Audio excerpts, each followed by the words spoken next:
Future with Tactics. a push of the button, we can tell the internet that Future Tactics was a game that Cheros played and recommends highly. Hello, everyone, and welcome to Land Beyond the Mist. I am happy to come back with another group here this Friday. The stream seems to be working. Fingers crossed it stays working the whole time this time. We are excited to push off into the Rotting Oaks, I believe, today. It's exciting. But before we get going and doing that, let's go around the table, introduce ourselves and our characters as we always do. I'm just gonna go as I see it in my Discord call. So, Cheros, if you would take us away, reintroduce us to Cirque for those that may have missed him.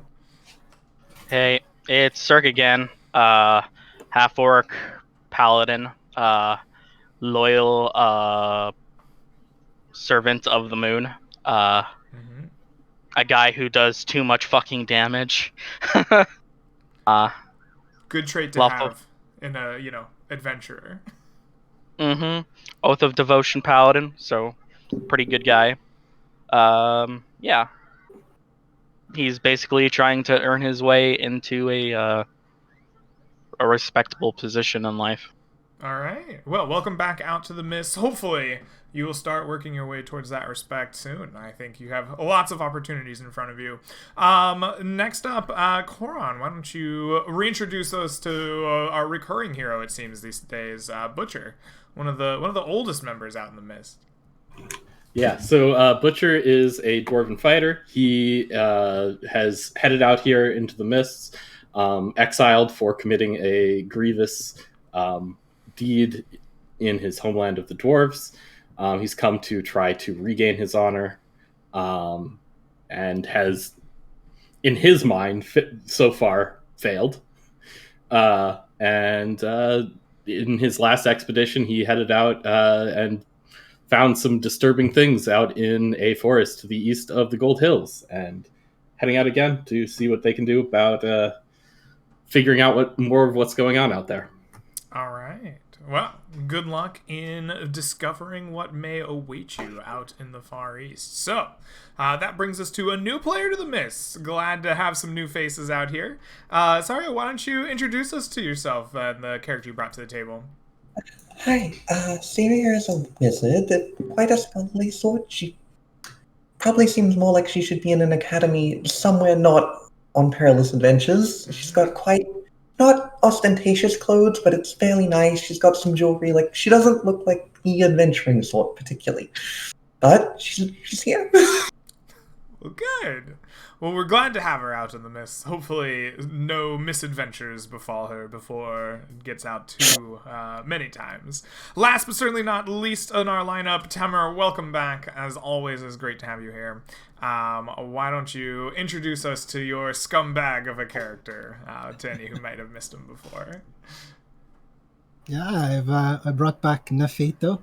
He's the type of person who just came here to the mists, kind of couch surfing, kind of going from place to place, thinking, well, what are the interesting things going on? Never kind of paying for his meals, expecting others would do the same. Yeah. All right. Well, we'll see what kind of danger you crowd surf into today. Excellent. We pick up with our 4 adventures, where we always do, with our adventures surrounding the Great Oaken Table inside the Cloak and Stagger. Here you have come together and chosen to venture off far to the east beyond the Gold Hills to this strange place of rotting oaks that Koron had, that our friend Butcher had visited once before. So, as you are making your way eastward, are there any preparations that you would like to make here in town before heading out? May I roll my... I am a diviner. May I roll my... Absolutely. Please roll your divinations for us. I foresee... Oh, something quite good, and something very good. There we go. All right. Excellent. You have foreseen a 16 and an 18. Feel free to work those into the narrative as you see fit. Excellent. Other than some divination staring into the crystal balls of the diviner, what else might we see in the tavern? Or are you ready to head out at once? I think we've did a little bit of purchasing of various items. Butcher bought healing potion, which he gave to Listana, and holy water. Some extra vials and sprigs were purchased for our druid companion. All right. But I think all that's been taken care of. Cirque got some fancy new splint mail. Ooh, fancy splint mail, always a good purchase. Trying to keep yourselves alive. So, with pockets slightly less empty and mounts slightly more burdened, you prepare to head yourselves out from Farfield Keep and into the perils eastward. So, tell me, who among you will act as the party's navigator for your trip, at least for this first day of travel? Well, Butcher's been there before, let a group through, so I think he'll All helm right, this for Butcher. now. Excellent. You step forward, take the lanes. Yes, what's up, Saria?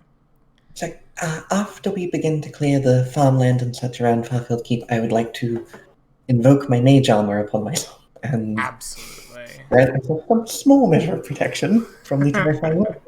Absolutely. A wise choice to evoke your mage armor. But before we get to that point, Butcher, what I need for you as you take the reins to head out is a intended route that you want to take your party through for the day of travel and the pace at which you will be taking that route.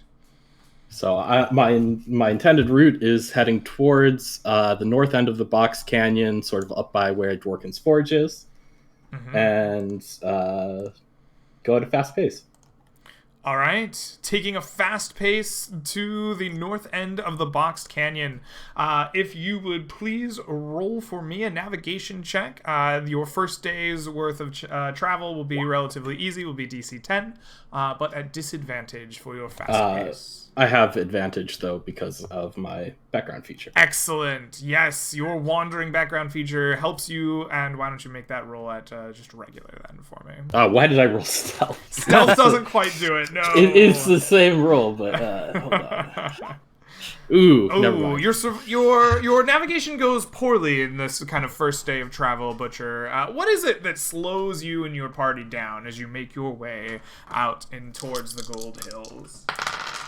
I think I don't know. I think somehow like he's just thinking about what we found out there, all the undead, and just legions of marching skeletons that they saw heading into the hills, and he's worried, about that, and he's just sort of meandering kind of slowly through the farmland early in the day.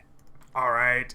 Despite your desire to move quickly, your thoughts lead you astray. You begin to take circuitous routes through the farmlands, enjoying the relative bit of safety that you have, before eventually the nice villages and, farms and plains around Farfield Keep that keep it nice and safe and warm in these winter months begin to fade away. You find yourself going through this kind of sloping land more and more as they rise and fall. Eventually, the kind of frosty juniper that still holds the morning's kind of freeze upon its most thin of woody branches come into sight. Large cliffs scale up into the horizon. You do your best to keep yourself in the valleys between these large cliffs, make it so that your pack animals are not forced to do overmuch in the way of climbing, and you push your way through the Gold Hills. Saria commits to her mage armor for the day, evoking its protective qualities, and you begin to push through the Gold Hills. As I check for your encounters, tell me, what is it like as you and the party begin to make your way eastward into these Gold Hills for the first time this adventure? I think Butcher is sharing some of the, maybe Butcher and Cirque both, but I won't speak for him too much, share some of the stories of what they saw out there in the woods and near the woods, coming from them. The stories of, these skeletons marching into the hills, the stories of the changed skeleton, the stories of the giants, whatever they are, large humanoids mausoleum that they laid some undead to rest in. Yeah, I think he would, Cirque would talk about that, yeah, and he would probably actually stick close to Saria, if I think that's her name, and basically like act as a protector because he knows that as a wizard she probably isn't in a very good position to survive early on in her career. So I just, yeah. Sorry, how do you feel Same. about this? That seems a little bit overprotective at the very least. Saria is distracted. She's excited that there are horses. She likes those. She's examining this new health potion that she's been very generously given, and oh, it's magical. And she's taking in the pretty scenery. She seems to be doing better with the outdoors than perhaps could have been expected of her, but perhaps not with the rigors of peril. But I think she quietly appreciates it. She doesn't seem put off. She doesn't seem smothered or like she's sort of straining against it. She seems almost used to having someone watching over her. Very good. All right. Well, as the party is making their way through, sharing tales of deeds past done and being protective of their party, it is not Butcher. That is Cirque. I always forget your name. I don't know why, Chas. I'm sorry. Cirque, you are keeping a sharp eye out, trying to be as keen as you can towards the survival of your party. And you notice to the east of you an interesting sight. As the party is actually on top of a little bit of a rise between a valley and another kind of hill to the east. You peer out into this valley and you see the sight of a almost humanoid shape, but it is covered in fur from head to toe, and its limbs are dangly and long, a bit oversized for that of a human. It seems to be following the bed of a dry ravine. As if like crouching down from time to time and searching for water. As your eyes peer over this creature, watching its strange journey up the ravine, you notice 4 more shapes, shadowy and winged, crouched as if in ambush as the creature follows its way along the river towards them. What do you do as you come across this sight unfolding in front of you? Cirque in general has sympathy for all sentient living creatures, and even knowing that the winged creatures probably have to eat, he goes over to Butcher and like leans down to like tap him on the shoulder and points out the thing and says, perhaps we can make a quick diversion and save this individual. They probably wouldn't appreciate it knowing the creatures in this land, but it would be a little uncomfortable not doing something about it. Sure, we can certainly see what we can do to save this creature. All right. You tap on your companion's shoulders, and you all look over and reveal this scene playing out in front of you in the cold Gold Hills. As you travel along your route, to the east of you is this furry man-like creature as 4 beaked and winged souls crouch in wait and ambush. You've chosen to help. How do you do it?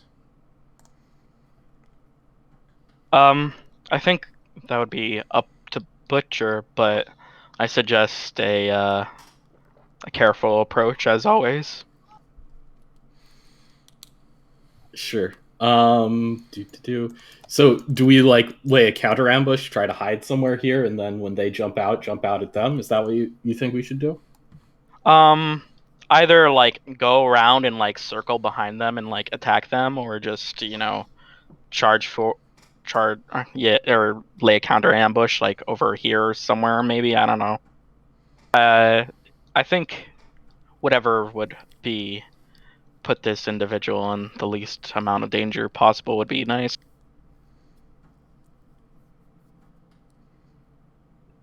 All right, let's. I think we can.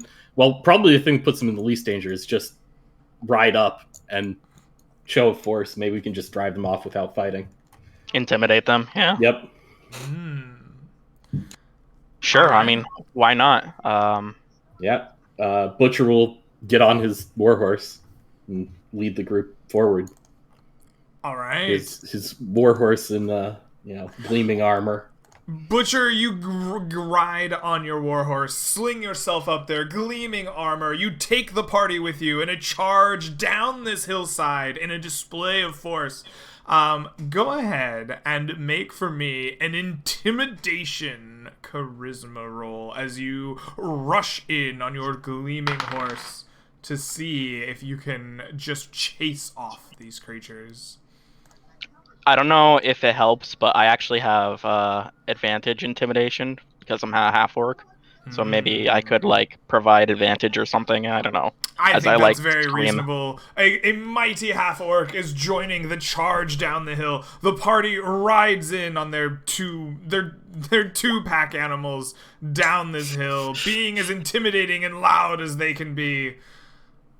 Give me that to roll. Intimidation 17. Excellent. 18 with advantage. 18 with advantage, that's correct. I did say you could have that. You come charging down, giving your best war cry. You alert everyone to your presence, and you intimidate the holy heck out of this little wolf boy. He gives that frightened yip that dogs often make, curls up for half a second in a ball, and begins racing away from you as fast as his legs can carry you. The birds, on the other hand, are not amused. You hear angry screeches in this avian-like language. They consult for but a minute, and it seems that as this wolf boy runs off, they focus their fight instead upon you. They unfurl their wings, point spears in your direction, and begin flying towards you. Everyone, please roll me some initiative. It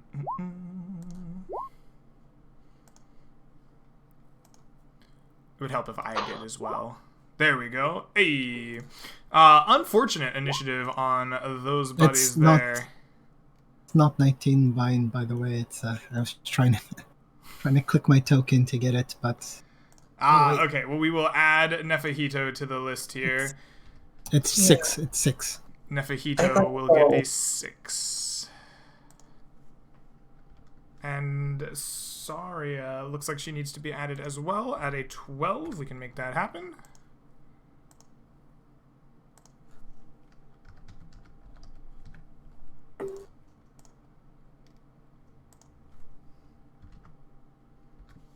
All right, let us put these in descending order. The first to react is Saria. How do you respond as these winged creatures come flying towards you, screeching out their avian tongue and threatening you with their spears? I think during the intimidating charge, Saria would have been at the back. She's not a very intimidating figure, kind of huddled, but I think she'll peer around and see them charging and start gesturing in the air, and she's got her rod, and she'll smack that down a little and cast out her hand and try to bring a veil of sleep upon these avian friends. Ah, excellent. You cast out your magical spell, attempting to send them to the world of dreams. Go ahead and roll me a number of hit points that you will affect with your spell. Not quite what I wanted to do. Right?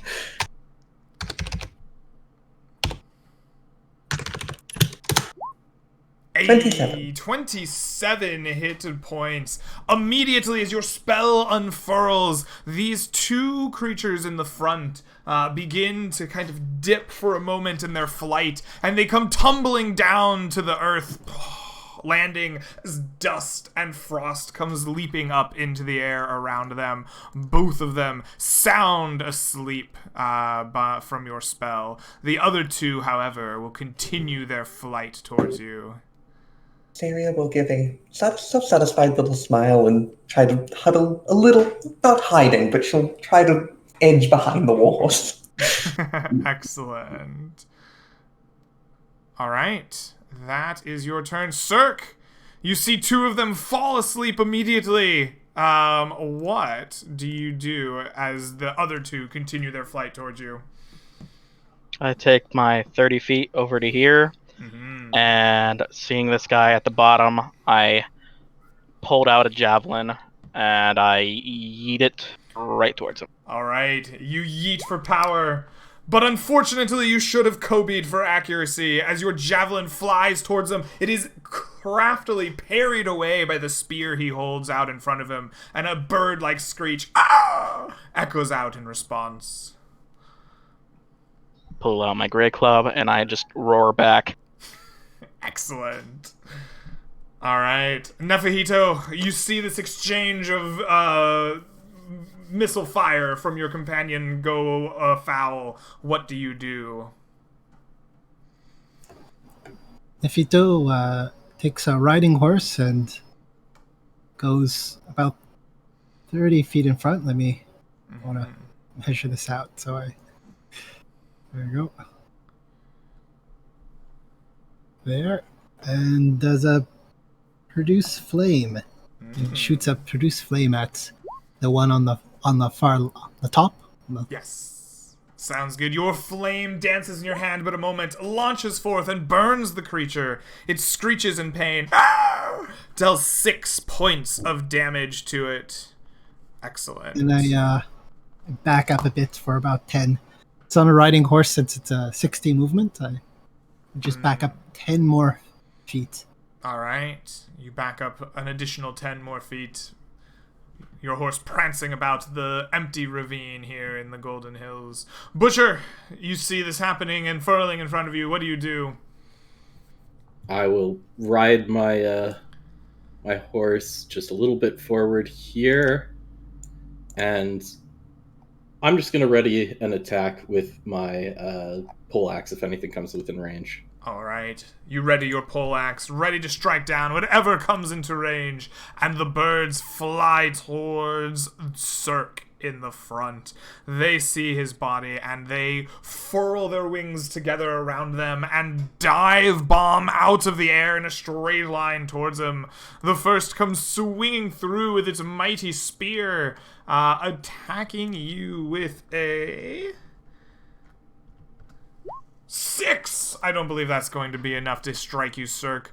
The second comes dive-bombing in as well, following the similar trajectory, and unfurls its spear towards you. This time striking at you with a 7! Oh my goodness. The birds are frustrated. They flap their wings, hovering above you, but unable to strike you. Saria, you see the two birds that you have failed to sleep attacking one of your friends. What do you do? Saria will stand aside from the horse, give herself a little space, reach out a hand, and start incanting as little flames begin to glow around her hand and shoot out a burst of, I imagine, sort of like shimmering, not quite red fiery flame, but more scintillating mystic flame, and send a firebolt spinning straight at this bird here on top. I don't know how to ping. That's a problem. Absolutely. Sorry. You can hold the left click, and it'll make that little circle. Yeah. Excellent. You throw your scintillating flame, but unfortunately, this bird-like creature was prepared, skillfully ducking the blast at the last moment as your flames strike elsewhere in the hills. She'll cringe slightly and bite her lip. Not my best. All right. Excellent. Cirque, you have been struck at twice, but they have failed to draw blood. What do you do? Raging, I see that one of them was damaged by the fire, and I go in a full pirouette to smack this guy in the fucking head on the top. All right. I don't think pirouette is a proper term for what I was saying, but you get what I'm saying. You know what? I think you do a mighty pirouette. You pirouette around, awing people with your previous ballet skills before clubbing this thing full on in the skull. Please give me some damage. 11. Or an 11. That is enough. You strike this creature. You hear a nice, satisfying chunk as your great club strikes it square in the skull, and it falls out of the kind of sky, its small little hovering flap of its wings, and it dies on the ground in front of you.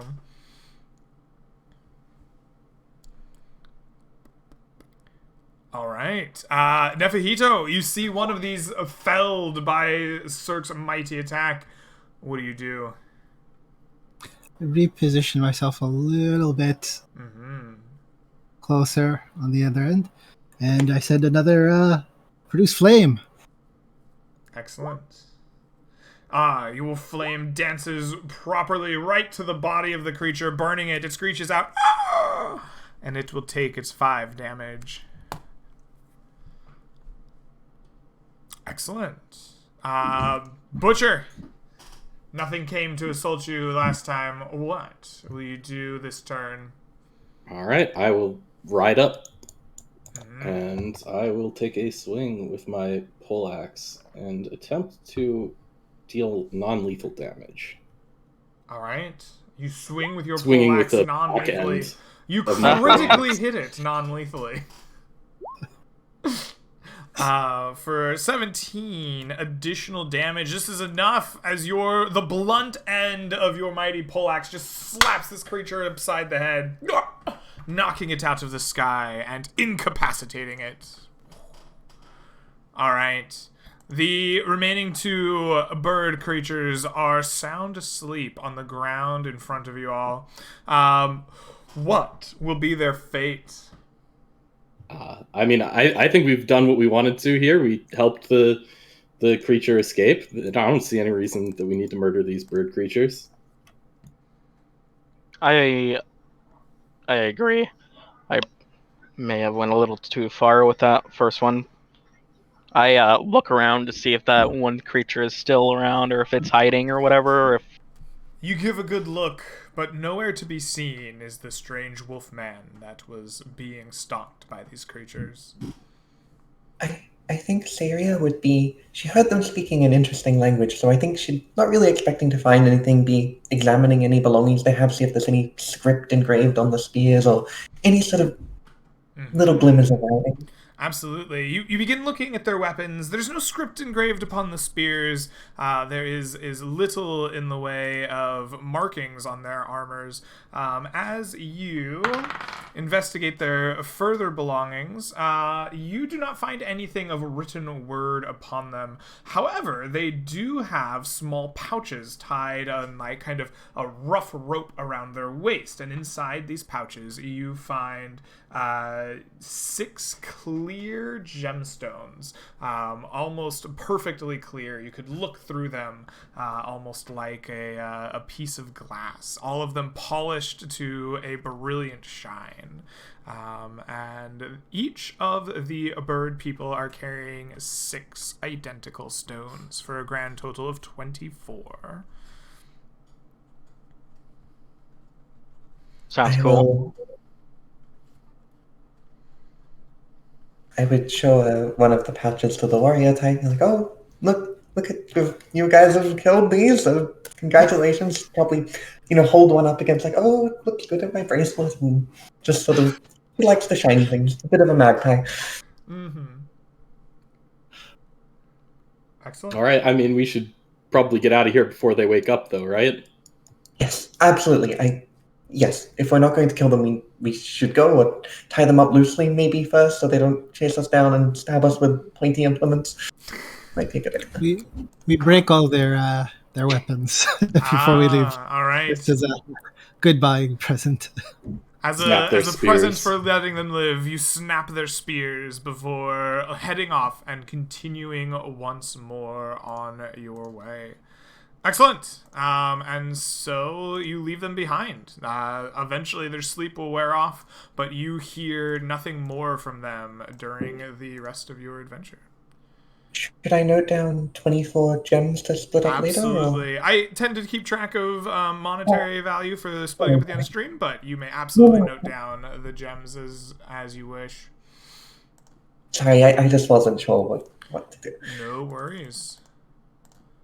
Cirque is a bit sad that he didn't get to talk to the wolf guy, even though he probably wouldn't have understood.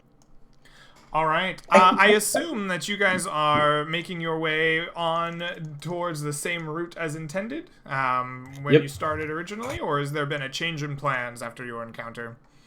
I don't think there's a change in plans. Just keep going. Excellent. So, the rest of your day will continue on fairly uneventfully. After this encounter, you make good time through the Gold Hills for the rest of the afternoon and into the evening. Eventually, the sun begins to set, and it is time for you all to make camp. You eventually will find a nice place alongside kind of this empty ravine, and you can light a fire and keep yourselves nice and warm, begin setting up whatever safety measures that you want for the night. Yes. Syria will sort of stride about 30 meters, I'm not sure what that in feet, 50 feet, we'll say, out from the edge of the camp and start walking around it in a circle for about an hour and a half, chanting under her breath and laying down lines of alarm toward the camp at a bit of a distance, just in case so many sneaky little things start coming in at the night. Absolutely. While Saria is chanting her incantations to ward the camp from any untimely intrusions, is there anything else that you want to take care of here as you begin to camp for the night? Or is this kind of a traditional set up watches and sleep? Nefihito, I heard there was some magic you might want to perform. Yes, I'm like, guys, dinner's on me, and then I cast Goodberry and create water with a vial. I take out a vial of water and a sprig of mistletoe. I'm like, yeah, I found this back there. And then, kabam! Then a lot of water and a lot of berries. All right. Water and good berries created in abundance for the party. Very good. Druid's too useful. Excellent. So that takes us into the evening then. During the evening, it is the watch of one Nefihito. You are, doing Nefihito things. I don't know how much of a watch, Nefihito takes. He's kind of slid by on other people's efforts most of his life, but it is your turn to maybe watch out for others. As you are doing so, Nefihito, would you mind giving me a nice perception check as you are keeping a sharp eye out? Love to. Holy shit. You are eagle-eyed. Perhaps the horse had more of your stash than you thought he did during the day. Didn't quite pass it over to you. But as you keep a very sharp eye out, you notice something very strange. About a few hundred feet away from the campfire, where you had seen your new wizardry friend kind of incanting their spells, you see the form of a four-legged beast, all long and gangly, and it seems to be walking that circle very carefully, like almost sniffing and snortling at the ground as if it is smelling something, walking in this circle around your camp. Interesting. Can I cast lay down a speak with animals? All right. You speak with you cast your speak with animals. It goes off. You hear no speech coming from the creature as it sniffs around. It seems to be just doing its own thing at the moment. Say howdy, friend. What's up? The creature startles as you speak to it. It looks up, ears perking, and like nose to the air. It seems to almost be smelling for your words as much as it is like smelling for you as much as it is looking for you. It doesn't respond, but it freezes, stopping what it's doing. Like it nose in the air towards your general direction. Like, yeah, we're just passing through and we're just enjoying the wonderful countryside you have here. You're looking for food? Like, we can give you some food. And then I toss a ration to him, or her, or the animal. The creature stays kind of frozen for a little while before reaching its long limb out towards the ration you threw to it. It reaches through the alarm set by one Saria. And Saria, crystal clear through your dreams, you hear the alarm go off as Nefahito, you see it grasp the ration from the ground. I think I snap awake and kind of look around like I was foreseeing but and I see this creature. Sure, absolutely. As you wake, you see a creature like almost like reaching and grabbing something off the ground as it set off your alarm. I'll shoot a cursory glance at Nefahito like, is this? Oh, it seems to be an animal. They're just sniffing us. I thought I'd toss a ration to it, The animals, these places... Oh, pardon? Alright. Yes. Sarah will lean against the horse and kind of just keep an eye open. Could I identify what type of animal it is? Is there any...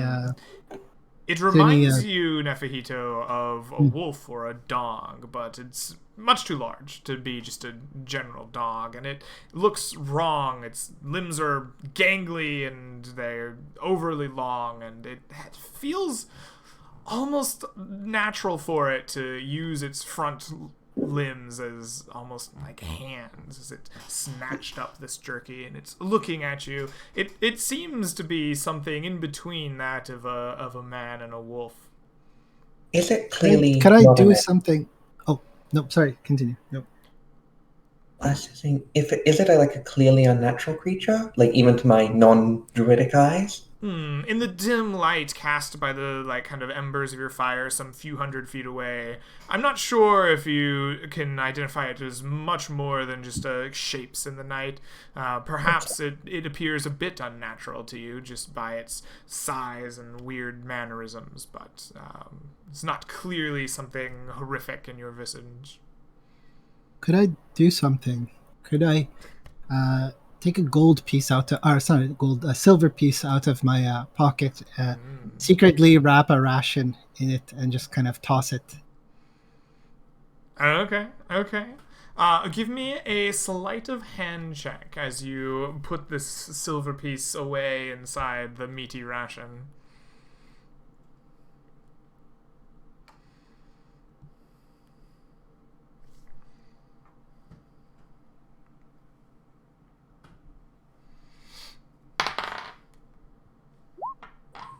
Could I use a luck point on that? Okay, absolutely, you may. I believe I could. Or maybe 11 is enough, but I'll still do it. I said it, so here it goes.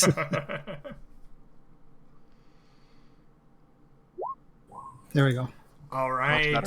Your sleight of hand is successful. You wink away this silver piece, and you hurl this kind of rolled up ration out to the creature.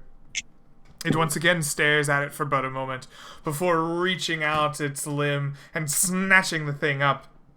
As soon as it grabs it, the creature reels back as if in pain, and it lets out a screech. Now with your Speak with Animals up, you hear it go, "Ow!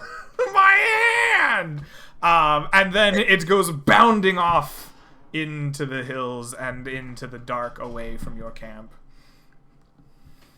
I'm like, well. Do they usually react that way to food? That's not how I would have thought it would have gone, but I've only read books about these things. Yeah. I see. I don't think this was. Yeah. Perhaps we should kind of wake the others up. This is. Sounds good.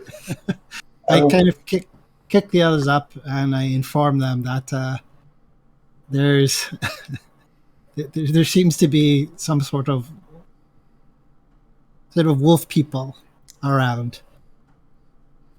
Wait, should- was it the same person we rescued? I don't know. Did it look like the wolf that or the animal we saw before? I think that there is enough similarities that you could maybe assume that it was. It was kind of at a few hundred feet from camp, right? In the dim light of both the stars and the kind of smoldering embers of your fire. I think it would be hard to know for sure, but it is very similar. And do you explain the silver thing? Yes, yes. I thought it would look kind of odd, like I've never seen a wolf kind of look like this, and so to kind of like test it if it was the animal I thought it was, is this human wolf. I snuck a bit of silver in the food, and it took it. Um, it knows we know it knows we are here, and we know what it is. So we might want to be extra cautious in our travels through this area. I mean, but we know it knows it. We know it knows. So I mean, we can clearly make the counter move based on that. You're right. I never thought about that. You know, the moon knows that it curses some creatures to become like that, and yet the creature was a wolf in the daytime as well. I wonder what makes it different. It's interesting. What type of night is it? Is it a full moon? Out of curiosity. The moon is. That is a good question. The moon is.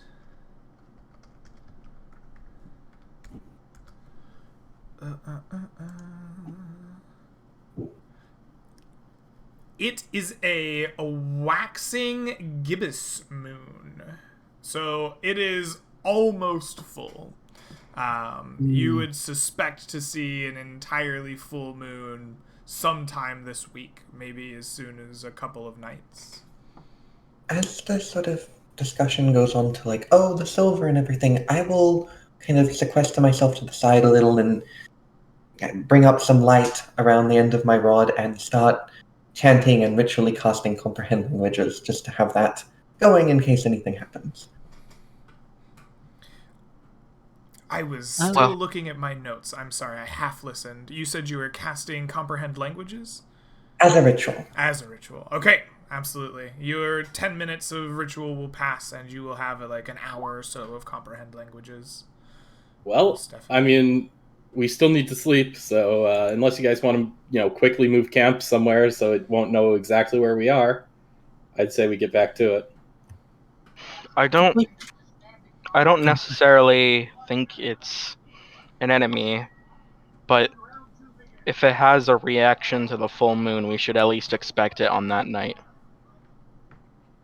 Well, Yeah. we'll be far from this spot by then. We don't know if it'll follow, but good point. When it was here earlier, I woke up because it disrupted one of my wards. If one of you stronger types want to watch me, I will reset that before we rest if we're going to stay here. I am fine with that. Quick sounds good. question: if anybody has any silver on them, or I only have 3 pieces. If you guys have weapons, perhaps you would like to, I don't know, hammer the silver onto it as preparation. I'm not too sure exactly how this goes. I didn't bring my duct tape with me, sadly. Magic usually works against it regardless, so I will be fine without the silver. Okay. And I and I watch Saria do the Absolutely. recantation of Under the watchful eye of the party, Saria will reset the wards upon the camp, and the party returns to a restful sleep. The rest of the night will pass by uneventfully, the wards undisturbed, and the party gaining a full night's rest after their encounter with this beast. So, at the end of the night, we would normally check to see if you have food and water, but Nefahito made it rain with good berries and create water. So you wake with full water skins and full bellies, ready to make another day's adventure out into the mists.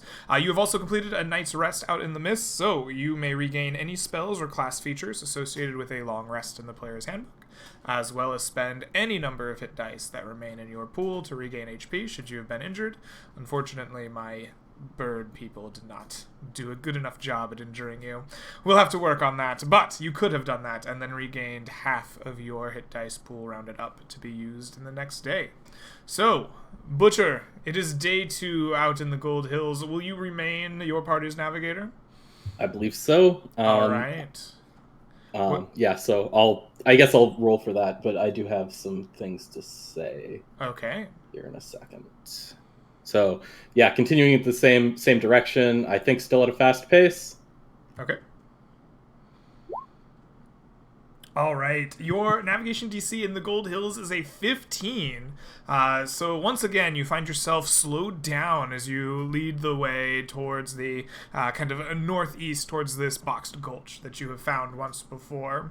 As you lead your way through the kind of winding hills, what is it that slows you and the party down, Butcher? I think what's happening is I'm looking out to try to see the mountain where Dworkin works. Because I'm really worried about, like, we need to put something in our ears when we get close to that. Mm-hmm. So I'm just, like, constantly, like, looking up, trying to see, well, where's that at? Where's that at? And I think I just, like, I end up going down, like, a canyon that I'd seen before and gone down. But, like, I knew it was a dead end, but, I wasn't paying attention. Absolutely. And so you find a dead end, costing you some precious time as you're trying to push your way deeper into the Gold Hills. Excellent. Despite this set... Yes? Oh, I was just going to say, as Syria's getting dressed in the morning and she's, fiddling with the hem of her coat, she will re-encant her mage armor and trace along the stitching lines and imbue her garments. Mm-hmm. Excellent. All right. As the party... I'm sorry, I didn't mean to talk over you. Go for it. No, I'm sorry, my connection's a little bad. I was just saying, should I just say now that I cast that every morning so I don't have to keep... We can definitely make that happen. Sure, it's just so I don't have to keep butting in. Sure, no worries. So, despite the setback, the party does make fairly good time through the Gold Hills. You are relatively unaccosted through the morning, and shortly into the afternoon, you find Koron, or Butcher, that you are looking down a very similar or very familiar place. Amongst the hills that you're leading the party through, you find the edge of that cliff that drops some 60 feet down into the large boxed gulch that stretches out in front of you towards the mountains. The gulch, of course, is roughly 30 feet wide, and you can see from here some 15 or 20 miles from you lies the base of Dwarven's Great Mount. All right. I'd say, well, everybody, we know that when he's forging, Dworkin's hammer entrances some people. So we need to find something that we can put in our ears to keep that from happening as we approach it. I have candles. Get some wax to put in our ears. Seems wise enough. If we can't use candles, we can always just pull out some dirt and have some dirty ears. I recoil horrifically at that. I laugh a bit. The wax sounds like a good idea to me. Sounds good. You prepare some wax and begin the descent down into the cobbled path below you. The Box Gulch, of course, is overfilled with juniper. Birds of prey hunt from the top sides of the gulch on either side of you, swooping in, looking for the small rabbits and voles and things that dart about the thick juniper. Occasionally you find an overturned or half-buried cobblestone broken down amongst the ground in front of you, but you begin to push your way through and make your way towards the base of this mountain as best you can. Today, the mist hangs shallow upon the tip of the mountain. More of it is exposed than normal as you are making your way towards it. But here inside the gulch, you find very little to attack you. You keep your eyes peeled, looking for signs of peritons that may fly overhead, the humanoid shadows that they leave upon the ground. But the rest of your day goes by fairly uneventfully through the gulch itself. Once you arrive here, there is little in the way of things that attack or molest the party, and you make fairly good time through the juniper. Eventually, as the evening is drawing close, you find yourselves marking your way through the Box Gulch, and Butcher, you see the familiar shape of the overturned and broken oak tree that lays scattered about in the base of this gulch, and the many holes and upturned amounts of dirt around what would have been the base of it. Night is fast approaching as you reach the base of this familiar landmark. But you have a small amount of time to push forward should you desire. Do you want to start resting up near this fallen oak with the skeletons upon the ground, or do you want to push away from it again as you did the time before? Seems like bedding down with skeletons is maybe not a good idea. So, if we can push a little bit past it before we bed down for the night, that seems better. All right. You use the last bit of daylight remaining, rather than building a nice camp, to push deeper into the ravine, getting enough distance away from the overturned oak, the dug holes, and the skeletons that lay about it. Eventually, the last bit of light bleeds away from the sky, and it is time for you and the party to stop and camp up for the night. Without a chance to prepare as much, what does camp look like among the four of you?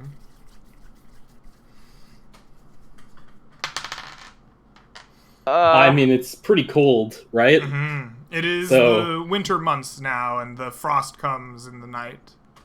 So maybe we just don't have as much wood as we normally would. Mm-hmm. Do you have a solution, Saria? Yeah, I will. I think probably last night too she would have called up an unseen servant to hold her book for her, being a somewhat snooty wizardling, but tonight she'll call one up and it can go and forage in the juniper and bring back little stacks of wood to use on the fire, and she'll probably make it get her juniper berries and lament not having any gin to drink. Excellent. Cirque. Yes, sir. Cirque probably can't fully put up his campsite, so he probably just unrolls his bedroll next to the wall and puts a tarp on one side, and I don't know, tries to connect it to the wall somehow by connecting it with some crags or something. Mm-hmm. So it's like a lean-to in a way, it's on this or something. Yeah. All right. A quick lean-to is constructed, so a pile of juniper brambles are created, and the camp quickly falls into their watches, trying to get some sleep for the night. Before I rest, I will do my slow pacing again. I think and that you're lay probably not going to be able to, as you pushed on through the last bit of daylight here to get into the camp. Your regular preparations are a little bit... Sorry. No, no worries. Just explaining the situation that you are in. So, into the night, it is Cirque. You are the one that is keeping watch while the rest of your party gets their shut-eye. You're just outside your little lean-to, maybe feeding an occasional bramble into the fire. As you look, Cirque, you see above you, across the gulch on the kind of 60-foot cliff face above you, there is a kind of reflection of moonlight, a gleaming kind of bit of metal, and you're seeing it move towards you. Eventually, as you're keeping a sharp eye on it, you get to count. You see more of them. There are 6 figures bearing something metallic that is capturing the glow of the nearly full moon and shining it out towards you. They seem to be marching along the top of this cliff face. What do you do as you see this happening? You know, not wanting to get their attention, assuming that they haven't already noticed us, I just like scooch myself over towards the other sleeping beds of the others, and I shake them awake, and I say, "Someone's up top. Be quiet."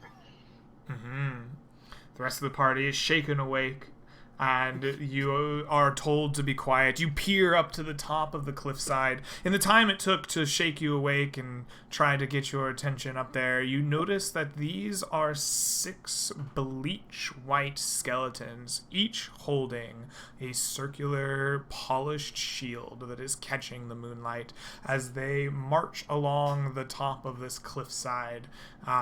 You can see their kind of ghoulishly white bones very clearly as they are passing along the cliff opposite of your lean-to in the trench. We've seen this before with the patrol of other skeletons. Is it the same or similar type of like weaponry or shields that we saw on the last trip? The last trip that you found, they were a kind of hodgepodge of different metals and swords and armors, and the skeletons do seem much the same when it comes to the armor that they wear upon their bodies, maybe the odd assortment of weapons that they hold, and different degrees of rust and strange. But these 6 hold identical, kind of very well polished, gleaming circular shields, which you did not see upon your first trek through this Golden Hills towards the woods beyond. What direction are they marching? They are marching back across, like, you are on one side of the cliff face looking out. They are marching from the direction you are traveling towards to the direction you came from, along the opposite cliff face. I'll whisper to them and I'll say, I wonder if Dworkin made those shields for them. I will send a message mentally back to be quiet. Who's Dworkin? He's the ancient dwarven god? I don't know. Some sort of ancient dwarven-ish large thing that exists and is bound to the mountain to the north. I would like to ask another question about the skeletons. Sure. So you say they're like polished shields that like catch the light. I'm actually kind of curious about that. Does it look like these shields are actually meant to like use the light for something, or are they just like well maintained, or I just want to know if they're like special in some way. Hard to say as you peer at them from the like lean-to that you've created some 60 feet above you, if they were made for some special purpose with the light. But they are polished to a particular gleam, so much so that they do reflect the starlight and the moonlight particularly well. It would require some effort to maintain your own weapons and metals to do the same. I think. Go ahead. Sorry. I was just gonna say the joke. Is it common that dwarves supposed to when dwarves die, like they stay dead, right? Usually. Okay, gotcha. I mean, Go ahead. necromancers can make their foul acts upon nearly any corpse, but I don't think dwarves in particular are fond of them. So it works the same like the rest of us. Okay, I was just showing. I was just thinking. No worries. Thank you. I mentally put that in my mind. I say, I would personally like to see what they are up to. The shields, I don't know. They give me inklings that something is going on that's different with the other ones. Yeah, I mean, they may even be the other ones, for all we know. It's possible. Like those to me, those shields seem brand new, right? Well, I don't imagine they could have gotten it anywhere from around here, right? I No they're one marching explores south. this area. They're marching south from Dworkin's Forge. Does Dworkin work with whoever created these skeletons? We have no idea. We could ask him. That's up to you, of course. Are the skeletons still fairly close by to us? Yeah, so if you think about the gulch that you're in, it's about 30 feet wide. So at the base of it, you're kind of have this lean-to on the far side. So 30 feet from you, and then about 60 feet or so up is this band of skeletons as they walk by. Your conversation goes a minute or two, so they started, ahead of your camp, probably have marched to a point where you can see them directly across from you and are now marching past you, but they're still easily within sight at this point if you wish to do anything with them. I could hypothetically read their minds if the necromancer responsible has left enough there, but we'd need to get close and it would be risky. But if you two spell. I'd say that we should probably try to. I don't know. I don't see a point in going to talk to Dworkin about this. But we could follow them, maybe, if you're really interested in it. I say we've tackled skeletons before, guys. Just usually the skeletons have meat on them when we fight them, so that's easier. These should be really easier now. They don't even have that. Well, I don't want to divert the expedition if we don't have to, but I do think we should if you agree to it, Butcher. Yeah, I mean, this is the second time seeing these skeletons, or maybe not these skeletons, but similar skeletons in these hills. Might be good to figure out what they're up to. I agree. Okay. All right. So, you intend to follow these skeletons. You pick yourselves up out of your kind of makeshift camp and begin the process of following them across as they march along the edge of the gulch that you were in. Excellent. As a party, please make for me a group stealth check. Basically, each of you will roll a stealth dexterity check, and we will average the result. Your DC will be set by the skeletons. Your DC will be a 12 as a group. Oh boy. I probably have disadvantage because I have heavy armor, right? Yes. Yep. Yes, you would have disadvantage for your heavy armor. Ooh. All right. A 1, a I 10. also have disadvantage. So that's 18. Oh no, that 10's a survival. Okay, excellent. A 1, a 19, an 18, and Yeah, a 13. All right. That average together is pretty good, actually. That is 30, 47, 51, 4 ways. Ooh, 51 4 ways is close. Oh, yes. Yes. Oh, yeah. 51 4 ways is a 12. point something. Excellent. You succeed, creeping along the edge of your ravine, watching the gleaming forms of these skeletons.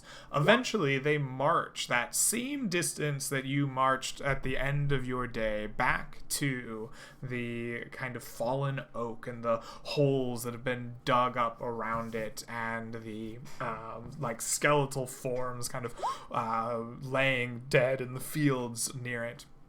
As you creep your way across this area, you see the skeletons all turn almost in unison, like a military group almost, as they look down across the gulch, this ravine. You see them begin to turn in file and begin hitting immediately farther east from the tree, now away from you and the party, as they have reached the tree and now taken almost a 90-degree turn in single file, leaving you behind in your gulch. What do you do as you realize these skeletons are now marching away from where you can keep tabs on them easily? I could get us up the hill, but not the horses. They're too heavy. We can't abandon the animals. They're very adorable. I mean, if we wish to strike these creatures down, we could do so without our mounts and then come back down, potentially. Mm-hmm. We wouldn't know where they were going, though. Yeah, I don't see a way that we can actually manage that, though. So Actually, perhaps it's a good idea. If we strike them down, we could get a closer look at the shields and see if there is anything else we can discern. If any of you happen to have a pearl, I could tell you anything at all about them that is at least mystical in nature. I'm not that wealthy myself. I am afraid I don't have that one. Yeah. Left my pearls at home, unfortunately. The skeletons at this point have turned entirely to the last man out of sight. They are marching now, or at least they were when you last saw them, directly away from this tree to the east. What are you doing? So how high is this gulch again? 60 feet of climbing. 60 feet. Ugh. All right. Well, what was your way to get us up? Levitation. It's my very favorite spell. Not sure if I could. You wouldn't be able to get us all up, would you? It's concentration. Oh, can I not? Sorry, I'm quite new to 5th. Can I not? It's a single target spell. Yes, I believe Yeah, levitation is a single target. Oh no, I'm so sorry. I thought it was on myself, and then for the duration I could. I'm sorry. I could send someone up if anyone else has a rope. I can fly up there. It's no problem. I can see where they're going if you guys are willing to just kind of wait. Okay, that's an interesting idea for sure. All right. Nevito, sounds like you're flying. Yeah. And bam, I turn into a bat. Excellent. Nevahito, you transform yourself into a bat and fly up using your newly acquired powers of echolocation. You quickly find these marching skeletons some few hundred feet from the east of this tree that they have marched away from. You see the skeletons marching towards a series of holes dug in the ground. There are 5 by 5 by 5 pits dug deep into the kind of frozen ground, and these skeletons march right on past it until they reach the last hole, and then to a man they turn, each of them, and begin with their bare skeletal hands digging out the frozen ground around them, a new set of holes about a couple of feet apart each in almost a uniform manner, some few hundred feet away from the edge of this cliffside. So there's a series of holes, and they're digging a new row of They those are holes. indeed. Interesting. What watch them for a bit. Do I see anything in the holes at all? You circle around in your bat form, searching for something in the holes, but they all appear empty. Interesting. It seems like they're not like going in sort of a direction that's a goal or something like that. They're just searching this particular area. It does seem to be in a perfect line, directly east from where they came from, that like tree where they turned. Buried Fascinating. treasure. So, what I do is I drop some guano on top of a skeleton's head and I head back. All right. The guano does not recognize your insult and continues its digging until eventually Bat Nefahito returns to the party inside their gulch.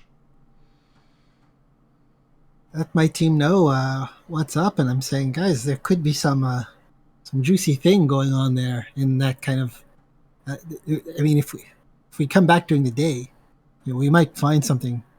Yeah, I think while Nefahito was out, we had reinstated our makeshift camp here a little bit closer, where we said we didn't want to in the first place make camp. Now we're stuck making camp here.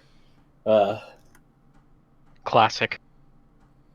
As I will probably leave the manual camp setting up to my stronger companions, and very quietly ritually cast Detect Magic and just have a quick look at the nearby tree because it seemed spooky. Mm-hmm. Absolutely. You have a quick detect magic, and there is a like residual magic from around this tree, as if like there once was a very strong presence here, but has not been here for some time. Like when you look at a bright light or the sun accidentally, and it leaves that after image in your eyes. Here you see the after image of a very necromantic magic. I will convey the lingering effects of strong necromancy to my traveling companions, and I won't go close to it, but I'll be sort of trying to, as if peering was somehow going to pierce the veil of time. Yeah, Butcher will relay some knowledge that he's, or I guess rumors that he's heard in the tavern about some seed being underneath this tree that seemed to cause some sort of necromantic thing. I don't know exactly the details, but I heard them talking about this thing, and I guess somebody brought it back. I don't know all the details. The effect seems residual, but maybe it's just an emanation on the periphery of this seed? Yeah, I mean, maybe the effects of that seed being here in this tree for so long. I don't know.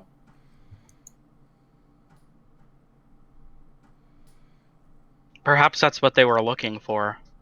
Yeah, they may seed. just be looking for that seed, but they may be looking for something else. It's hard to know.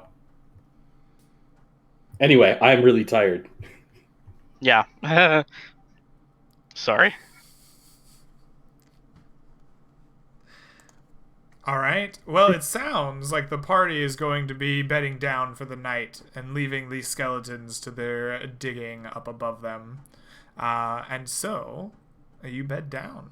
The rest of the night goes by fairly uneventfully. None of you are accosted by this necromantic energies or any of the skeletons that lay about where your new camp resides.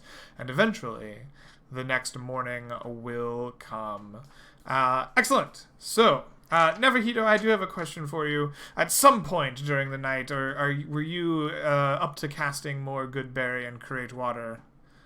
Oh, of course, yeah. I mean, we're not gonna let my peeps go hungry or thirsty. I mean, this is... All right. Go ahead and mark off your required components for those 2 spells, and you can once again wake up with filled water skins and a full belly from your good berries the night before. Excellent. You can regain all spells and class features from a night spent out in the mist, as well as any hit points. You can spend any number of hit dice to regain hit points, although I don't believe anyone has been injured yet. So, dawn rises on your 3rd day. Butcher, are you retaining your navigation roll? I suppose so. I would talk to the group really quickly about what we want to do here. So, are we closer to the north or south end of this box gulch right now? You are much closer to the north. You're quite close to the base of the mountain that it leads to. Okay. Well, if we want to check out these holes over here a little bit more, we can just loop around the north end and go look at that, right? If no one... No, so I was just going to agree that we should check out the holes, no matter how we get there. I have a feeling about them, but let's do it during the daytime. Yep. But yeah. Now that it is day, if no one has any strong objections, I wouldn't mind taking a sample from that tree. Maybe I could get some sap, some strips of bark. We could, once I've got more materials, maybe if there's a laboratory back in the keep or something, I could perhaps find out a little more about this residual magic. I've got vials and... Absolutely begin taking samples of the tree. Whatever you would like. It is old and felled, and it has definitely been uprooted. There are many holes dug around it, including one right at the base of it. Some of it in places has been chopped up as if by an axe, but large bits of the trunk and many of its kind of long, oaky, dangling branches can still be found wholly intact around where it has been felled. You can take samples of bark and old sap and whatever else your heart desires. I have 2 vials, so I will fill one with a bit of sap and maybe some shavings from the roots, and from the other I'll scoop some earth from one of the holes that was dug and put those away in them. You have it? All right. Yeah. So, I mean, the first thing we're doing with our day is just trying to loop around the north end of this box gulch and get back to where those holes were being dug. All right. You quickly do so. You loop around the end of this box gulch after packing up your quick makeshift camp. You eventually will, after a couple of hours of travel, will find the end of the box gulch as you remember it, near the kind of base of the mountain where this old cobbled road leads up to a path through the mountain and up to the summit of it. Though you find a way off of this path and up across the gold hills to the top of the valley that you have wandered through to get here. And as you go back the other way, an hour or 2 pass, and you find yourself late morning to maybe noon time, and eventually you see exactly as Nefahito describes, in a straight line from the east of the tree that you can see down from the now top of the 60-foot cliff face.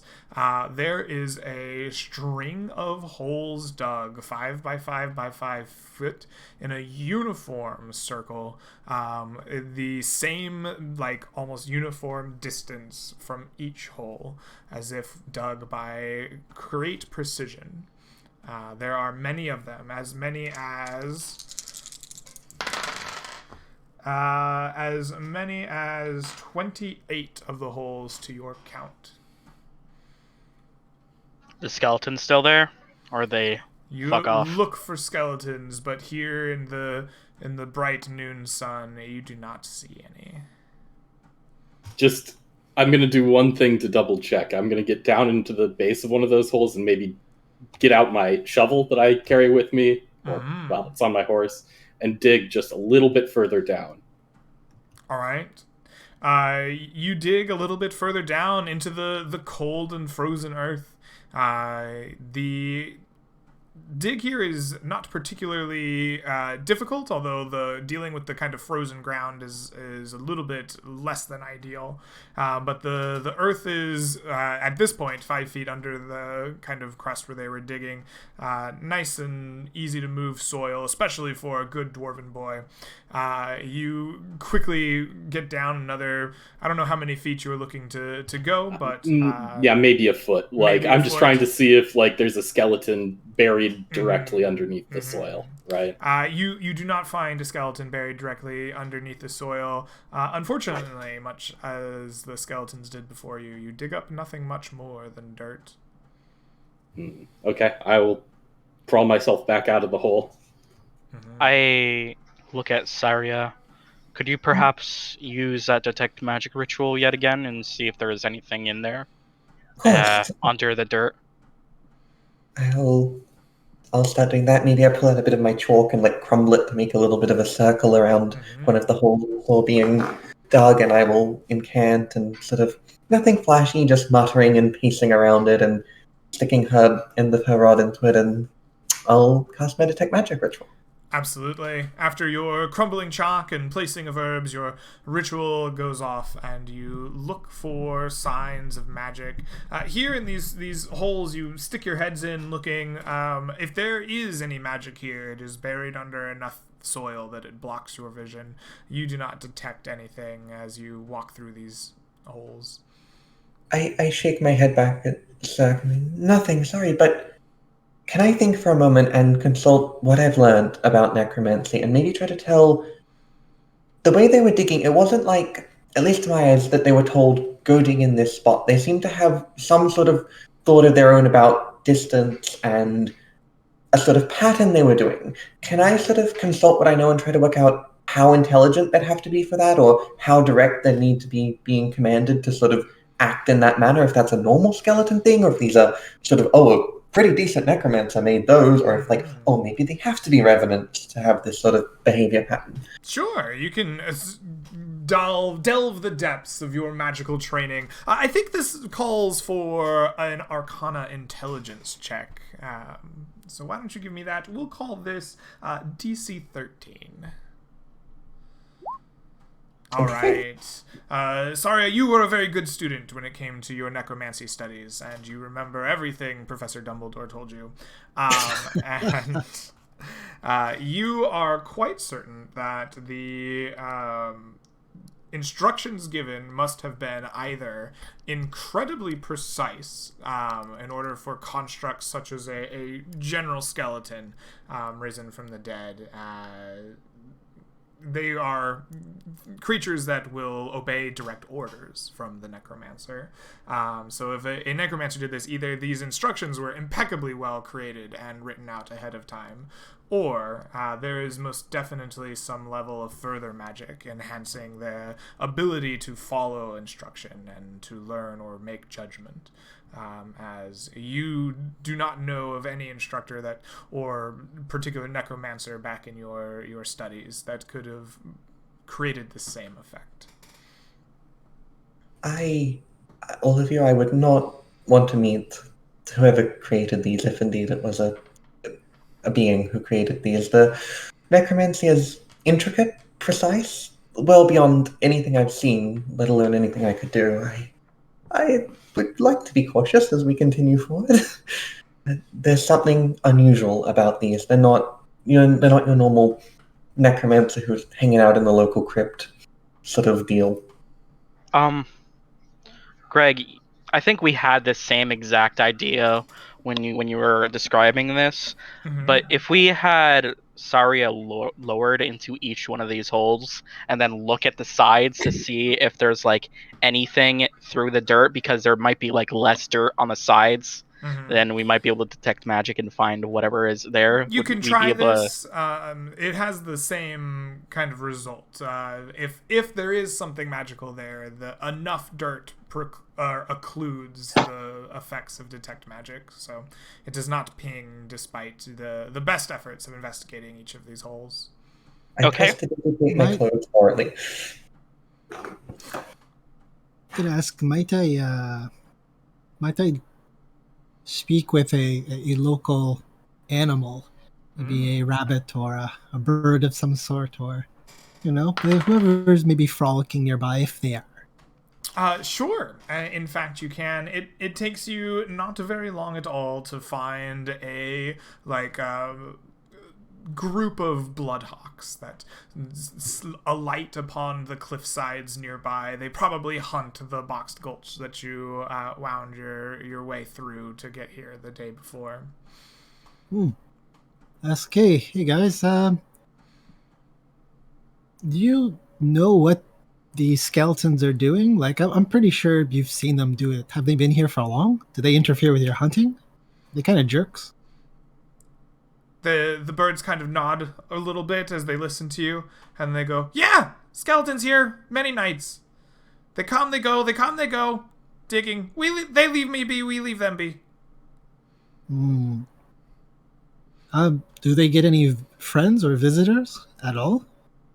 No, no friends, just them digging. I think they're hunting for food. Have you seen food nearby that they? Oh yeah, maybe Gulch drop- is full of food, good food. Ah, nice. Wow. Have you seen any fall near where they're hunting? Like maybe a month ago, or when it's not so cold, when the food was maybe a bit more abundant. I mean, Box Gulch, best place to hunt. Lots of rabbits down there. Trixie, lots of juniper. Gotta dive real fast. But I mean, that's where all the food is. I don't know why they're over here. I think they eat something different. Maybe they eat dirt. Could be dirt. Yeah, could be dirt. Yeah, you're so smart. Nice. Sir Netha, would you perhaps be able to ask them if they have felt anything disturbing in this area? I understand some animals have a sort of sixth sense and avoid areas that seem unnatural to them. I pose this question to the Bloodhawks if they are just disturbed by anything nearby. Not really. I mean, you're here talking to us. That's pretty disturbing. But, normally we're fine. No one talks to you normally but me. Oh, no. People don't talk bird. It's weird. I had a bird girlfriend a while back. No worries. Okay. Their language. That makes sense. Makes sense. How else would you communicate? It's probably why the relationship ended, honestly. Communication's a really important part of, relationships. The barrier between you must have been intense. Oh, yeah. But you know what? I did learn your guys' way of flying, of moving. And then I turn into a bird and I start flying. I'm like, hey, check it out. And then I land. Hey, come with us. Guys. There's some pretty good updraft today. And they just take off. Check this one out. Whoa! I start, having fun with them, flying up and down, kind of forgetting my duties with my crew and my nice. Yeah, my team. Yeah. His bird girlfriend dumped him for someone who could get a bigger worm. It's possible. It's possible. All right. The birds enjoy the updrafts. They'll fly around and then, go do their own thing eventually. Yeah. Well, how I see it, guys, we have a couple options. One, we could leave. Just continue with what we were doing. Two, we could wait here for the day, camp, and try to ambush them as they come back. You think that there's more to be learned from them? I unfortunately don't think we will be able to find anything new unless those shields have something on them, which I unfortunately doubt. So I think it might be better off to just continue on, or if you want, we could just ignore the entire expedition and go fucking digging for 3 years. We just sit out here digging, just digging. This is our life now. This is the dwarven way. Don't tempt me with a good time. We don't even return to Farfield. We just stay here. I say that there's clearly something going on, but I don't know how much we would learn from the skeletons themselves. Probably the necromancer, if we ever come across whoever romance these skeletons to be lively. I think that meeting that particular necromancer would probably entail all of our deaths and reanimations. But perhaps. I certainly would like to see that book. You'd be surprised. Butcher has quite a powerful artifact versus the undead. Well, necromancers frequently are not undead, so Unless they're a lich. let's not speak of such things. May I think back to my dreams the night before and roll my portents? Absolutely. Please roll your portents. Sorry about that. No worries. Oh, my dreams are much more ominous. This place is not very nice. Perhaps we should be alone. All All right, if you guys think we should just head back to what we're doing, we can head east. The goal here is to try to end up, I guess, getting to the forest about where we did last time, and then following that to where there's the chain skeleton. All right, absolutely. You begin getting the party together after investigating these holes discovered the night before, and begin pushing east to the edge of the Gold Hills, looking to get to the chain skeleton inside of the rotting oaks. So, are you going at a fast pace again, Butcher? I think we lost probably about half a day with our You've searching lost those about holes. that, yes. I think we'll just do the rest of this day at a normal pace. At a normal pace. All right, navigating the Gold Hills is DC 15. Go ahead and give me that roll at advantage. All right, Butcher, you've finally settled into your role as navigator, and you gather the party up, pushing your way through to the east, and avoiding the steepest climbs, sticking to the nice kind of valleys between these hills, and making sure the pack animals are not overburdened as you go. As I check for... I probably should have rolled for encounters beforehand, but as I check, what is the party's mood like, having left this strange place behind and pushing further into the Gold Hills themselves? Butcher's a little bit uneasy leaving that kind of threat as close to town, but they also do have their own goals they've set out to achieve. Mm-hmm. So, he's still just like a little uneasy about the decision they've made. Absolutely. I think Syria is probably visibly a little excited. She's kind of expected, well, I need funding to try to get some new books and things, but I didn't think she expected to find necromancy and all of this mystical stuff. So she's plainly excited, but trying to temper it under a sort of layer of, I am a respectable mage who doesn't get excited about near-death experiences, and I am very wise, and we are in danger. But there's this sort of glimmer of excitement in her eyes. Absolutely. Cirque is just as concerned as Butcher. He really doesn't want to leave things as they are, but doesn't really have any choice in the matter.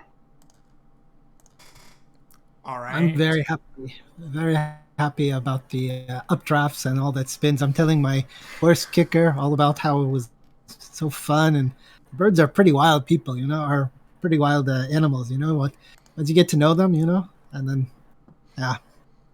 I think Cirque and Butcher, after their last expedition being stuck with those two barbarians, they've gotten to be like, a little bit like, they think kind of the same way about these things. So I think they've gotten to, maybe like each other a little bit, respect each other. I don't know, something like that. Oh yeah, Cirque likes everyone. He likes everyone no matter what they do. He even likes Creature, though Creature might not agree. All right. Well, with a mixture of trepidation and excitement and friendships being borne out, the four of you make fairly good time after your investigations with the hills due to Butcher's navigation. But about sometime through the mid-afternoon, I want Saria to give me a perception check as Nefahito is busy telling stories and Butcher is navigating. You are the one most keen-eyed at this point in the afternoon. 14. Okay.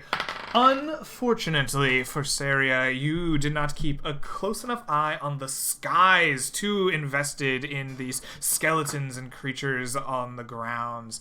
You do not realize that two humanoid shadows flew past you in your camp that do not make the same shapes as you and your companions, and suddenly from a burst in the clouds above you, horrible cries of a terrifying creature strip out the excitement and enthusiasm of the party as two monstrous beings, they look much like an oversized deer with the wings of a oversized eagle, come flying in, and they will be dive bombing Nefahito and they can't both go for Nefahito. Nefahito and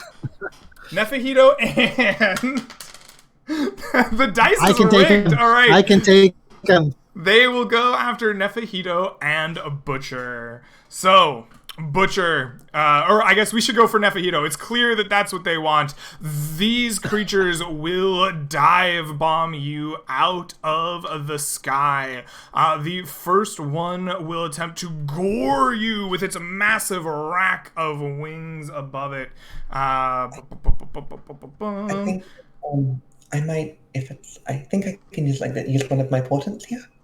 You would like to use one of your potents. I think perhaps there were dark wings in my dream, and while I'm too busy looking around me and thinking of skeletons to kind of be very perceptive, when I see this sort of shadow enclosing and getting nearer to Nefahito, I'm like, I remember the shadow descending in my dream, and I shout out a warning just in time to change its roll to a 4 on its dive. And a very good choice was made indeed, as the Periton was sure to critically strike at the heart of Nefahito. Your shout changes the fabric of reality. For just a moment you saw this happening, and it saves him. Instead, Nefahito steps back. The gore of its mighty rack of antlers strikes into the ground next to him and his tragically stoned horse that doesn't notice anything going on at all. And you are spared this attack. However, the creature will get to use its talons to follow up, and it attacks you with a 23, Nefahito. Could I use a luck roll on that, or a luck point? You may absolutely make a luck roll there. It will re-roll one of its die. And it will instead attack you with a 23. Okay. Wow. The dice really want to hit you, Nefahito. I'll just take my hit. Right. Excellent. You are struck by its talons. You will take it is driven into you with additional force from its diving attack.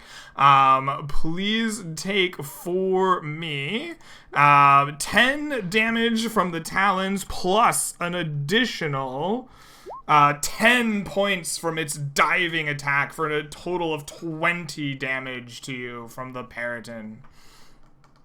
Classic. I take it. And I'm right. No.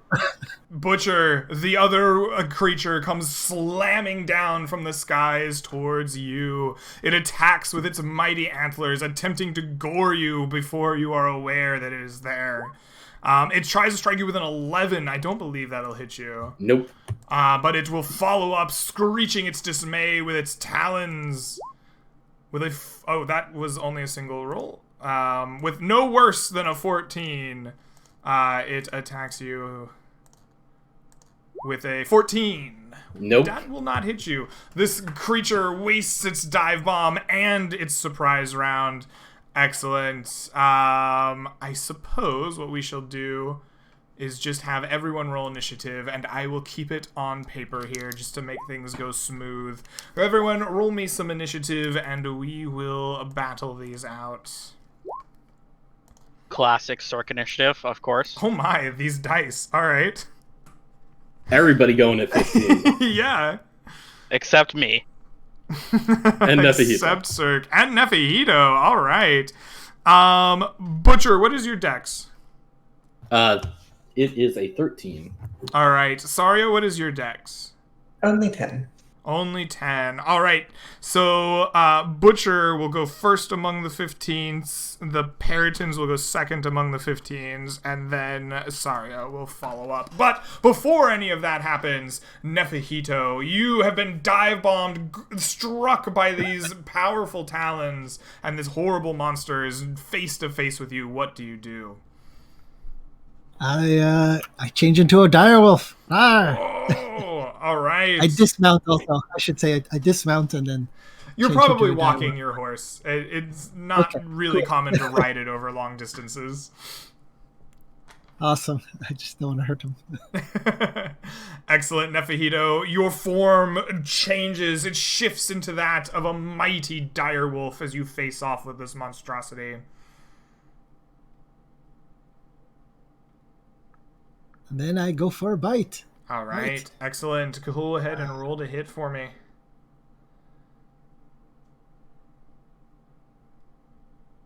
What button here do I? So there is I got it. Oh, you got it. Okay, perfect. You attack with an 18. That'll do it. For 13 points of damage, the Periton will make that strength attack or strength save successfully with a 21. You attempt to pin it to the ground after you bite it and knock it prone, but it is strong enough to tear away from you. But you rip into the creature for 13 points of damage. Its foul black blood dripping down your wolf snout. I growl like, "Grr! You take 20 out of me. I took 13. Come on." All right, excellent. That is your turn, it seems. Butcher, you are the next to react as one of these creatures is trying to gore and rip you to shreds. What do you do? As it dives past me, missing me, I will attempt to take out my poleaxe and smack it in the back as it dives past. With a 14, that is enough to strike the creature. All right. I will use my ability, my maneuver menacing attack to attempt to frighten it. Absolutely. You 34 points strike of it damage. with 34 points of damage. I would roll to see if it was frightened, but it matters not, as your massive, great weapon cleaves straight through the creature, chopping its horrifying, demon head off, and it dies in a puddle of black blood at your feet. And then I will hop on my horse and ride it to where the other one is attacking this wolf. All right. And as a bonus action, since I slew a beast, I can make another attack. So Please I will. do. With a 15, you will strike it. I will do the same thing. Menacing attack. All right. So 6 plus 30 points With of another damage. 30 damage. With a 13 already done it, you strike right where the wolf's bite was before, cleaving this creature in twain, and you dispose of it. The Periton dies, a black, burbling mess upon the ground in front of you. All right. I've significantly underestimated the need for initiative, as Butcher has destroyed both of these creatures before anyone else has a chance to move. You look to the skies tentatively, making sure that nothing else was threatening you, and eventually you are quite certain as a party that no more of these beasts are hunting you at this moment. I will go to Netha as soon as he turns back to his human form, and I will heal him for 15 hit points with the Lay on Hand. All right. Excellent. Ah, thank you very much. That was that was painful. It was very painful. You bore it well. Yeah, I try not to show the tears. Those are dangerous ambush predators. If they can catch you, I've heard stories of them ripping whole adventures in half when they come from the sky. Oh, pardon. We were lucky. I forgot how many hit points that was. That was. You took 20 damage, so 15 of 20. Thank you. I have some magic that might aid you, but it's difficult for me. I'll save it for tonight when we're camping, if that is all right. Yeah, no worries. I feel I'll get some strength back when we rest. All right. After the ambush, do you continue on? Yep. All right. Leaving the bodies of these broken creatures behind, you once again make your way out into the Golden Hills. The rest of your day passes by without incident, and you eventually find the sun setting behind you as you are traveling eastward, and the day coming to an end. As you do, you once again kind of can see off into the distance the hills beginning to grow smaller and lower in elevation. And as you are on a particularly high rise, you do see the edge of the forest some, miles beyond your current destination. As we come to the edge of the hills here, I'll talk to Nephihito. We had a druid out here with us last time who left some druidic markings in the forest that should hopefully still be there. Maybe you can take the helm tomorrow and follow those to help us get to this chained skeleton. Oh yeah, that sounds wonderful. It's been a while since I used my druidic though. I'll be sure to I'll find out. No worries. Once you ride a bicycle, right, you don't forget how to stop riding a bicycle, even though you have not ride a bicycle in a while. That's what we druids say. What's a bicycle? Take a cycle and then double it. Ah. That's it.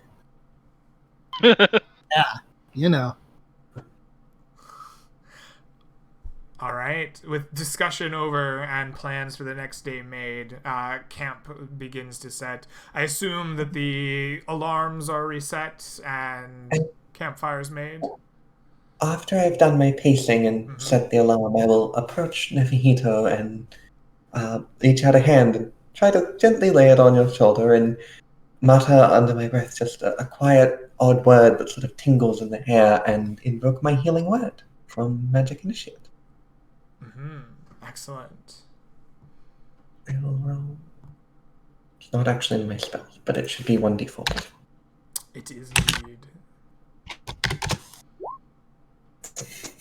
For exactly 5, you heal him up to his maximum hit points before heading to bed. Excellent. Nephihito, are you casting Create Water and Goodberry? You know it. All right. Please mark your required components, and night will begin to fall. Butcher, it is your watch tonight, as you are keeping a nice eye on the skies, and you're watching out for potential skeletons walking around. You are aware or prescient of the feeling of being watched. The hackles on the back of your neck rise. You know this feeling. You're certain of it. And you look around as best you can. You attempt to find the source of what might be watching you, but you cannot find it. But you are just so certain that you are being watched by something. You can just feel it. What do you make of this? Is it as you just cannot find the source of these eyes upon you? I think Butcher, maybe always feels a little bit like that, but Mm. feeling it more so tonight than other Definitely nights. He's pronounced, yes. maybe thinking it's just like a little bit more of, his of whatever it is he has, and maybe he doesn't make too much of it, like he's just like having a bad night. And so I don't think he thinks too much of it, and he just continues his watch, maybe extra careful on his watch, but Yes. Extra that's it. careful, being as observant as you can be. Alrighty then, Butcher. As you just go about the rest of your business, tell me, highs or lows? Highs. Highs it is. Butcher, maybe it's just a feeling. Maybe it's just, an overactive imagination. Eventually, your watch comes to an end. It's time to awake somebody else. Who's next in the watch order? I guess I'll roll a d3. Sure. So it's Nefahito that's next All right. in the watch order. So I gotta Nefahito, wake you Nefahito. are awakened by Butcher. It is time for your watch. Eventually, Butcher has a nice rest, and it is your turn to begin keeping an eye out. You, too, slowly begin to get this feeling of being watched. There's eyes upon you. The hackles on the back of your neck rise. You look, you search. You do not find anything or anyone watching you, but you just feel it as if you are being observed. What do you make of this? I feel that I'm being watched. I kind of would assume that I'm being watched. Mm-hmm. And I was thinking, who, anyone over there? How do I do this? And then I think, oh wait, I think the problem is that I'm using my human eyes. I'm not using my bat eyes, and then I turn into a bat. All right. And I kind of like echolocate, see if I can detect. Absolutely. You use your unhuman eyes to echolocate, to attempt to find what might be observing you. Nefahito, in your bat form, please make for me an investigation check. Your DC will be 13.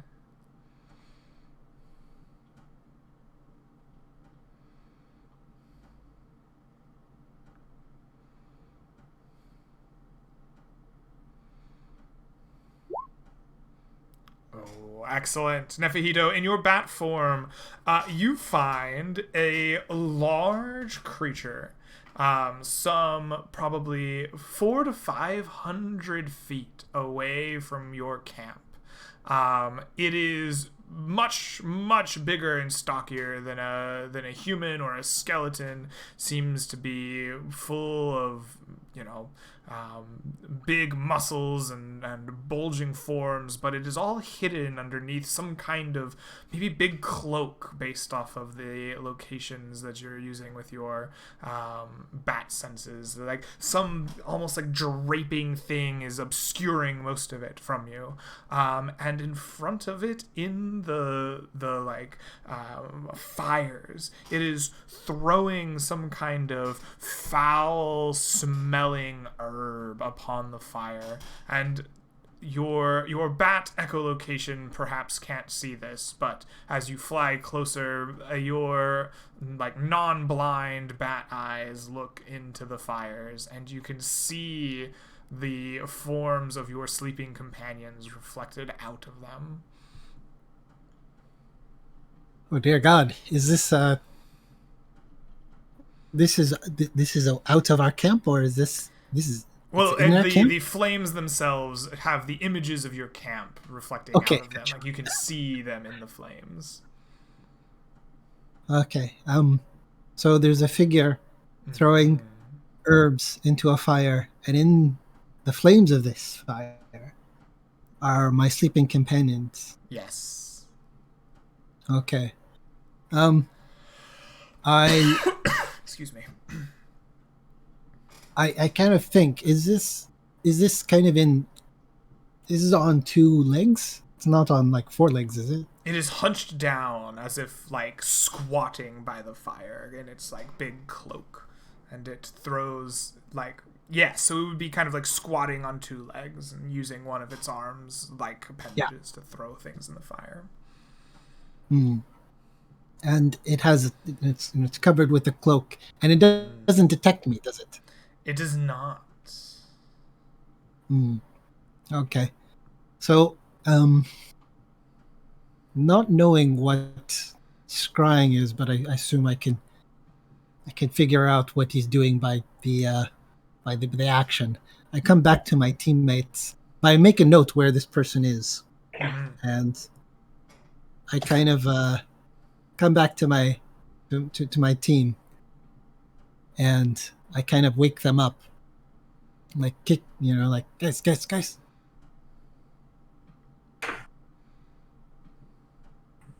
Yes? What is What's going wrong? on? Okay. You ever get the feeling that you've been watched? All the time. Yeah. Seems to be a common thing here in this place. Well, we're definitely being watched. I seen them. I flew into a bat. I kind of had that feeling, and then I kind of batted myself. Bat. Bat. Nafito. And then I found this person. It's located over there.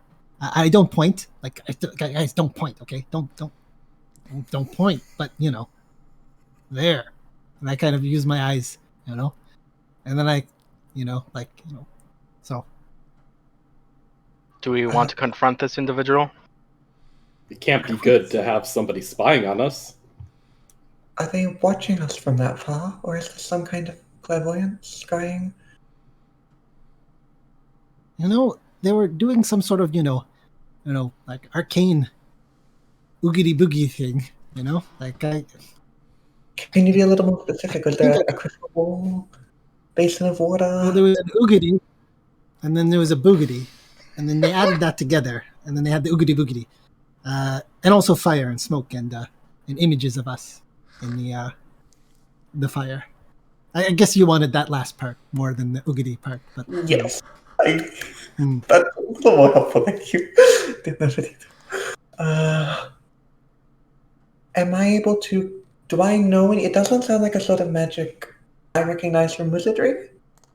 I don't know. Is it?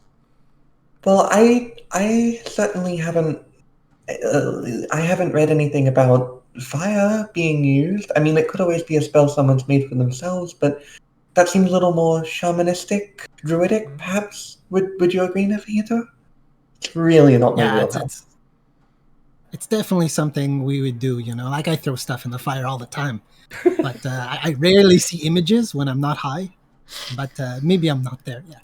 But anyways, I definitely saw us. We were in those things, that we were in the fire. I know that. And then I kind of take a puff. I take a puff of my, my watchman pipe. So I get high when I'm doing my watches. So, I put on my armor while they're talking.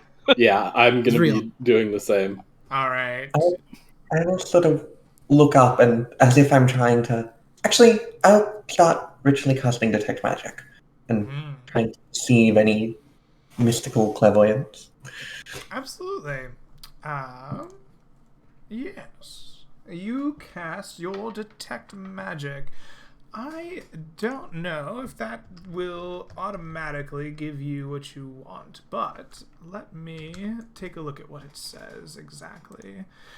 In presence of magic within 30 feet, you sense this way you can cause your action to see a faint aura, an invisible creature or object that bears magic. You learn at school, if any, can penetrate barriers up to X amount of feet of stuff. Okay.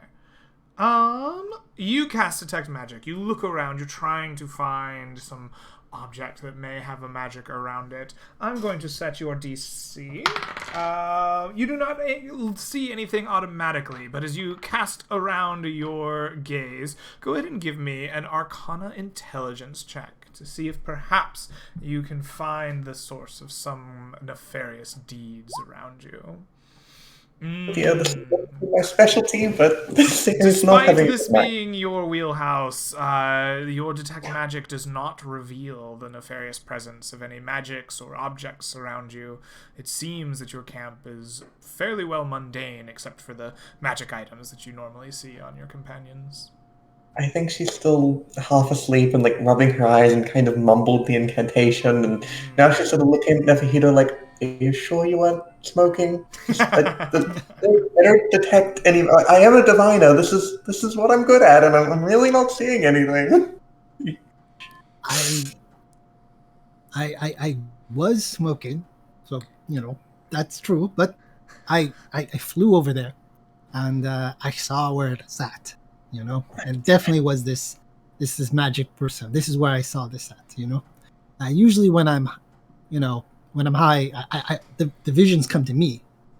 But this I went to it, so it's real, real. All right, I I'll can give show a you. 10. Let's go. In fact, let's go. Did we have time to get And our if armor they're- on? Sure, you wait long enough and you find yourselves eventually donned with armor and are ready to go and search for Wow. this strange camp.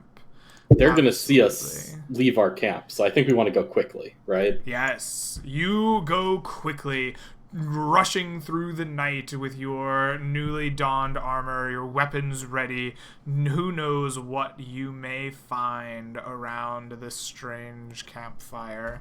Neferhito leads the way, and as you get there, you find on a small cliff side a camp that looks something like this. Tucked away by a cliff, there is a smoldering embers of a campfire in ringed stones. There is clearly evidence of a there's clearly evidence of a person or persons that have been here around this campfire as the party approaches it, but you do not see them readily available. On the cliffside, you will note that there is a big black cloak hung upon a rock opposite the campfire, and you see where dirt or sand has been piled upon the campfire quickly, as if it had been doused while the party made their way up here to investigate it.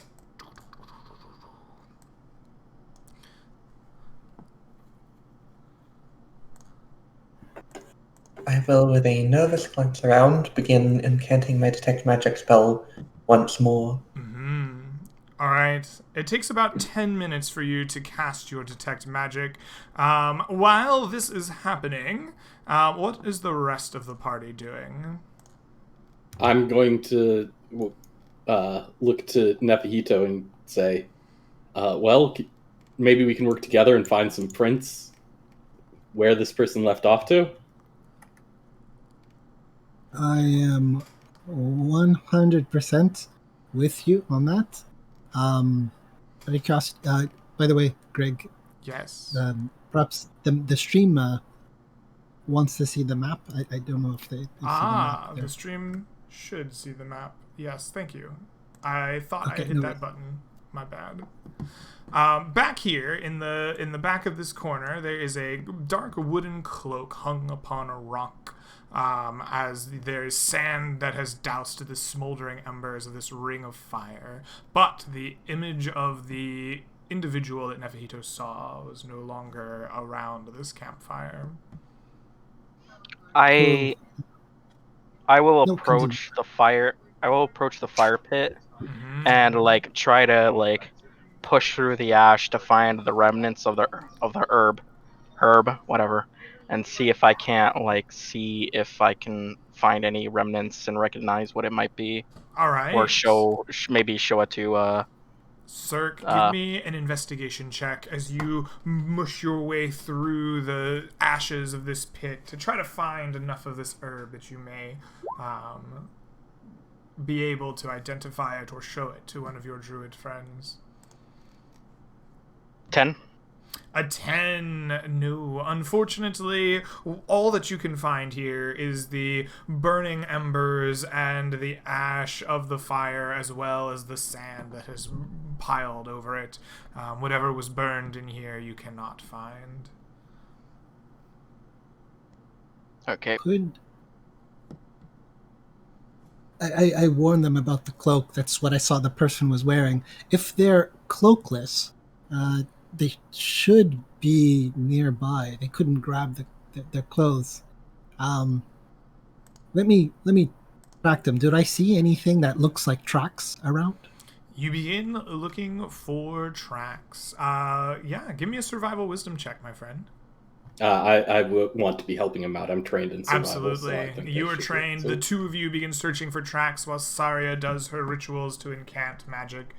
Go ahead and roll at advantage, Nefahito.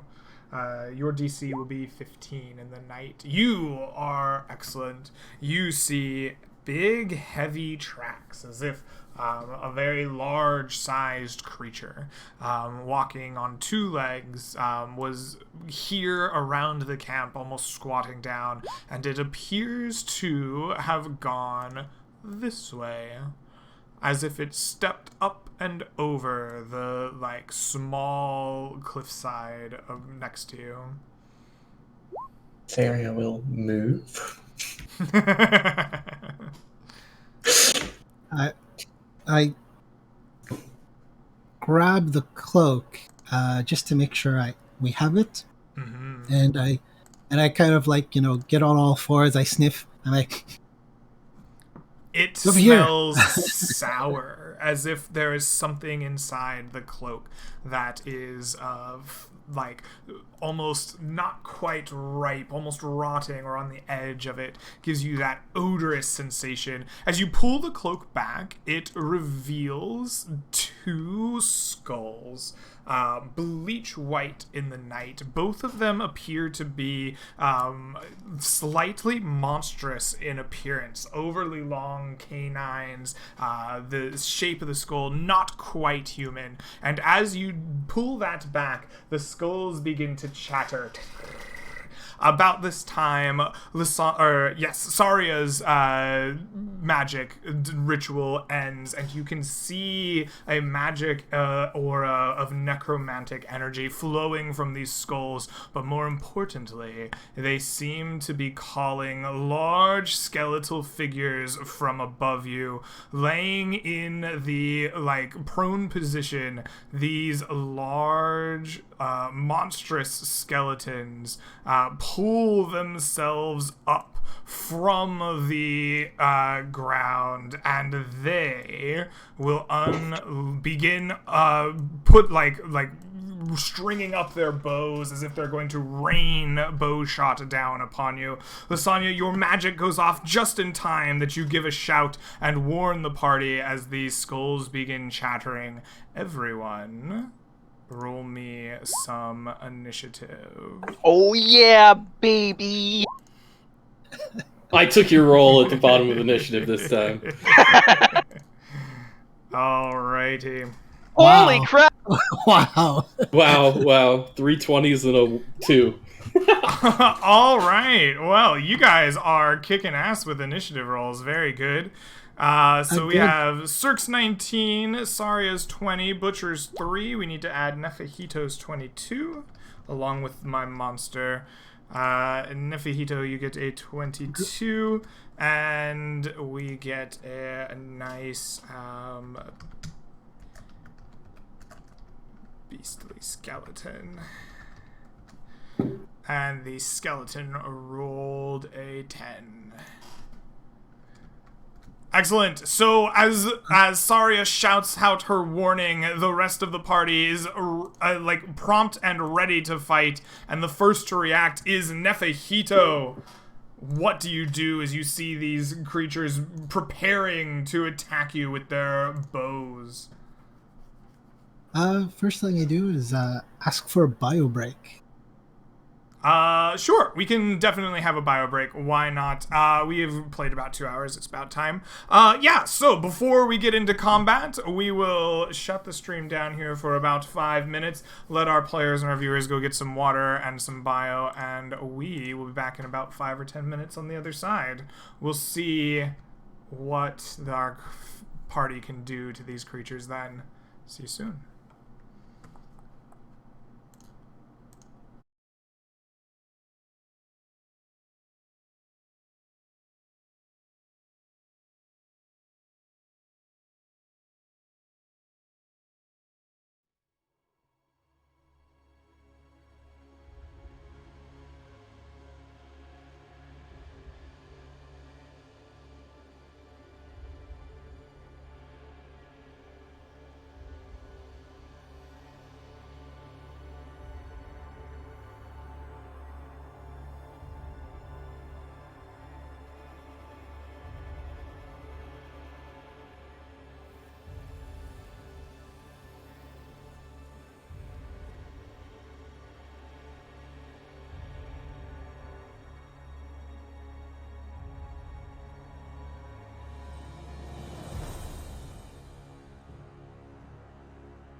And welcome back, everyone, to Land Beyond the Mist. Just before the break, our party uncovered some creature spying upon them, and it lured them here to trap them with mighty skeletons. Fortunately, the party warned themselves just in time and rolled themselves into initiative as the fight began. Our brave Nefahito, you, Mr. Scumbag, are the first to react. How do you react as these skeletons turn their mighty bows towards you? I walk over to Seria and I cast a protection from good and evil Excellent. as my action. You cast protection from good and evil, and you said you did that to Butcher? Saria. Seria. To Saria. I see. You step over to Saria and cast your protections upon her. Excellent. And with that, Yes. Saria, it is your turn. What do you do? I am first going to fall back to behind my much more sturdy companions. With a whisper of thanks to Nefahito. I will. They're clearly. Are they clearly menacing and drawing their bow? Yes, they are drawing their bows with intent to do grievous wounds to you and your companions. With my detect magic going, can I see any sort of locus point of the necromancy that binds them together? Some sort of brighter gleaming spot to throw my fire? No, they don't have a locus point so much as it seems like a small thread winds around them as if it were tying each of their bones together.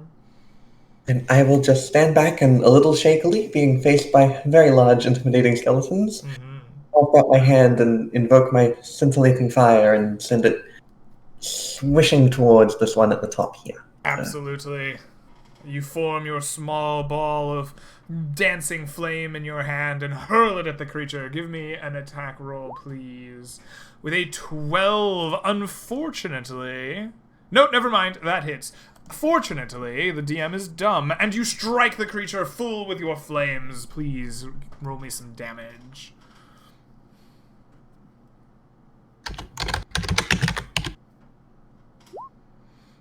Excellent. For 6 points of damage, the skeleton hardly reacts as it wreathed in your dancing flames. You can see them licking the bone and blackening it. You know you've damaged it, but it seems to shrug it off without much of a worry at all.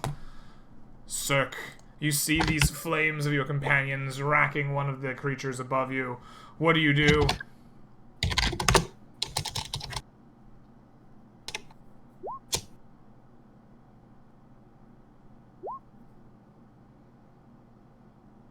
Sorry, I was talking. So I need a confirmation on this cliff. If I was to climb up there, would I be able to get there without, using my dash speed? The cliff itself is about... is it 10 or is it 15 at this point? It is 10, so it is about a 10-foot cliff that you would need to climb. I believe your climbing speed is half of your movement speed, so you'd need at least 20 foot of movement to climb it successfully. So I can move 10 feet, and then I'd have another 20 feet left over, so I should be fine. Perfect. So I'm just gonna get up to this archer. There's no point in not doing it. He'll have a disadvantage to attack anyone because I'll be in melee. I'm gonna get up there, and I am going to Great Weapon Master this skeleton. If you want to replace my role, you can. It's up to you. I will. As I've seen the shadows earlier descending upon us, I suppose I see a bright moment of glory sparking out beneath them in my dreams, and I replace your role with a 14. All right, excellent. So that's it. That will hit with your modifier, absolutely. Go ahead, Cheros, and roll me some damage. Yep. I am going to also smite, because why the fuck not? All right. Oh my goodness. You bring Nice. your mighty club up. Saria like shouts at just the right moment, and it breaks the concentration of the skeleton. It looks to her and it opens itself up for a mighty blow. Your hammer comes crashing down upon it, and the holy light of the moon dances around your club, erupting in a gulf of magical damage. For 45 total points, the creature reels back, stumbling as it has been struck, and we check to see if it is bloodied, and in fact, it is. You bloody the skeleton with your blow as it readjusts and snarls silently at you, menacing with its great horns. Alright, and with that, the beastly skeletons themselves will move. The creature that you have struck, Cirque, now focuses its attention on you. It drops the bow that it was preparing, reaches down and grasps from the ground the great axe that it had with it, and it will slash down upon you with a mighty attack, trying to sever your head from your body. It strikes at you with a 24 to hit, and will do to you... Oh, that's a plus money. That's not quite right. It'll do 4 plus 10 plus 4, so 18 points of slashing damage with its mighty weapon, crashing into your body. It's once again kind of snarls at you and lowers its head as if it were to gore you next, but cannot do so. The second one looks down upon the companions, and it will choose someone to strike. It will choose Butcher. It knocks its mighty bow, and it will attempt to rocket its oversized missile at you. Is it vulnerable to bludgeoning? It is not. Okay, I just had to check. Yes. It fires a 15 to strike at you, Miss. Butcher, and it misses your armor, deflecting its mighty blow. It snarls soundlessly again, picking up another oversized missile to knock into its bow. But it is your turn, Butcher. After knocking aside this missile towards you, what do you do? So Butcher can actually just leap this cliff in a single bound. No Oh, problem. can you? With his boots of springing and striding. So he is going to make a running leap at this skeleton over here. All right. So you do, making a running leap, you spring up, surprising the creature as you land easily upon the top of the cliff, ready to fight. And I will, as I do so, bring my poleaxe down upon it, All right. trying to hit it in the shoulder. And I will use... oh, sorry. Does that hit? It does. All right, then I will use... let's see. Yeah, I'll use a goading attack to make it have to attack me if it fails on wisdom save. Mm-hmm. Absolutely. And I deal double damage to these undead, I All suppose. right. You deal 54 points of damage to this creature. Your poleaxe Plus another 4. cleaving- 58. Huh? Plus another 4 for the superiority dice. Plus another 4 from the superiority dice. You're correct. I missed those. It is 58 points of damage. You bloody this skeleton. It is definitely looking worse for the wear. There we go. And then I will action surge to strike Classic. it again. Alrighty. Let's see. Holy shit. It will fail its wisdom save, though I'm not sure it's going to matter. As you action surge, bring your great weapon down upon it again, dealing an additional 42 damage to the undead menace, and it dies, crumbling into a pile of bone. Yeah, I think as I jump up off the cliff, I think I just slice off its left arm and then cleaved from the side and cut it off its leg, and it just crumbles. Damn, boy, where'd you find this? All right. Nefahito, Butcher, you see, leap up onto the cliff, and in a flurry of blows from his great polearm, fell one of these foul things. What do you do as you see this happen?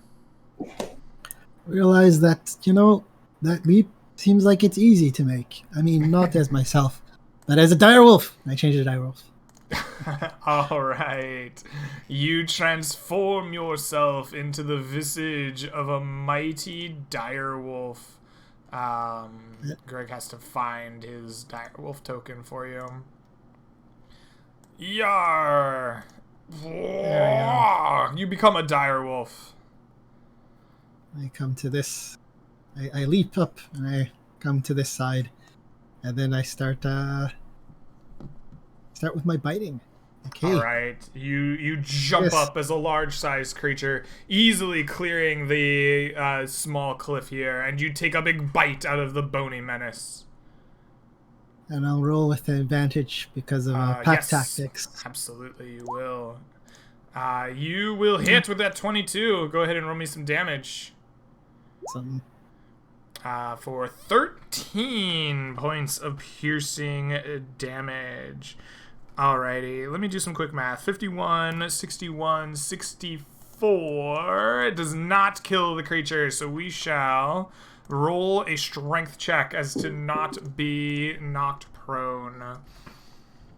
The creature fails! You jump on the skeletal being as its eyes are locked with Cirque, and then you just knock it down, biting and ripping at its bones, tearing off little pieces of them.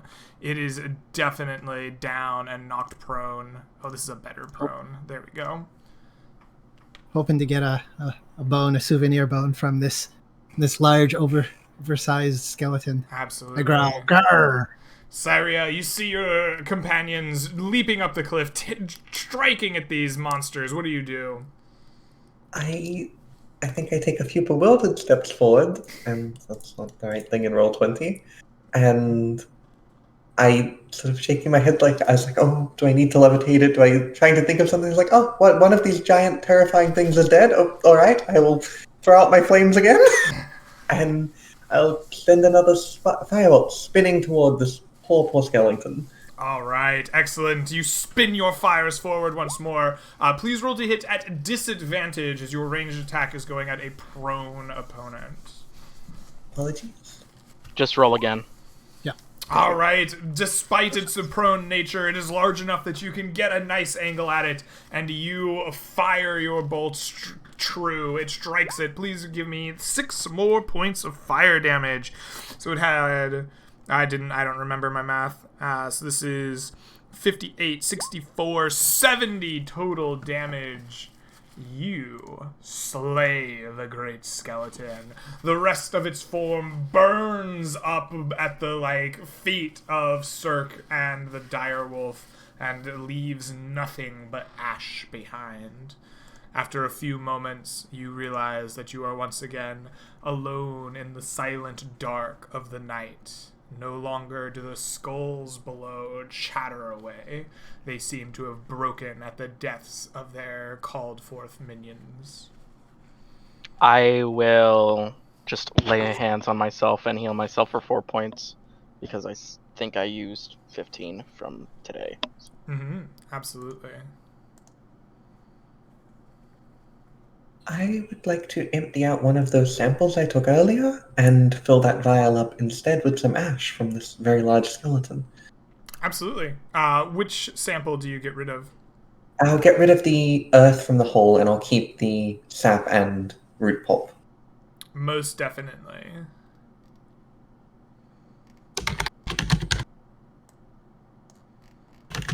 Well, Butcher's very curious about what's happened here. Clearly, those were not the person that they had followed.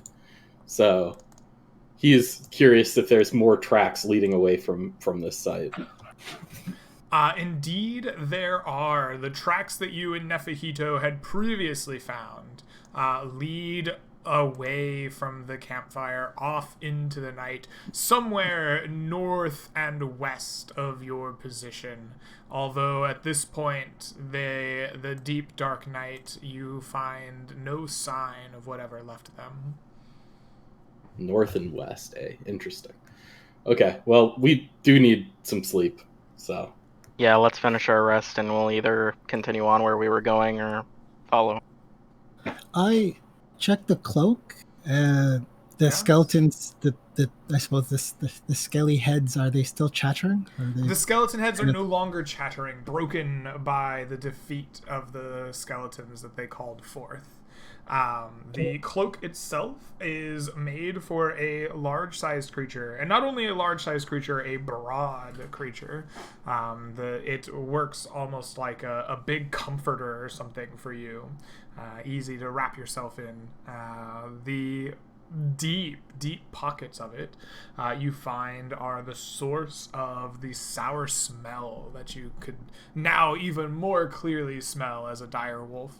The pockets have this old dried herb inside of it that seems to be on the border of rotting. It has both that like sweet smell of decay, but that deep sour pungentness of something that's unpleasant. I have an herbalism kit. Could I identify what this is? Sure. You take a few moments to pull out your herbalism kit, direwolf yourself, and run a few experiments. Go ahead and give me an herbalism kit tool proficiency check. The attribute I think involved here is going to be intelligence. Okay.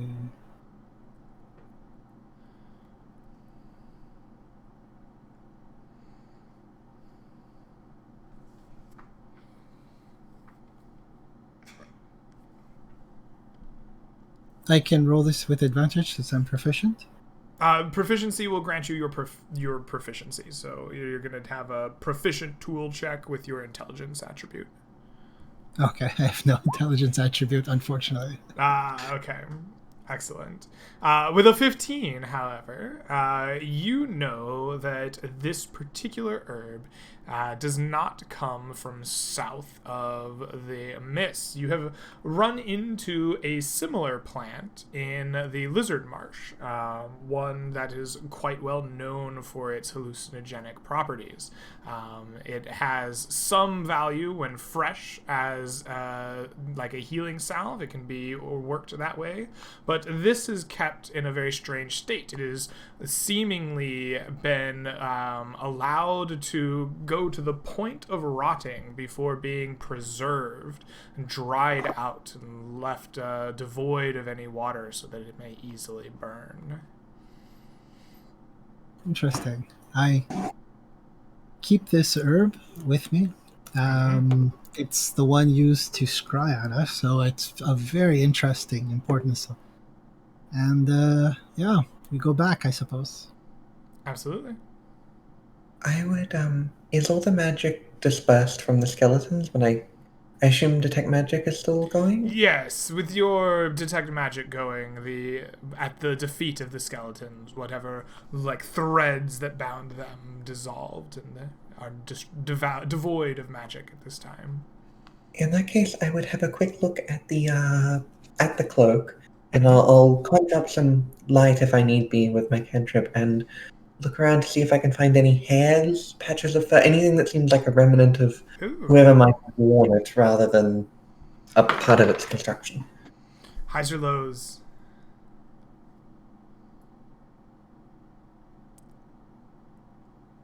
Sorry, what did you say? Highs or lows? I'll take lows. Lows it is. You indeed find a patch of thick, dark, black hair. I will go over and show it to the Fajito and be.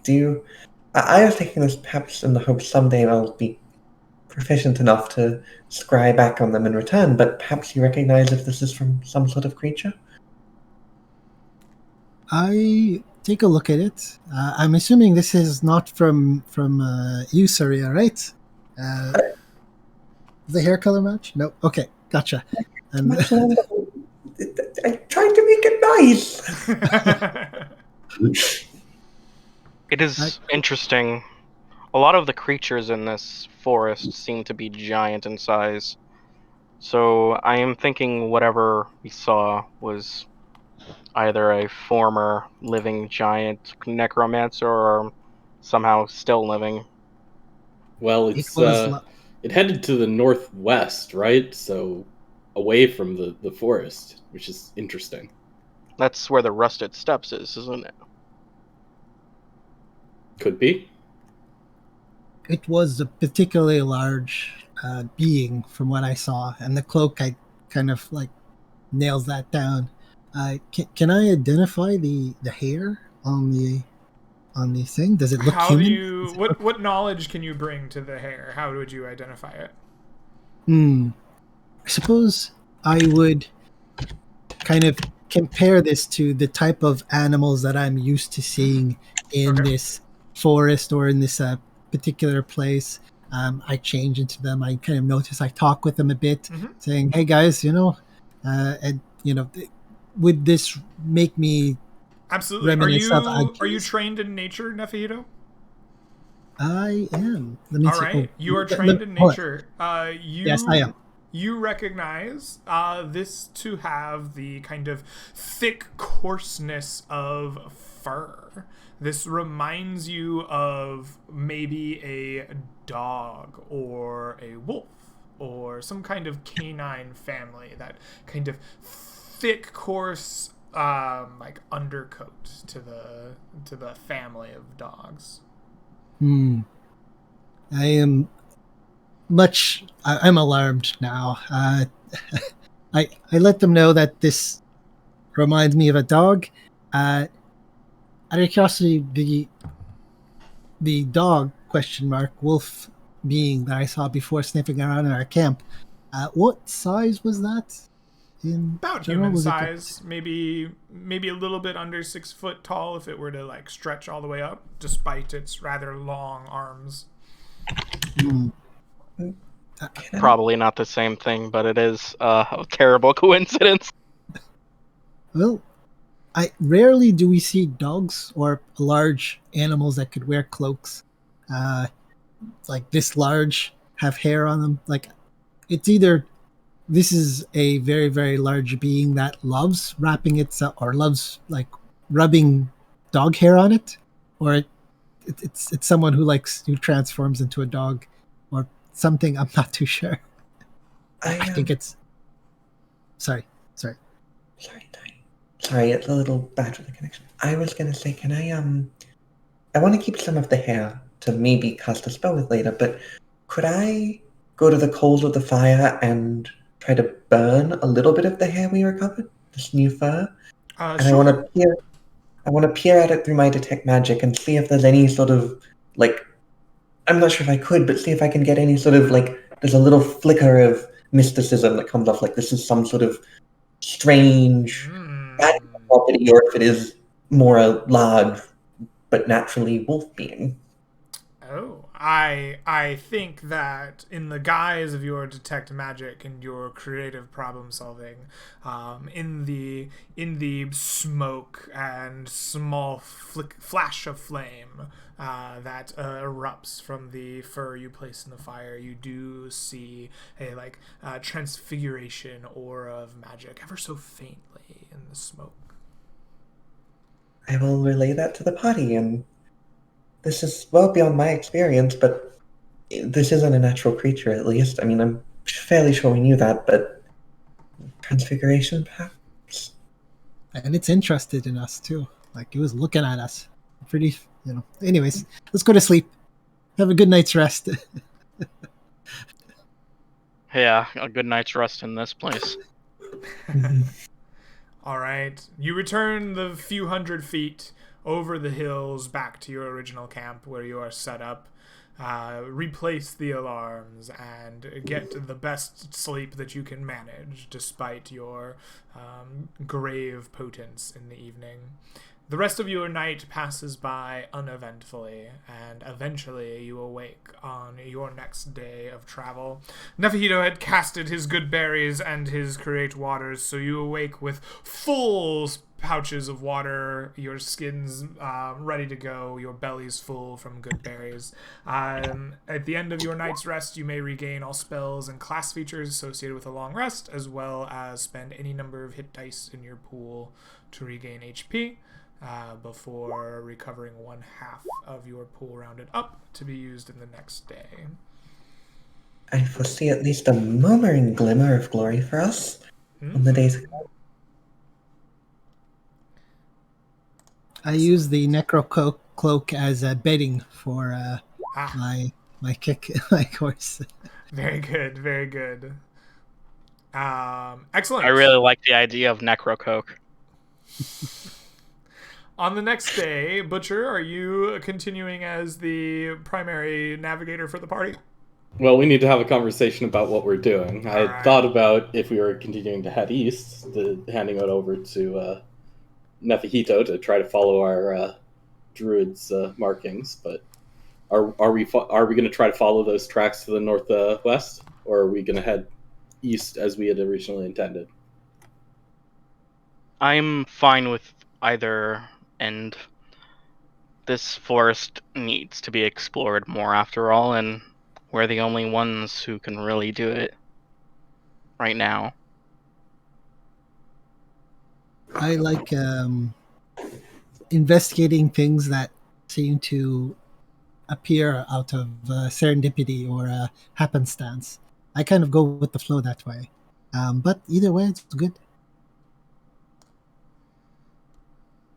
Syria, what do you think? Oh, I point me in the right direction, and I'll tell you what I can discern. But I am new to this. I am new to wandering through the terrifyingly perilous wilderness, and I defer entirely to your judgment. So it sounds like one for heading east and one for heading northwest. And what does Butcher think? Butcher... I think Butcher sees a clear goal and a clear problem to the northwest. So I think he would say, we've got some unknown nonsense happening off to the east and something a little bit more clear to the northwest. So I think he would think we should follow to the northwest. As you wish. I just remind caution that if this figure is connected to whatever raised those skeletons, I would be wary. I think it's definitely worth investigating. It seems like it could be trouble, but those skeletons, whatever animated them, was very well done. This is true. All right. So I think we head back to those tracks and try to follow them northwest. All right. So you do. You, in the morning, gather up your supplies, don your armor, and begin heading towards the tracks you found the previous day. Nefahito crit his check previously, so I think you are very familiar with where they are and where they are going. You quickly find them, and they lead almost in a direct straight line up into the northwest. You follow them for some time. You occasionally lose track of them as the Gold Hills do not make for easy tracking. The climbs and descents and elevation are, difficult to maintain your vision of the tracks. Juniper grows thick, but the cold, frosty earth holds the prints nicely for you, and you follow them for the day. They go a long time without seeming to stop. No ceasing, no resting. You don't see it branch off for any paths.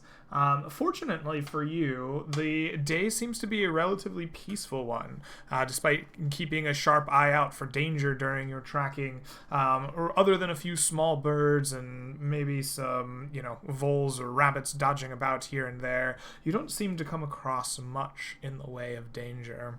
Around the time the sun is, well, actually, how far can you move? Butcher, you're traveling slowly. Give me a navigation check just so I know how fast you're going. DC 15. You will have advantage from your wanderer. You rolled stealth again. Stealth, yeah. Why do I keep clicking the wrong thing? Stealth, survival. Ugh. Oh Okay, god, so you no. need one less hex. Can you get to the end of this? 1, 2, 3. We'll get you here. Yes. So, as the late afternoon sun kind of begins to bleed towards evening, eventually you will see that the tracks themselves have led unerringly to a strange place in the Gold Hills. The Gold Hills are a place where juniper grows quite often. It is a low brush and many hills climbing up and down. But here you can see some few hundred feet still away from you. There is a kind of valley where the hills do not climb much. The elevation is much less significant. And there is a large grove of red oaks. They spread out their like long willowy branches, and though it is winter, some few red leaves still like hold fast to the branches, creating a like dark red canopy stretching out for a good mile or so in many directions. You have found quite the large grove of willow trees out here amongst the Gold Hills. Interesting. So we found a grove of willow trees, and that's where our tracks lead. Yes, indeed. Is there anything in particular anybody has in terms of ideas of how to... Are we cautious of these willow trees? Do we think that they're fine? What was the nature of the tree in the gulch, actually? It was a great willow. Interesting. If we're going in there, I personally would prefer to wait until the next dawn breaks. With all the undead and such, I'd fear to venture in as the sun begins to set. Okay, that's fair. It could be a nature grove, but considering what's entering it, I fear that it is far worse. I think it is wise to be wary of them. So, perhaps we should stay outside for the night. All right, yeah, sounds good. Find some cover so they can't see us out in the hills, fields. One of those two. Pretty sure it's hills. Yeah, so I think we look for an inlet or covered area in the hills to make a camp. All right. You search for an inlet in the hills to make a camp. Eventually finding one, you have enough daylight left to scour pretty well. You set up your camp for the night and prepare to assault the red oaks the next morning. Excellent. Let's see if you will have any encounters in the night.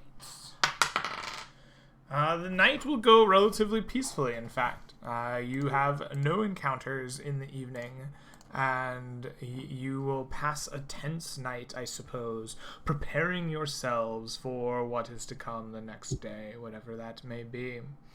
Nevahito, are you casting your spells? Absolutely. All right. Perfect. You mark down your spell components for me, and you will have good berries and fresh water for your party today. You may regain any spells or class features, yada yada yada, as the rest continues. And in the morning, you are now looking at this kind of great red oak grove stretching out in front of you. Just to be certain, the spells I'm knocking off from my slots are yesterday's or this coming days? They are yesterday's spells. So you will spend a spell slot at the end of the day. So if you spend a full day adventuring and you no longer have spell slots, you cannot cast, Good Berry and Water. Gotcha. Awesome. Yeah. May So, change is but not full of darkness. There's both good and bad awaiting us. Very good. Yep. I guess we keep trying to follow these tracks, pick up on them again in the morning. All right. You pick up on them in the morning and you make your way through the willows. As you enter the red willows, you will quickly find that they are filled with web. Long strings of like invisible web cling to the ice and dew, suspending it in the air above your heads. You can see it wrapped down around the base of trees, and small sacks of eggs are found around the bases of them. As you trudge just inside the red willows, you can see that the density of this web continues to grow deeper in.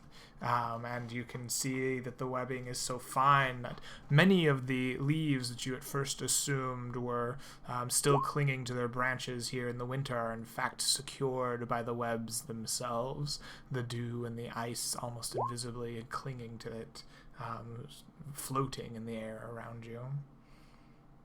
Interesting. Do these steps seem to pass through these webs like unhindered, or what can we make of the... As you enter the woods themselves, the steps seem to just stride through the center of the woods. The webbing that you see appears to be undisturbed, though you are not sure if the steps themselves are immune to it, or if they perhaps just barged through it and it was repaired. How do we all feel about immolation? I think that's a good step of to figure out, well, if we're going to traverse here, I don't want to traverse through the webs, so might as well burn them away if we are going in. The forest sounds fairly wet with frost and all, so I could probably catch some from the periphery and make sure it doesn't go up before we proceed further in, and I can burn it out as we go, assuming our more nature-minded companions don't object.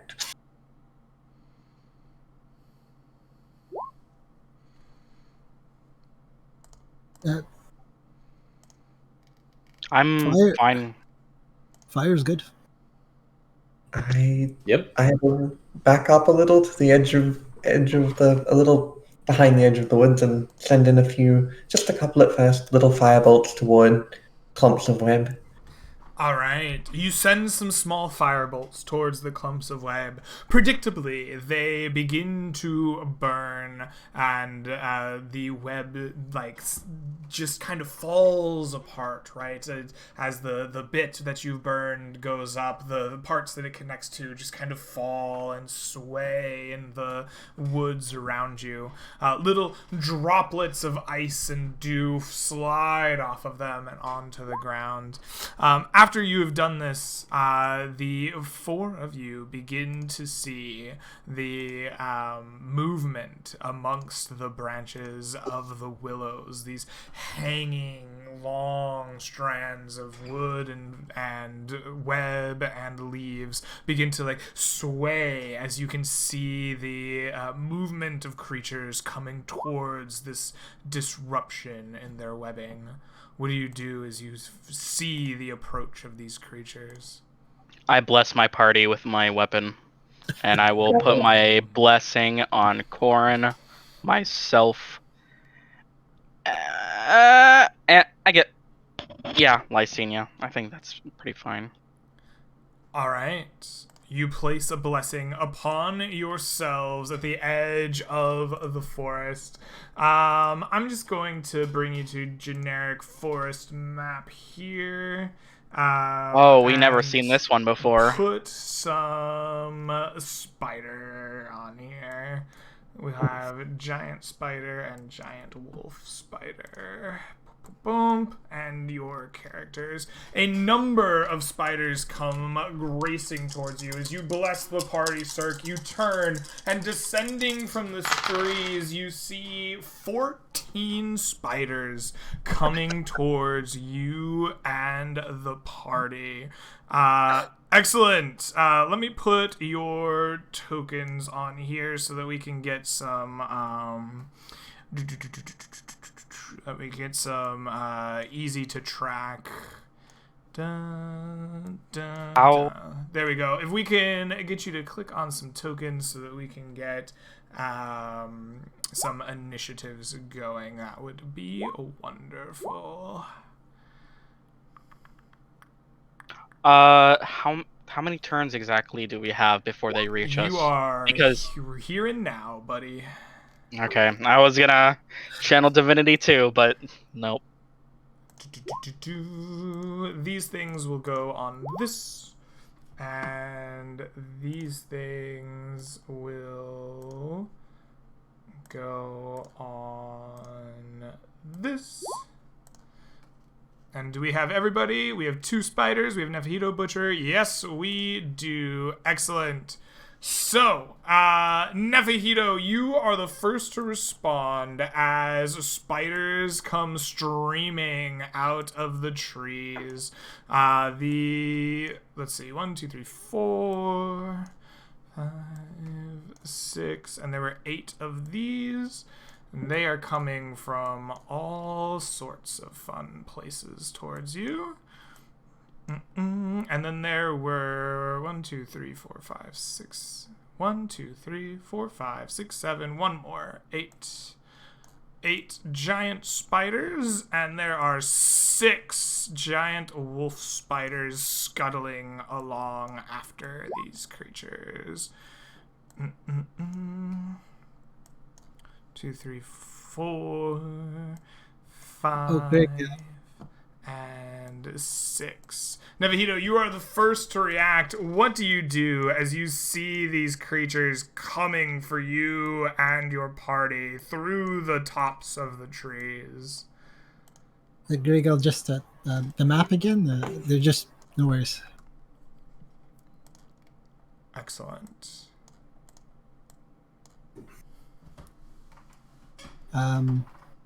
So, which I changed the direwolf, of course. Direwolf time. All right, Nephito, you transform yourself into a direwolf. Excellent. Yeah. Mm-hmm. Which is bigger, the spider or this thing on the left here? The giant spider is bigger than the giant wolf spider. The giant wolf spider is roughly medium sized. The giant spider is large. Okay, so I... There you go, jump on. Thank you.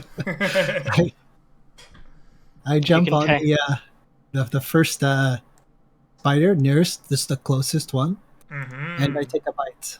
Absolutely. You jump on the nearest wolf spider to take a bite. Go ahead and roll to hit for me. Oh, you attempt to bite down on the spider, but it's just moving too quickly, dancing through the trees and the webbing around you. You cannot get a hold of it. Alrighty, excellent. Saria, you see your companion turn into a wolf to try to fight back these creatures in the trees. What do you do? So are we on the edge of the wood? Like, is the... Just behind these trees behind us, is that the edge of the woods? Sure, yeah. You weren't very deep in. Do we have an actual clearing like this that we're standing in? Yeah, sure, why not? It's just a woods map so that I could put a bunch of tokens on it. So that I'm checking there is a place where I'd be like 50. Oops, I'm so sorry. I was trying to measure. Or I'd be 15 feet out from the trees. Yeah, you can be 15 feet out from the trees. That's fine. I will cast Levitate on myself and raise into the air. All As much right. as I You raise yourself into the air, getting yourself up to the top canopy of the forest. The overstretching willows branches are in and around you, but you want can float up. try to keep away from I'm very conscious that they can probably jump quite well, so I want to sort of try to keep as best I can away from the trees. All right, absolutely. You float around, trying to avoid the overhanging branches as best that you can after casting your spell Levitate. Wonderful. That brings us to the giant wolf spiders. All right, the wolf spider that will act first is the one that is right next to Nefihito in dire wolf form. It will crawl up and try to bite at you. It attacks you with a 15. I believe that'll hit direwolf form. It does. It does. Excellente. Mr. Direwolf, please take from me 3 piercing and 7 poison damage. I also need you to make a DC 11 Constitution saving throw. He takes half on the 11, right? That's fair. If you succeed, you will take half. Okay. Does a direwolf has Constitution? My Constitution or direwolf's Constitution? Clearly, Direwolf, physical traits, strength, dex, con, go to the beast form. Mental traits, wisdom, charisma, intelligence, stick with you. All right, you succeed. You will take half of the poison. So instead, please take 3 and 3 from the bite of the wolf spider. The wolf spiders will continue to rush forward. Let us see how fast they can climb around in their many webs. 40 feet of speed. So this one can go 5, 10, 15, 20, 25, 30, 35, 40. He can attack a dire wolf. And he will... this one will go 5, 10, 15, 20, 25, 30, 35, 40. He can attack a cert. 5, 10, 15, 20, 25, 30, 35, 40. He can't really do anything, so I guess he'll just sit here and attack a dire wolf. This one definitely won't be able to attack anything but a dire wolf. So we will get 3 additional attacks against a dire wolf and 1 against Cirque. Excellent. So... direwolf, please, you will be attacked by a 5, which is a miss. You will be attacked by a 5, which is a miss. And finally, again, with a 7. That will also be a miss. I feel like I'm missing one. I am missing one up here. 5, 10, 15, 20, 25, 30, 35, 40. He really can't do anything. He's going to double move from here. 5, 10, 15, 20, 25, 30. He's going to get up to Cirque, but he can't attack. And then one more attack going at Cirque. It will try to bite upon you. Maybe. There we go. With a 23. Excellent. Now might be. Oh no. All right, so Cirque, please take for me 5 points of piercing damage plus up to 15 poison damage. Except you succeed on the saving throw, so you will only take 7 additional points of poison damage. 5 Butcher, plus 7. you see these spiders swarming your companions as even larger ones are soon to be upon you. What will you do? Butcher is going to see that the group is handling these smaller ones for now, and he's going to move in and try to intercept some of these larger spiders. All right, So absolutely. He's going to move his way up to these closest ones and take a Great Weapon Master attack with his polearm on the one to the right. I will call out to... Oh, sorry, should I? Oh, I was going to use my portent thingy, but I wasn't. Sorry. Well, you still can replace his die roll if you want it now. He's rolled a 16 plus 1. Yeah, he's definitely hitting. Yeah, I was trying to say it before the roll. Sorry, I don't know how that... You can... The way 5e works, it's a weird kind of rule. It says after the die is rolled, but before the DM has confirmed whether or not it hits, which is a really nebulous position. So, like, low-key, like, after the die is rolled, feel free to just, like, jump in at any time. Okay, It's chill. that is more useful than I thought. Sorry, I thought I had to say it in advance. Nah. All right. Yeah, some DMs are Sorry. weird about that because they'll be like, I already told you it hit, but like, it's just a nebulous weird thing. You're good. You can just jump in. It sounds like you did not want to use your thing. 17 will hit the AC of the spider, Coron, or Butcher. Go ahead and roll me some damage. 23 points of slashing damage. You cleave into this creature, bloodying it, but not felling it, as it, like, drops out of the branches and trees in front of you, like, some of its legs severed on the ground as it, like, stands on 6 or so of them. I will action surge to strike again. Think I will do a regular roll this time. All right. With a 30, you will most definitely hit AC. And 15 additional points of damage will fell this beast in front of you. And then as a bonus action, I will make a third attack with the Great Weapon Master at the one to my left. Absolutely. That is a 11 plus 4. Do you want to use a portent? Yes, if that misses, I will call out, strike it under the left side, or some such thing. Well, I'm not has- going to tell you if it hits or misses, but I'll let you substitute the roll if you would like. In that case, yes, I will use an All 18. right. You call out and like guide Butcher's strike, which will most definitely hit the giant spider. Go ahead and roll me some damage, Butcher. All right, I will scream out a menacing attack, Excellent. attempting to frighten it for an additional 3, so 28 damage. 28 total damage is enough. You slay this beast. Blah, it dies. Out of curiosity, everyone was blessed, right? Was I freaking... Yes, Everyone- everyone is blessed. Everyone But me. except, yeah. Yeah, just to be certain. And then I will move over with my remaining movement to be near these guys. All right. Absolutely. So you do, Butcher, cleaving 2 of these giant creatures away with the help of some portents. With that, the great creatures begin to move. You're right up in the business of one of these things, and this thing will roll to see if it has web. And it does. This creature begins building up a sticky mass in its like abdomen, and it fires out a like gross attack of web at you, Butcher. It attacks with a 12. Will that hit you? Nope. No, you easily sidestep most of it, cutting through what remains. It is unable to grab you with its web. Its friend will step up next to you as well. It does not have any webbing, and it will instead attempt to bite at you with its giant spidery form. Critically missing, unable to get through the armor. It does not manage to hurt you. These things have only 30 feet of movement. So this can go 5, 10, 15, 20, 25, 30. It can't really get very far. It's going to move towards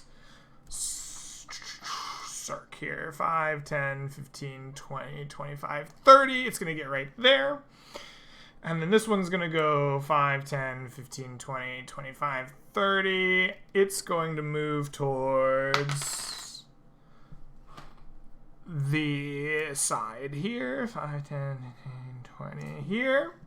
And it won't get, neither of these get to attack, they double moved. This one here will go 5, 10, 15, 20, 25, 30. Oh, actually it would be like right there, yeah. And it will get to make an attack as it surrounds good old Butcher. No web, it bites.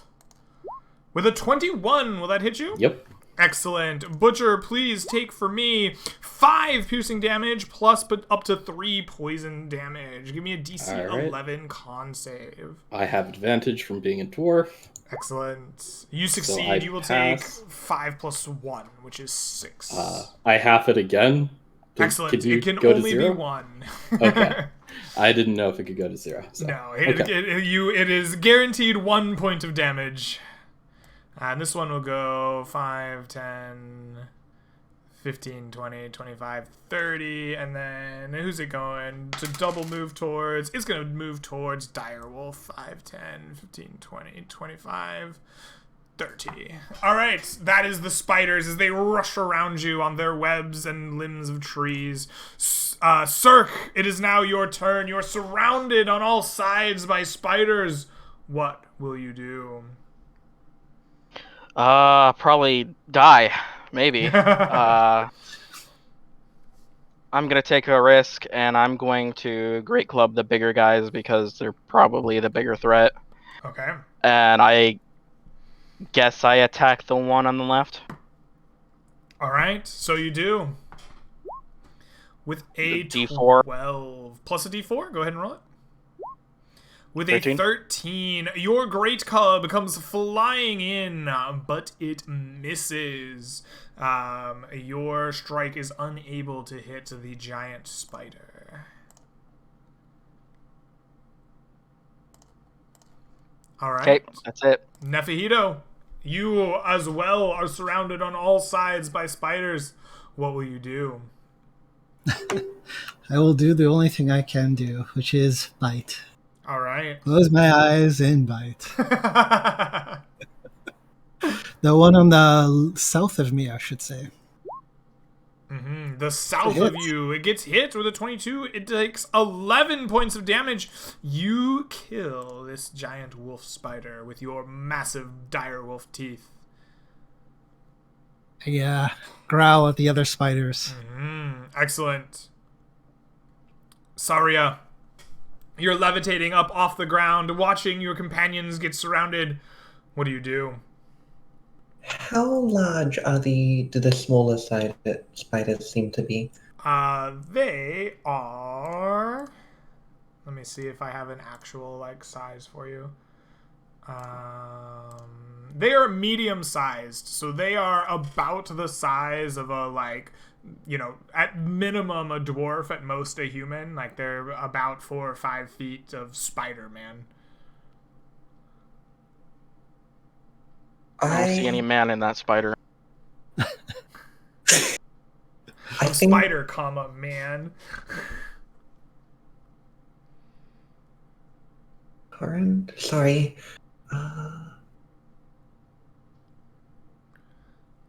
Current hit points. How injured are you, Zach? 24 of 36. I will cast sleep here. All right. Please roll for me a number of hit die. I will actually cast this at 2nd level. At 2nd level, excellent. That's... And level's 2d8, so that should be 78, correct? Yes, 78 is correct.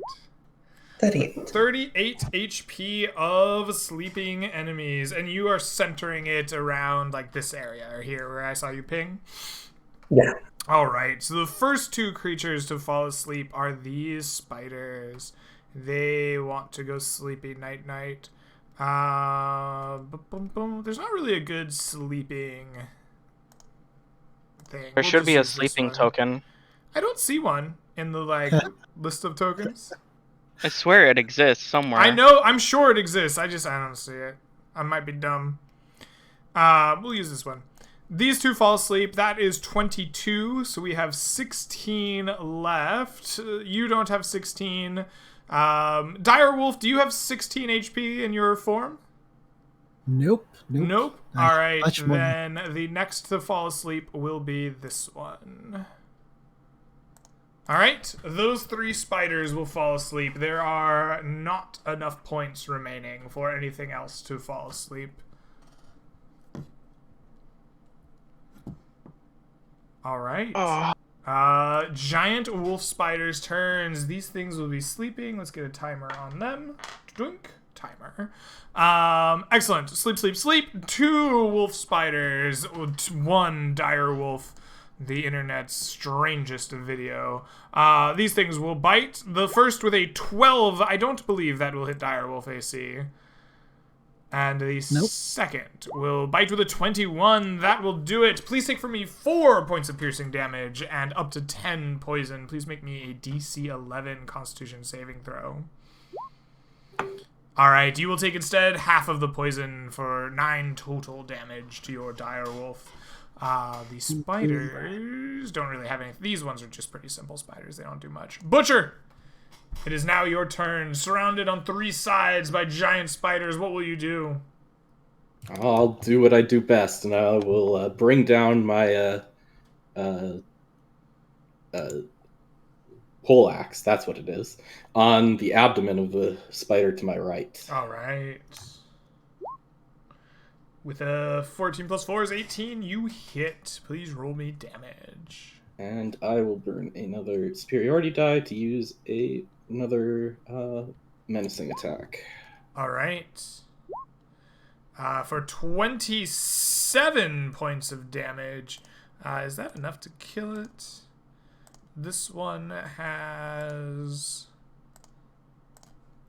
yep, that is just enough. Your axe cleaves the spider in twain. A bunch of spider silk spilling out upon the forest floor around you. As a bonus action, I will attempt to slash down the one to my, just directly in front of it, sort of bringing the momentum of that attack through to slash it. Excellent. The 21 will hit. Butcher is very menacing today. Another menacing. Very attack. menacing. How many of those have you used? 3 now. 3? Is that it? Okay.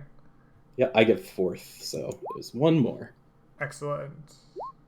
So 28 points of 21 damage. plus 7 is 28. You fell this beast with your polearm, cleaving another 2 in twain before you.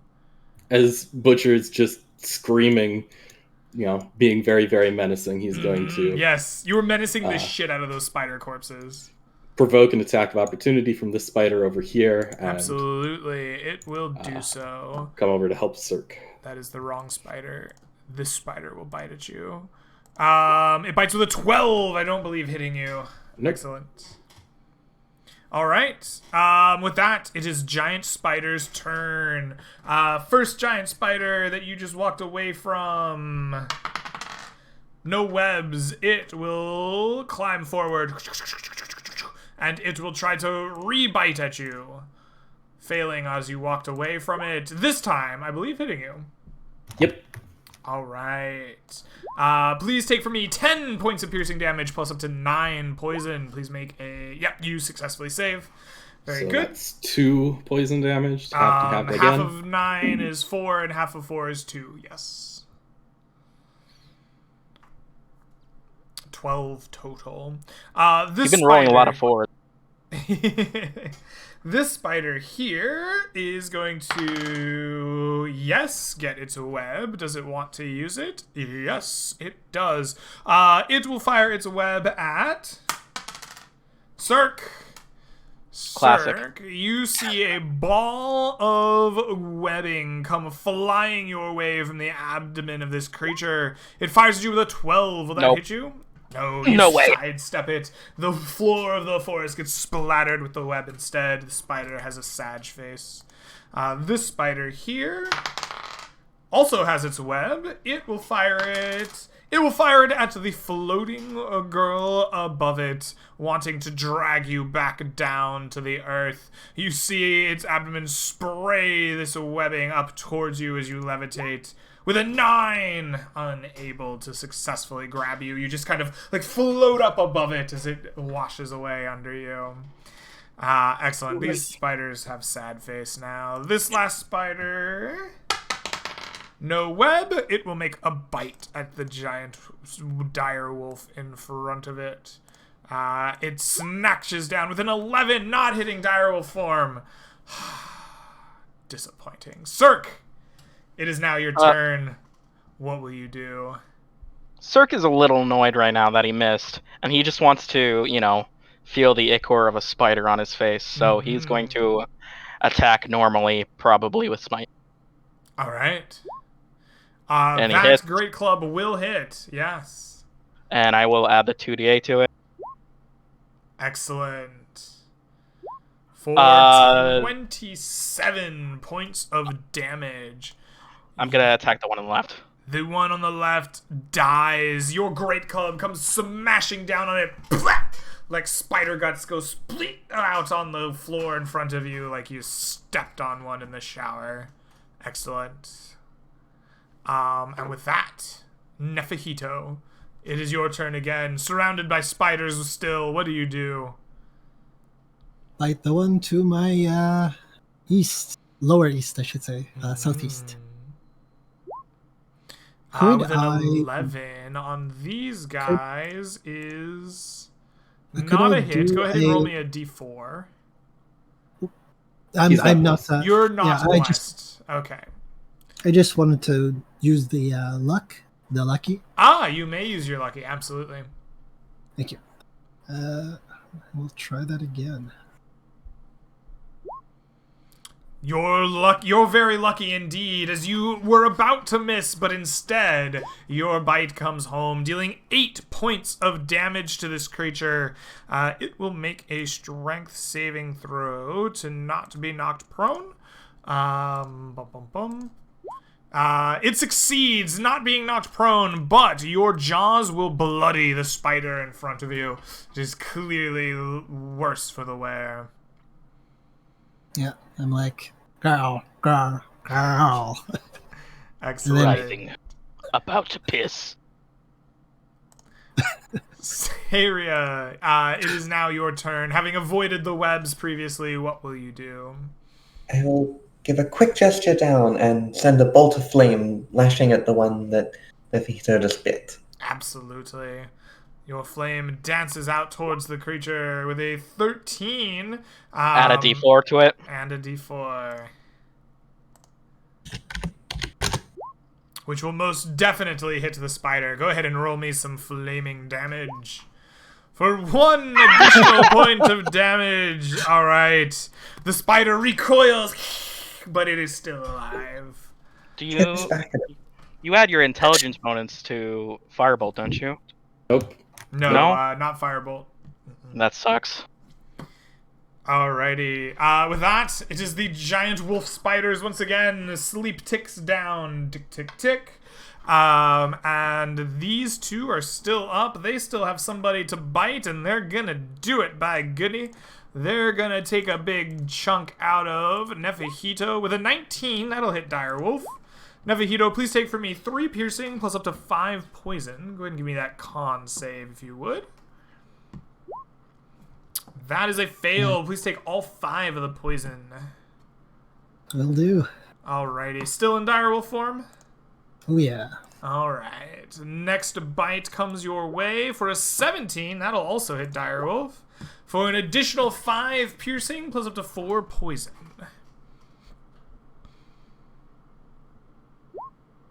That is a success. Please take 2 poison damage instead. Awesome. Alright, you are still up. Butcher! You are... The spider you came down to menace is now dead. What do you do? Alright, I will swing at this giant spider to my left that has followed me here. Mm-hmm. I will that is an use 11. I will use a precision attack to... Okay. That is an 18. That'll definitely hit with your precision attack. Go ahead and roll me some damage. For 28 slashing damage, your axe cleaves through this spider, and it dies. And then I will... How harried does that direwolf over there look? Oh, I've got a... Oh, sorry. Woof, woof, woof, woof, woof, woof, woof, woof. Bloodied? Woof? Woof, woof, woof, woof, woof, woof. Woof, Okay. woof, woof, woof. Alright, I'm no druid. I don't know what's going on with that wolf over there. So I'm just going to go over here and smack this guy. Alright. A 12. That is a 12. I think you're out of dice. I think that will miss. Yeah. All right. Butcher finally fails to kill 2 things on his turn. You'll have to settle for just 1 thing dead. First time all game. My goodness. Excellent. With that, the giant spiders will go. There's only 2 of them. The first one down here rolls for web. Doesn't have it. Doesn't know who to fight.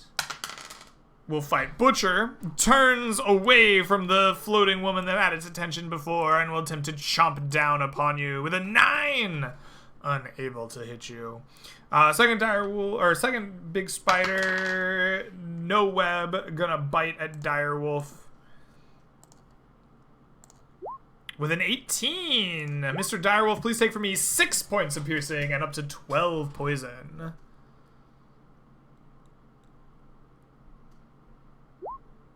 You succeed, so please take me 6 and 6. So that will take 5 of my regular. I convert back to human form. Alright. The poison damage reduced the target to 0 HP, yes? I had 7, so piercing and then So poison. 6 yes. left you at 1, and the poison got you. I know what you're about to say, and I'm just gonna say that's bullshit if you're gonna say that. It's 100% the way it works. You, my friend, are poisoned. And for 1 hour, you are paralyzed, Mr. Nefahito. But doesn't he automatically go up to full HP, so it's not actually at 0? The target of the attack went to 0 HP. You have been poisoned. Alright. Excellent. And with that, it is Cirque's turn. Fuck. I think I'll take out this one so Butcher can focus on the one up top, hopefully. Because otherwise I'm just gonna take a hit and probably take too much fucking damage. I'll try my GWP for once in my life. Add a D4. Please add the D4. The 16 will hit. Oh, I almost rolled it again. 24 damage. For 24. Do I want to smite? I don't know, do you? Yeah, let's see if it dies. Let's hope it dies. So no smite. You crush it with your great club, bloodying the spider in front of you, but it holds on, not dying. Alright. Nefahito, you are paralyzed. Saria, you see Nefahito just frozen in place by the venom of the creatures. What do? I call out to Saria and I say, we need to kill this one at the bottom so Butcher can save him before he gets dragged off. Right away, and I will send down a burst of flame at the large one near to me. Excellent. Go ahead and give me that roll to hit. With an 11. Gonna need add a that D4. D4.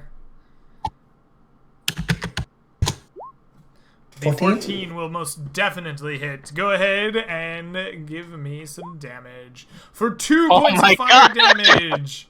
Which is enough. This creature dies to your flames, engulfed in the magical flame, and leaving a posh of ash below.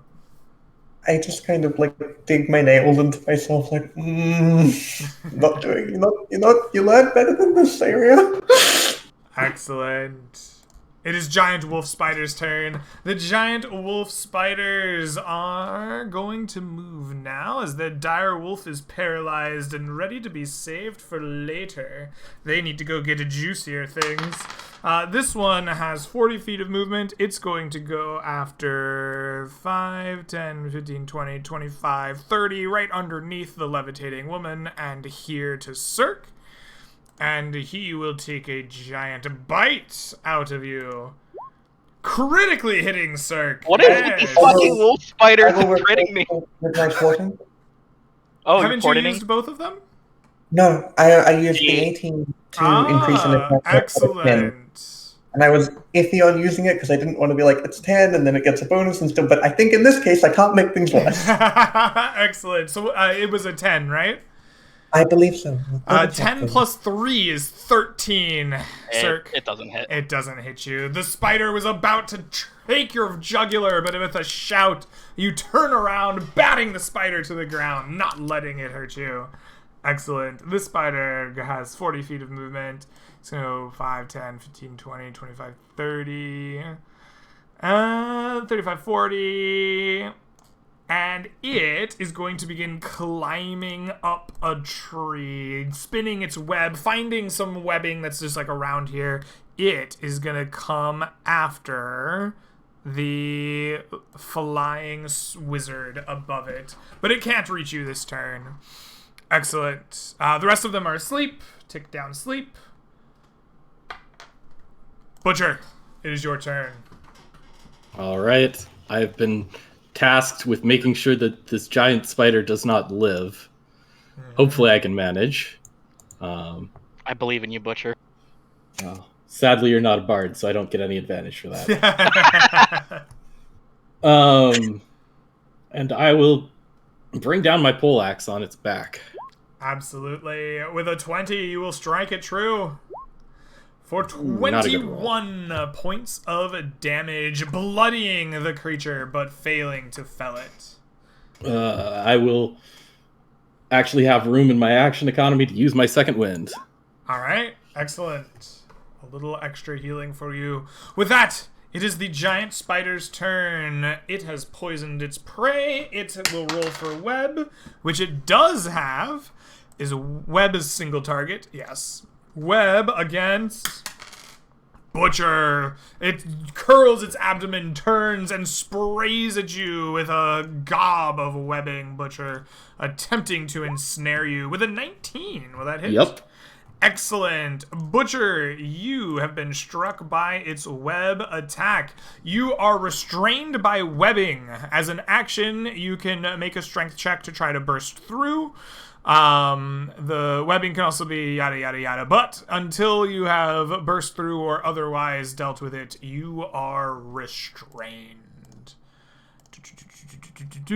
Excellent. Other giant spiders are dead. Excellent. Cirque, it is your turn. What will you do? I'm gonna take a attack of opportunity and jump over these wolf spiders and try to fucking murder the big guy, just in case he does something wacky.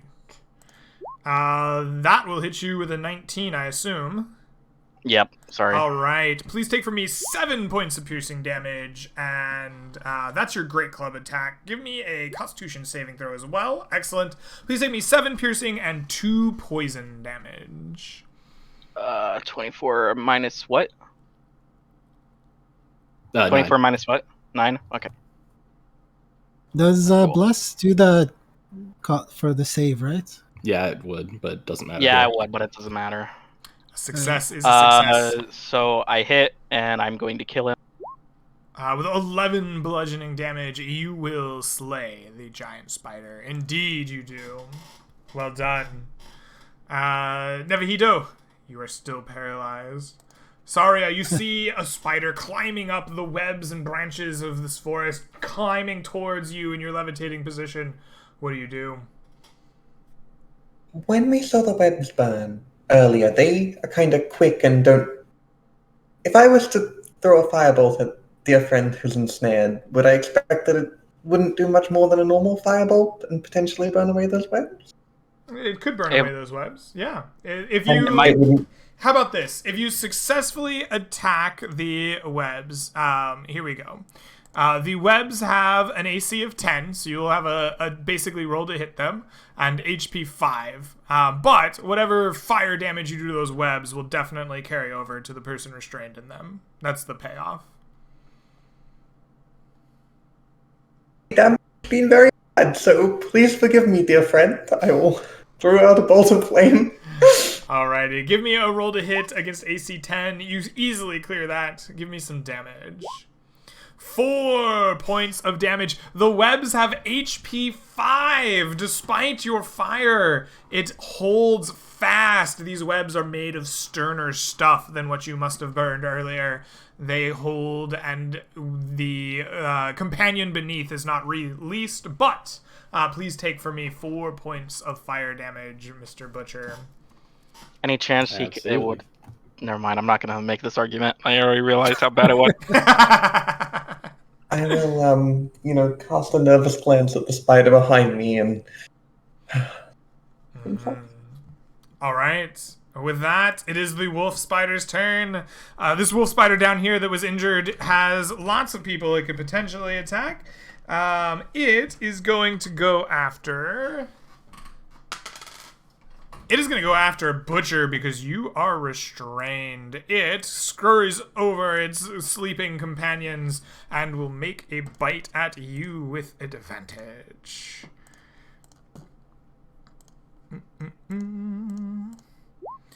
It critically strikes you, which it would have done anyway. But it makes the rolling very easy. Please take from me 8 points of piercing plus up to 17 poison. Go ahead and make me a con save. You succeed, so half of 17 is 8, and half of which again is 4. So please take me 8 plus 4, 12 total points of damage. Excellent. Sleeping. Turn goes there. There's one more spider. It's climbed up into the canopy, and it will make a leaping jump towards the levitating wizard. The giant wolf spider will attempt to bite at you. With a 20, I believe that will hit you despite your mage armor. Yes, and shield is +5, right? Shield is +5. Yes. Nope. Yeah, that hits me. All right. Excellent. Please take from me 6 points of piercing damage and up to 8 poison. I would like an DC 11 Constitution saving throw. All right. You will take D4 ain't gonna save that. Yeah, Is this, D4 is not going to get you there. Please take from me 14 total points of damage as the spider clings to you, biting it. To the ground. Would there be a separate Constitution saving roll for the bless or not? Out of curiosity. Cheros would have to save for Constitution or for concentration on the bless. Yes. Cheros did it. Thank you. Okay. The bless is from the weapon, though. Yes. Gotcha. Correct. Yeah, you're good. You're good. If it came from the weapon, you're fine. Yeah. I start drifting down to the ground, thoroughly unconscious. Oh no! All right. You have become unconscious and drift down safely from your levitating position. The spider, drifting down with you. Excellent. So you are reduced to 0 hit points. You are stable, but you are paralyzed by the poisons. Does this spider fall 20 feet? Does it have to take fall damage? It's gonna fall with her, and she is gently falling as per the levitation spell, so the spider won't be falling violently either. Okay. Excellent. Butcher, you are restrained by webs. What will you do? Butcher will take his pole axe, sort of retract it in a little bit, and make a little half swing at disadvantage at the spider next to him. You are restrained. Yeah, I think you can do that. Absolutely. Go ahead and make an attack at a disadvantage. That is a 17. That will hit. Go ahead and give me some damage. For 17 points of damage, this little wolf spider next to you will die. And I believe that's all I can do. Can't reach the other spider. It's just out of my reach. The giant spiders are dead. We can get them out of the initiative order. Cirque, it is your turn. Cirque runs over and attempts to fucking crush the thing. All right, please do. With a 15, D4 you will will hit. definitely hit. 15 damage. And you will crush this spider to death under your club. Excellent. That brings us to Nefahito's turn. You are paralyzed. Saria, you are stable and paralyzed. You're good. Wolf spiders are asleep for another turn. Butcher, you are still restrained. What will you do? All right, I'm gonna let's see. So this little spider next to me is asleep. Yes. So I think that would be a flat roll Yes. from here. So I will make a flat roll with my poleaxe. Very good. I don't know if your poleaxe is capable of not killing it. Yeah, 15 will do it. That is dead. And as a bonus action, I will hit the other one. Absolutely. Or not, because I roll a natural 1. That is a natural 1. That is a miss. Although I think it might have hit the wolf spider's AC. It would have hit, except for the fact that it is a critical miss. Excellent. You love to see it. All right, Cirque, it is your turn. What will you do? Doing my best to kill them before they wake up. Mm-hmm. 18. 18 damage. You kill it. All right. With only There's one one more sleeping spider left, we can end this charade. You murder all of the spiders while Butcher eventually gets his way out of the spider silk that binds him. And you have your stable but paralyzed friends around you. Ow, that was a lot of spiders. I did not think there'd be that many. Ow. No kidding. How hurt are you, Butcher? Fairly. But, take a quick 10-minute break, and I think we might have to wait a little bit for these guys to wake up, so... Let's drag Nefa outside of the forest, and I'll heal the wizard. I'm going to put 10... if Butcher, if you look worse than me, I will heal you, but if you don't, I will heal myself. Butcher's great. I don't know what you're talking about. Okay, as long as you're okay. I'm going to put 10 on myself and 10 on the wizard. So, yeah. You will gain 10 HP. Saria, you will gain 10 HP. You heal from 0, but you are still paralyzed by the effects of the poison for the next hour, despite the gain in hit points. So I can't speak or move or anything? Correct. For the next hour, you will still be suffering from the paralysis, though you are healed. 10 HP. All right. So, yeah, we drag our companions out of the forest, probably take a 10-minute break trying to find some wounds and stuff. All right, excellent. You leave the forest, dragging your companions out, and attempt to take a short rest. The two that are paralyzed cannot take a benefit of the short rest. But Cirque and Butcher, during your 10 minutes of resting, you can spend up to 1/2 of your hit dice pool to regain HP. And you may regain any spells or class features associated with a short rest per the player's handbook. Coolio. Basically at full. Technically only have 1, but, Yeah, I'm relatively close to full, too. Maybe I should have spent more healing on her because we would have been able to do the short rest, but too late. Well, I think we're probably just sitting here waiting for our friends to come to. Mm-hmm.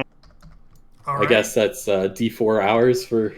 It is our 1 friend. hour, a single hour, as both of them have been healed. One by lay on hands, one by their just shape-shifting. They had HP.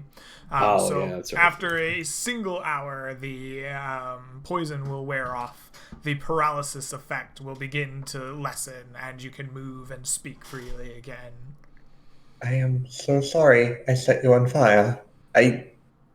You can smack me with part of the poleaxe if you want. I don't think you want that. Yeah, it's not a good idea. I mean, if she's not undead, how bad could it be? Pretty bad. Say, Nefito wakes up and says, "Wow, wild! Did you collect some of that venom?" I was more worried about getting to safety. No worries. That was way too many spiders. I don't know what you're talking about. It was fine the whole time. I'm gonna lodge a complaint in the spider union. So that was just the edge of this forest, though, right? Mhm. So this forest is, maybe you should be a little off limits. If this is the edge of this forest, then I don't want to know what's in the middle. If we somehow survive another 20 years, let's come back when I can call a firestorm from the sky. I'll feel more comfortable then. Yeah. This forest doesn't seem like a place we want to be. And Pretty we though. certainly did not become fully prepared to deal with massive amounts of spiders. Maybe next time we shouldn't alert the entire forest by setting fire to their home. Yeah, that was a bad choice we made. Hindsight. Ah, All right. Well, are we then going to set off in a different direction today? Is that the plan? I mean, it's up to you. I mean, I think it's possible we might be able to handle this area. It's just, who knows? Yeah, I'm a little bit worried about that. Seems like if this, like I said, if this is the edge encounter for this mile area, I'm not comfortable. Let's just say that. my comfort level stopped when I got downed by poison. Yeah, Yeah. that was unexpected. All right. Well, let's maybe retrace our steps back towards the forest again. Done. If that's how that Alright. works, those things are anti-half orc too. You begin to retrace your steps and begin to push your way towards the forest you left behind with the remainder of your day. Let us see if you run into any encounters along the way. The dice are kind.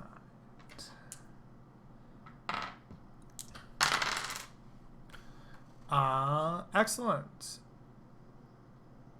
Oh, no, that's a dead encounter. You can't run into that. Actually, the dice are kind. You see nothing along the way. Maybe there's a hidden, corpse of a long dead enemy that you don't even really notice as you pass by. And eventually, you make your way back to where you initially camped and can push on a few more hours into the day, getting essentially to the very edge of the Gold Hills and the Rotting Oaks. You see the hills beginning to decrease in size, severity, and frequency, and you can see the beginnings of long, pale, ashen trees beginning to form as they stretch out a big forest ahead of you of still and quiet, white, rotting oak. Eventually, night will fall. Nefahito, I assume you have spells prepared for water and food? Oh yes, of course. Excellent. The preparations are made to protect your camp, I'm sure, and you bed down for the night, having had a strange encounter with spiders. Unfortunately, there are no encounters to play out here in the night, so it will pass by uneventfully. At the end of the night, you will regain all spells and class features associated with a long rest.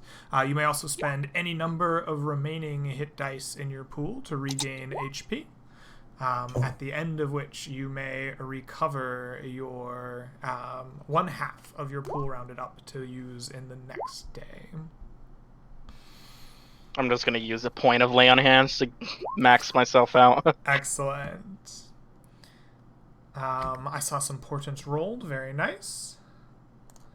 All middling. Well, not terrible. It's good enough. It's good enough to hit most enemies, so it's fine. It's not what I got yesterday. And that is what I'm thankful for, because I I did not get Doom yesterday, and clearly something was messing with my perception. I go consult my books. No All right. worries. You awake with full water skins and full bellies. Butcher, are you still the navigator here today? I believe we were gonna let Nefahito try to follow the signs left by a previous. Excellent. Nefahito, you are charged with following the signs of a previous party as you push your way into the rotting oaks. Tell me, what is your intended route of navigation, and what is your intended pace as you do so? I want to keep the same pace we've been keeping going. I believe this was normal, was it? I believe you went normal the last couple of days, yes. Yeah. And direction I want to follow, basically the druidic signs that was informed that are here, and I believe they're leading east. Okay. You are going to do so. Navigation in the rotting oaks is similarly difficult as the Golden Hills, but for a different reason. The density of these long, pale trees and the stillness of the area around you makes everything feel very samey as you try to make your way through. Go ahead and give me a survival wisdom or navigation check of a skill that you think is more appropriate. DC 15. Okay.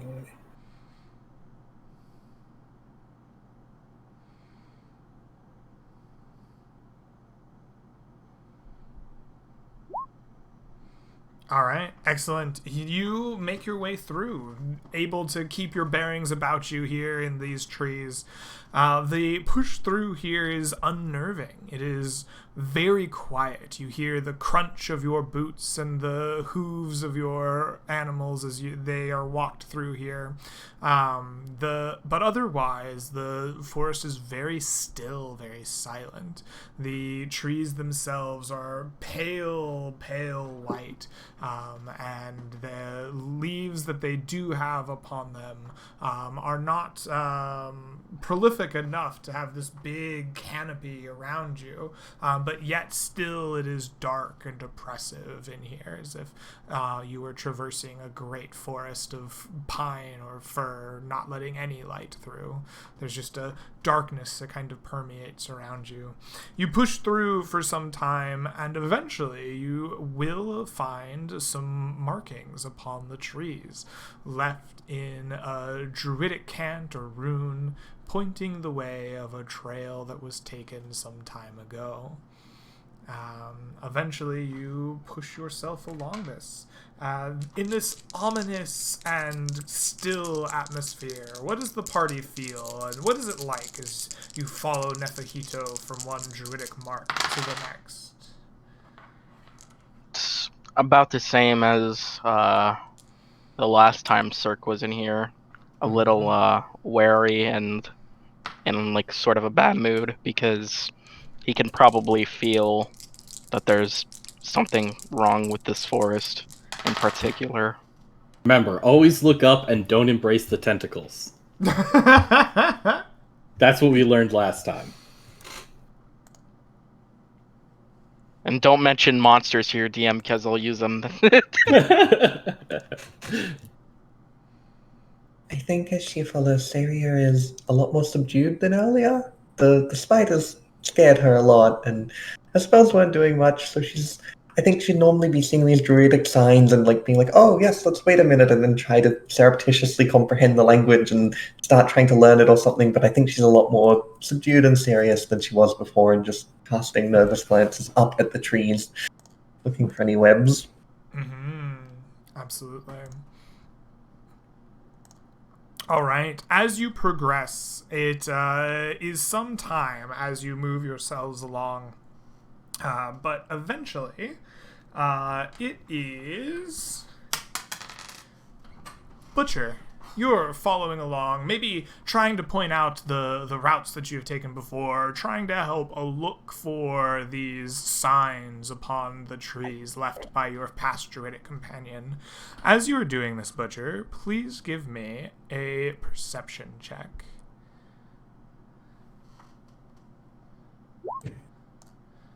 A 10. Butcher, you are like trying to find these trees. You're watching along, and at the last moment before surprise hits, you see the bark of the tree move ever so slightly. What is that? And then it attacks, unleashing itself from the bark of the tree is a pale and ashen worm that had wrapped itself along the tree trunk, staying completely still, its body hardly indistinguishable from the pale white wood. It lunges out, its face unfurls into 4 latching tentacles with hooks on either end, a horrid beak stretching itself towards you, and it tries to launch itself upon you.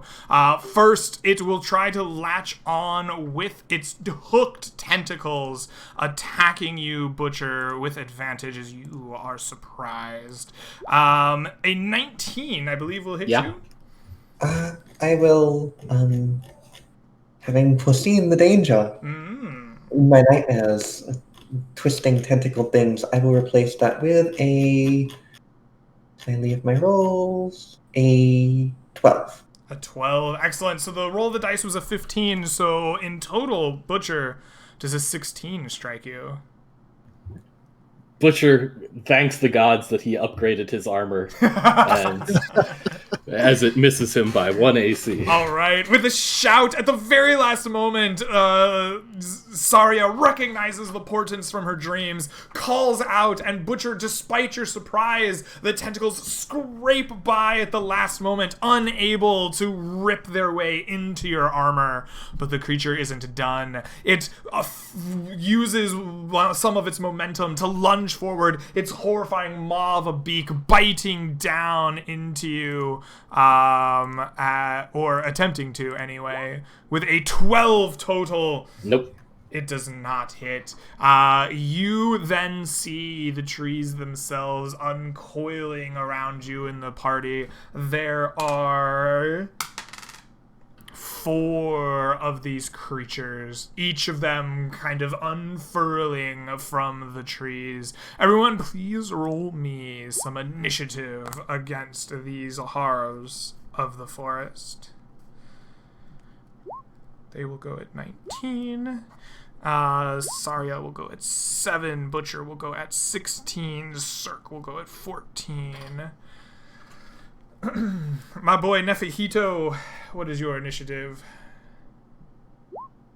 Ooh, with a 20. Very nice. Nefihito, you are the first to react as you see these additional worm-like creatures unleashing themselves from the wood. What will you do? I will change into a giant, to a worm. No, direwolf, and take a bite. All right, you transform into a direwolf, attempt to take a nice juicy bite out of the body of this worm-like monster. You bite down with a 12, but you find its flesh to be thicker and stronger than you anticipated. Your teeth try to sink in, but they like slide off as if this like slippery, hardened armor is just too much for your wolf bite to get a hold of. I bark instead. Excellent. With that, the creatures attack, each of them unfurling from different trees and launching themselves towards our many companions. I'll just go in order of camera. So Cirque, the first one, will launch itself at you with its tentacles. Missing you and not able to launch its beak at you this round. Butcher, the creature that attempted to maul you to death out of surprise, will attack you with its 4 tentacles. With an 18, I believe that hits you? Indeed. Excellent. It will do 6 points of slashing damage to you, and then its hooks into you, lunges forward with its beak, using its momentum from the attack to strike at you again with a 16? Just missing. Just missing, unable to finish its attack. The third one will go against Saria, its tentacles lunging forth towards you with a 12. I don't believe that'll hit your mage armor. And it will not be able to follow up with its beak. And finally, Nefehito, the direwolf, the tentacles that you tried to bite, will try to bite you with an 8, unsuccessfully launching into you. And that will bring us to Butcher. It is your turn. What will you do? All right, I'm going to bring down my poleaxe on the creature in front of me, trying to slash it just behind the beak. All right. Flawless execution. No bless here. No bless, but a 17 will hit. All right, I will go ahead and use one of my superiority dice to do a menacing attack. All right. You will do 28 slashing damage with a magical weapon. The Grick in front of Butcher dies. All right, I will then turn to the one that has jumped on the wizard, and as a bonus action, attack it. Yeah, I will make that into a 13. So 13 plus 5 is so yep, 18. 18 total. That will hit. Go ahead and roll me some damage. 21. Excellent. 21 points of damage. You bloody that creature. Excellent. I'm sorry, remind me which one you moved up to fight with this attack? The one that was attacking The wizard? Yeah. The wizard. Excellent. Excellent. Let's see. Do I action surge here? You know what? Sure. Let's just get this taken care of. Action surge, make another swing at this one. It's better than letting the wizard die. A 17 to hit. That will hit. For an additional 15 points of damage, you strike that creature down. It dies as you unleash your fury upon it. All right, that's the end of my turn. All right, excellent. Well done. That brings us to Cirque. Cirque will smack it down with a normal hit. Absolutely. 19. A 19 will hit. Please go ahead and 18 roll me damage. Ooh, 18. Remind me, is your Great Club actually magical or is it just big? It's a +2. Perfect. Then you do 18 points of damage to this creature in front of you. It screeches its horrifying little gricky screech. But it does not die. It does look bloodied, though. Excellent. That brings us to Saria. The great worm that was attacking you has been felled by Butcher's Dwarven Rage. What do?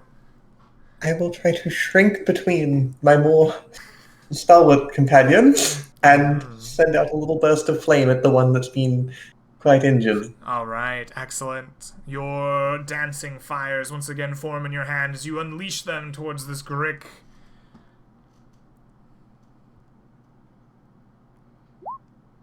With a 12, unfortunately, the slimy worm-like body that has detached itself from the tree is just like a little bit too wet for your fires to catch. Your fire seems to just turn into steam around it, billowing around Cirque and the creature, unaffecting it.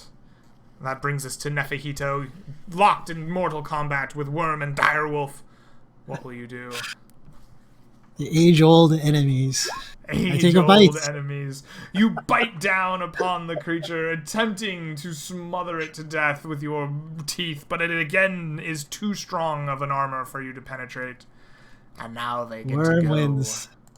Yes, the worm wins. First, the tentacles will lash out from the one that has been, emulsified by its nice steamy room.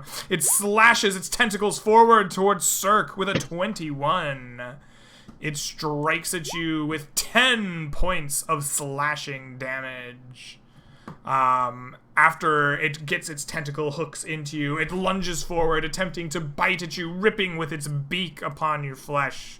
and it does so with a 5, unable to get its beak nice and in there. Excellent. Finally, Nefahito, the tentacles of your foe will race up at you as you tried to bite at it. They were unable to strike into your wolfy flesh, though. You prance out of the way, too dexterous for this worm to hit. Excellent. Butcher, it is your turn. You see Cirque getting battered. What do you do? I will rush up to Cirque and swing at the remaining one on him. Excellent. A 17. With a 17, that will hit. With 12. 15 points of damage, Just 12, overcoming just 12. its resistance. Huh? Just 12. I didn't have advantage. Oh, that's giving you the crit damage. I see. Right. For 12 points of damage. Either way, enough to fell the bloodied worm as it attempts to eat away at Cirque. And then I will run up to the remaining one. Absolutely. And make an attack at it. With an 18, enough to hit. And I will make a menacing attack, screaming out at it. Excellent. For an extra 1 damage. Ooh, an extra 1 damage. Oh, my. 27 plus 1 is 28. It is enough, however. Your menacing dwarven strike is enough to cleave this worm-like monster in twain, chopping it to bits. And as just moments before the attack happened, you once again find yourself surrounded by the eerie, dark silence of this pale white forest. Oi, Butcher, leave some for the rest of us. I won't let you die out here. I convert back to like human form. I'm like, well, I didn't get a hit, but it didn't get a hit. So Call it a draw. kind of like, yes. I'll spend 8 of my land hands. Excellent. Do you guys want to take a quick rest before we push on? Sure. Absolutely. You spend 10 minutes binding the wounds that the worm-like Grix applied, eating from your rations, drinking some nice, sweet, cold water that Nefahito has summoned. During these 10 minutes, you may regain any class features or spells associated with a short rest in the player's handbook. You may also spend up to 1/2 of your hit dice pool rounded up to regain HP. Syria will just kind of like look at her hand. Like, yes, I was never very good at evocation. This is why I'm with the line. After the 10 minutes of resting and drinking and binding wounds is over, the party once again looks around. It's time to move forward. Are you continuing on following the druidic signs to the locations that you visited before, or has the plan changed since this vicious attack? We're not Be going good. to be, we're not going to be distracted by a few worms.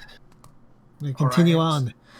Nefahito once again takes the lead, following the symbols left by your previous druid companion, following the way deeper into the pale white, still, and dark forest. After some long time of stillness that makes even a small journey feel longer and more strenuous than it was before, you come across what for Butcher and Cirque must be a familiar sight, as there is a clearing in the white forest that stretches out in front of you and reveals a sight of a chained skeleton, and it looks nothing like these. I didn't prepare this one for some dumb reason. It looks more like this. The still white rotting oaks give way to this massive clearing, and in the center of it lies this chained skeleton. 3 pillars of stone are circled around it, and heavy iron chains grip each arm and the legs of the skeleton, while a ring of skulls, humanoid in shape, surround the skeleton. The area around here has that same kind of stillness as the rest of the forest around you, but the darkness that pervaded your trek here dissipates ever so slightly in this clearing, a brighter, more lively day. Oh, look, those skelly things, those the skulls. Kind of the one we found in the necro cloak. It does not appear to be the same types of skulls as the one hidden by the cloak you found a few nights back.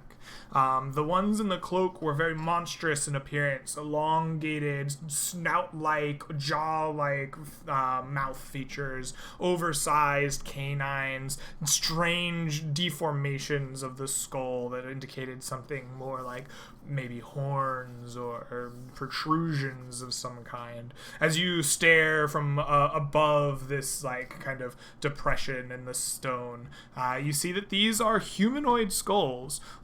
They are very much humanoid. They maybe are a touch larger than your average skull, but hard to tell, really. All of them share the generic same features that you would expect to see from a human or humanoid skull. And though the back of the skull is facing inward from the circle, they are arranged carefully as if to each be in a slightly different position from the other ones inside the circle.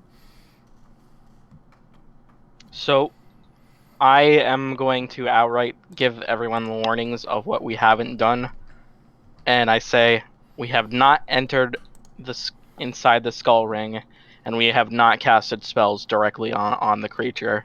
So, if we do any of those things, we should either be prepared for a very difficult fight, or to run the fuck away. Has anyone cast a spell in the vicinity but not directly on the creature? Or assumed creature? We have casted detect magic, and Did we? Repeat I think that? so. I don't think we did. I don't think we had anybody with detect magic. I don't think we really cast any spells. I'm trying to remember. I'm 90% sure Jimbo casted detect magic and found magic on the hill. I don't know. Well, I don't know. I don't remember. We have two people who have different memory. Well, we'll find out. Who knows? It's whatever. I think we should. This is what we came here for, was to cast divination magic on this. So we should do it anyway. Do you wish to wait until tomorrow?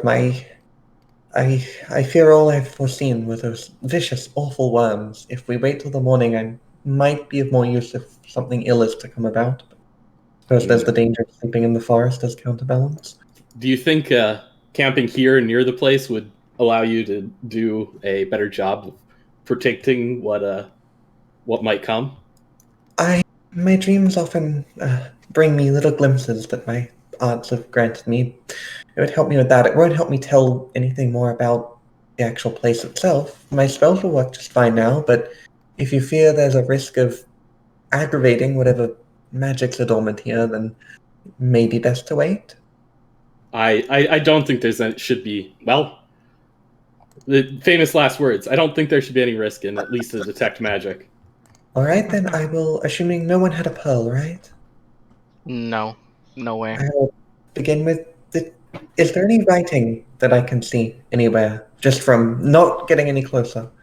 Without getting Engraved any closer, there is no visible writing upon the pillars. Though they are worked stone, they seem worn smooth by the passage of time. You walk a slow circle around the kind of ledge of this kind of I don't know, I call it depression in the stone.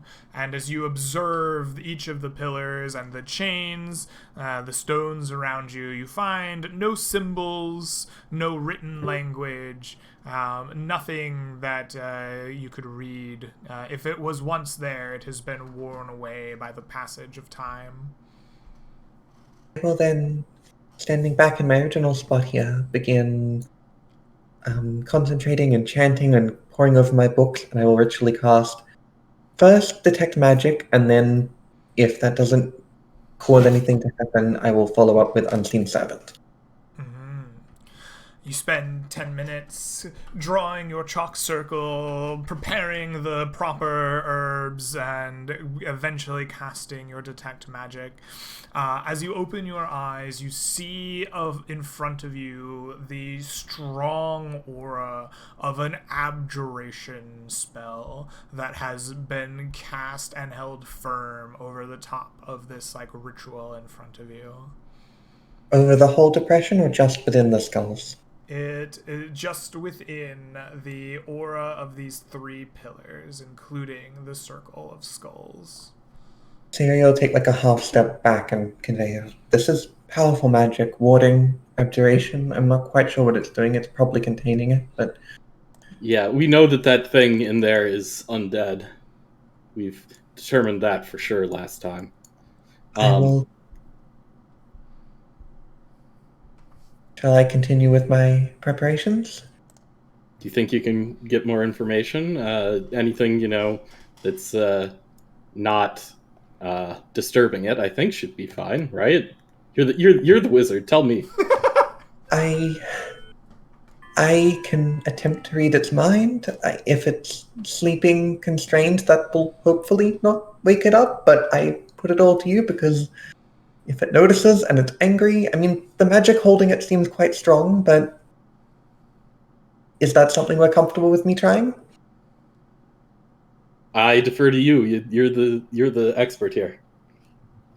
All right, I will go back, but before I do that, I'm going to continue my ritual to pull up an unseen servant. All right, excellent. Another 10 minutes pass. A different set of circles are drawn. The appropriate herbs are created, and a spectral, invisible servant comes to your side to be commanded. I will begin just as a test by sending it down the slope, not within the aura that I see, just to go within the bounds of the hillside. Absolutely. The unseen servant slips down into the ground below, the dip in elevation, drawing near to the stone pillar, but not past it. All right, everyone. I'm going to try this now.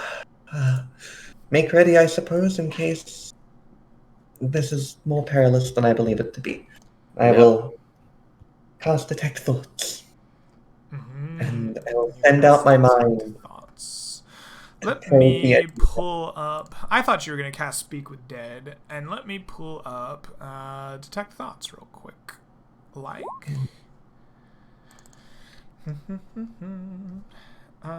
Detect Thoughts.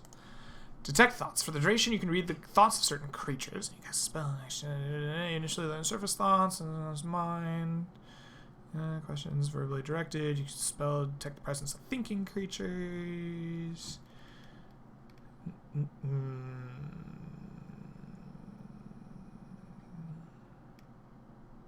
Okay. You cast Detect Thoughts, a thin veil of magic linking you to this creature bound by heavy iron chains and the spell surrounding it. As you link minds with it, you can only get its surface thoughts, but you know that it has one powerful thought, and that is that it yearns to be free.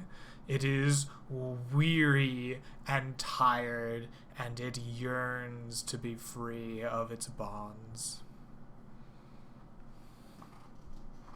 It deeply, deeply desires to be free. I sense tiredness, not so much anger or violence, but I can only get the very surface thoughts without speaking to it while I do this. I'd be willing to try talking to it, I suppose. It hasn't ever talked to us. We'd have to free it, and I don't want to free an ancient evil we're not prepared to murder Sounds back prudent. to unlife.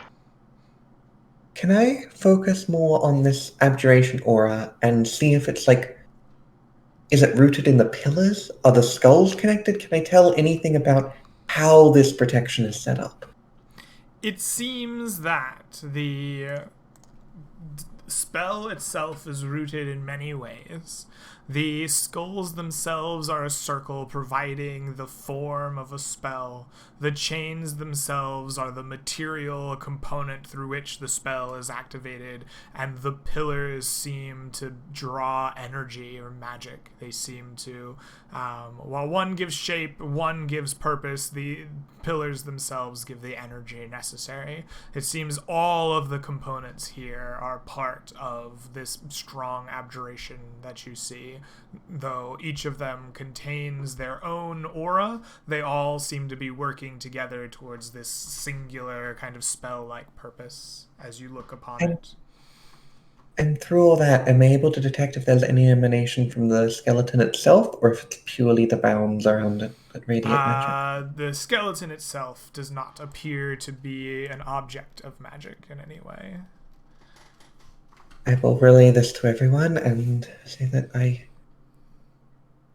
that's all I can think to try without risking a more direct attempt at conversation or interaction or crossing the barrier, which I don't necessarily recommend. So if we interrupt anything, it's going to get free, is my guess. Yes. Is there a way I could, studying this magic with my divination spells, could I work out if it would be possible to restore it? Like, say we moved part of it and broke it. If those parts were restored, do I think there's any way you could restart the spell, essentially? Or is it a thing, as I'd suspect, where once you damage any part of it, the magic is dissipated? Just because you mentioned the pillars seem to be the source of the power, so maybe is there a way to interrupt it without compromising it forever? Go ahead and give me an Arcana intelligence check as you study these components under the sights of your magic and the knowledge of the training that you've undergone.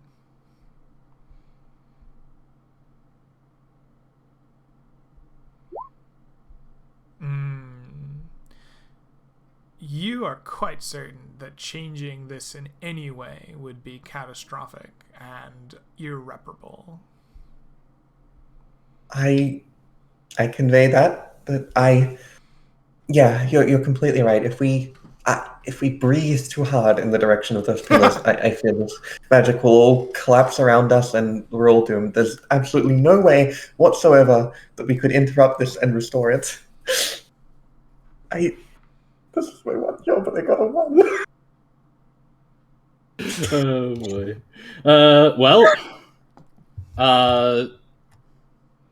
I guess then if there's nothing here we can do safely, then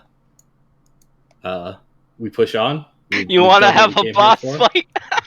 I mean, I always want to have a boss fight, but if you're scared, From the one thing, it's Yes, more of freedom, but not necessarily of violence. I mean, trying to speak to it might not be a certain fight as long as we don't break the barrier. Maybe? Yes. What I was gonna say was, yes, let's have a game of D&D chicken. I'm not afraid to lose my character. Are you? I will unfocus my spell from the creature, and I'll just be using it to sort of check that nothing intelligent is sneaking up on us, I suppose. Oh, there's various levels of intelligence in your party, but the rest of your readings do not seem to reveal anything. You spread your thoughts out for as far as your magic will allow you, which I believe is quite far. It's only 30 feet, I think. No, it's only 30 feet. Well, within the 30 feet of you, beyond the questionable potential intelligence of your party. There is no other thoughts that creep into your mind.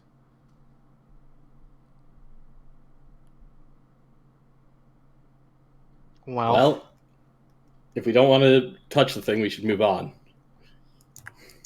What do you want to do next, Butcher? Well, I was hoping to turn south from here, do a little bit of scouting of new lands, but probably shouldn't go for too much longer before we turn back towards town. I have a feeling like there's this force that takes me back to town at certain times, and it's fast approaching. So Ah, yes. That sounds reasonable. let's head a little bit south, cover some new ground, and then head back. But before we leave, may I make a sketch, just quickly, of the whole layout of the warding ritual and sort of things in the back of my spellbook? No, drawing is illegal. No, I'm kidding. They say you guys don't want to,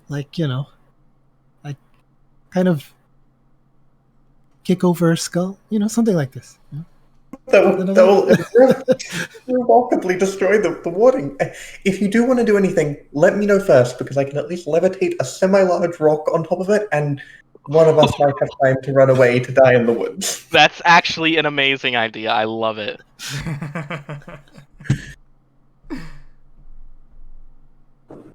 Well, Let's stone this thing.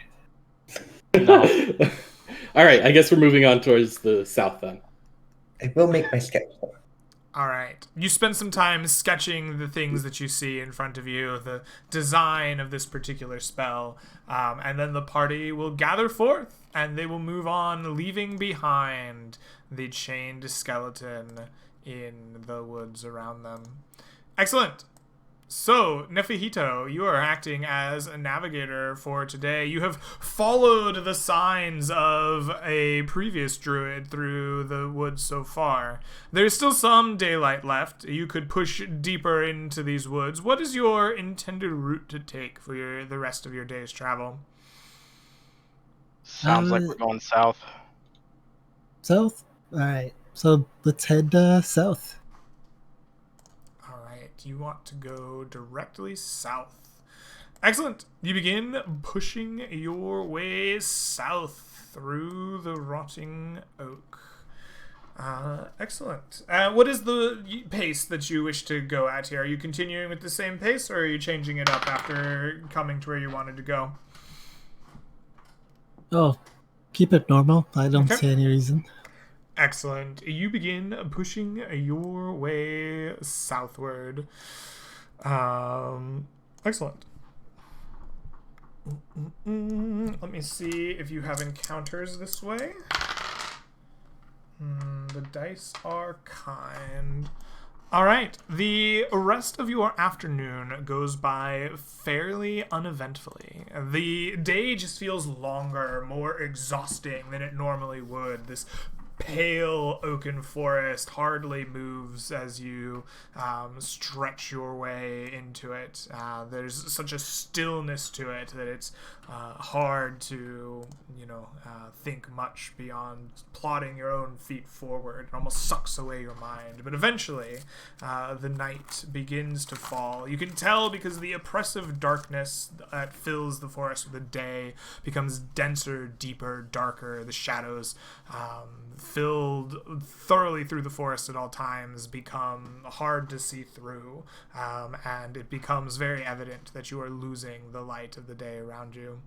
You set up for camp, begin to make your preparations, and prepare yourselves for a night here in the Rotting Oak. Tell me, what is the mood of the party here after they have pressed through this day and prepared to spend a night here in this strange wilderness for, I think, the first time? Maybe you spent a night before, Butcher and Cirque, but it will be a relatively new Oh, we remember the night we spent here before.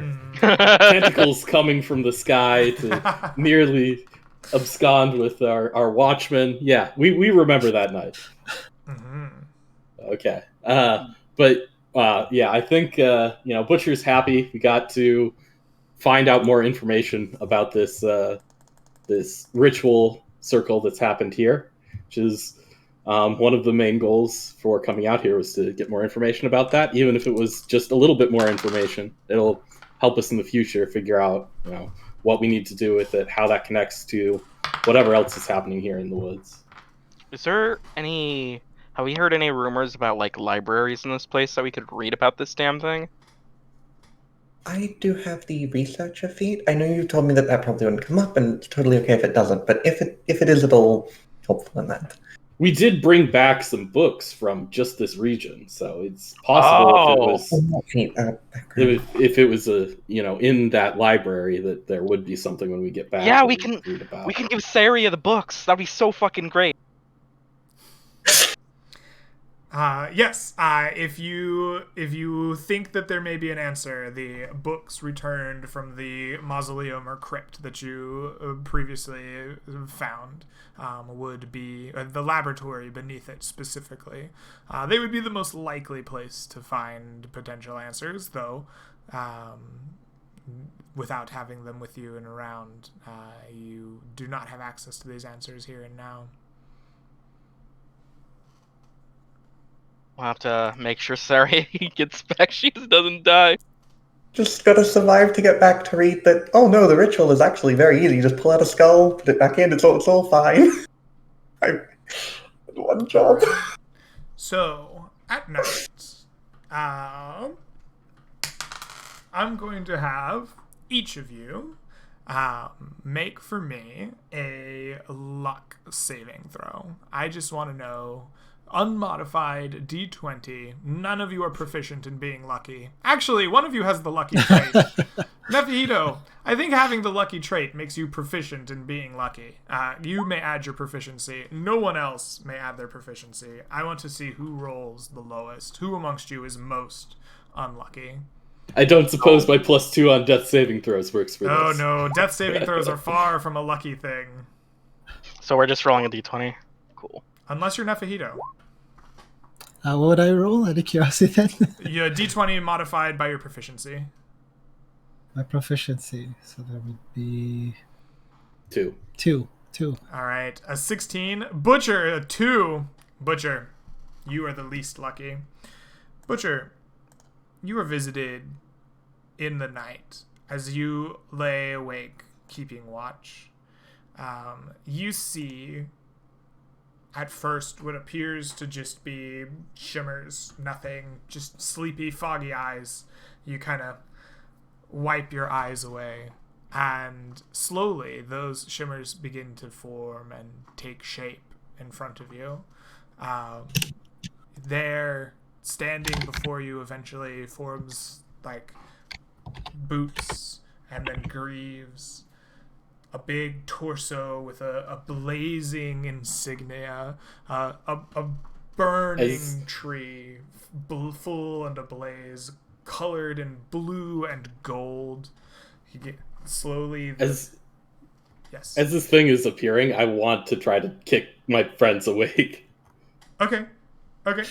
Who do you kick awake? I think I'd kick awake Cirque is the first person. All right. You kick awake Cirque. Like, look, you seeing this thing forming in front of you. Cirque, Butcher just kicked your ass awake, and there's nothing there. Are you joking? Wake the others. There's something here. Some sort of spectre figure.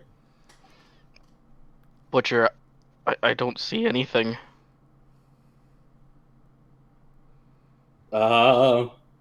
Get your eyes checked? Wake the diviner, for sure. Alright, I'm gonna get ready to... As I will stand and face this thing as it appears. It appears further. As Cirque goes to wake Saria, its armor comes into full focus. A helm of a mighty winged shape, closed in like a beak around it, showing just a slit of a visor. A long and powerful looking sword resting at its side. Saria, Cirque wakes you up. Oh, what's the matter? It's still dark. Butcher says he sees something and he can't, and I don't see anything. You just see Butcher like holding his poleaxe like in a ready but not menacing fashion, you know? Nephito found those berries locally, right? They're not one of his that he gave us. I'll cast a look around and I suppose I better check, and I'll start slowly and carefully chanting my detect magic and getting out my chalk and. I take the time to wake up Nefa at the same time. All right, Nefahito, Saria, Zerk, you see nothing. It seems like Butcher's just lost his mind. He's freaking out about something, but he sees it, but there's nothing there. As Seen Saria, this. yes, I was gonna say this. I've seen this before. It's just he's going through a bad trip. It's okay. No worries. Calm down. Sit down. That's okay. Quick, boil water. No, wait. That's not what we do. Sorry. Nefahito seems less concerned, but Saria begins her rituals to detect magic. Butcher, this thing begins to speak in a long, tired, world-weary voice that grates out like it hasn't had something to drink in ever, like sandpaper grating against its vocal cords. It says, I am so very tired. You saw, free me. You must. I am so tired. Do you wish to be laid to rest for the last time? It just repeats, like, the same thing that it said to you before, as if in answer. I will look at it and look at its very impressive sword. Is Be like- Butcher speaking out loud when he says that? I'm sorry? Is Butcher's replies out loud? Butcher, do you reply out loud? Yeah, that was the intent. You hear Butcher say what he says, though nothing else. I say, yes, Butcher. Of course we want to go to rest. We want to go to rest right now. Come on. What's wrong with you? Well, I was asking if you wanted to go to rest for the last time. Well, Butcher raises his mighty poleaxe. Are you sure, Nefahito? I want to keep going to rest. I want to rest and then keep going to rest, of course. Not one rest. Okay. Understood. I guess I will stare at the figure in front of me still, like awkwardly not even turning my head to talk to Nefahito when he starts talking to me. I think I don't think Butcher would lie to me, so I stand up, take a deep breath, place my hand on his shoulder, and cast protection from evil on him. Mm-hmm. From good and evil. You cast protection from good and evil upon him. Eventually, after a standoff of some minutes, Saria, your spell goes off. You can detect magic once more. You look around. You try to find a source of magic. You detect nothing. Sir, I swear there's some kind of undead here. Can you detect an evil presence? Divine sense? You use your divine sense. Around you, you sense no celestials, undead, fae, or fiends. I'm sorry, Butcher. I don't sense anything. So does the protection from good and evil doesn't actually provide him with anything. I mean, he's cast upon him. The spell is in effect. Okay. I assume I still see the thing. Yes. Most I definitely. will take a... Sorry. What's up? Jump in there. I'll step toward Butcher with concern and kind of... Your head didn't get hurt, right? But, like, as I go to, like, put my hand on his shoulder, I'm gonna cast Detect Thoughts and try to look at his thoughts. To try to see what's going on. That's actually a pretty nice idea. Excellent. I need a DC 14 Wisdom saving throw from you.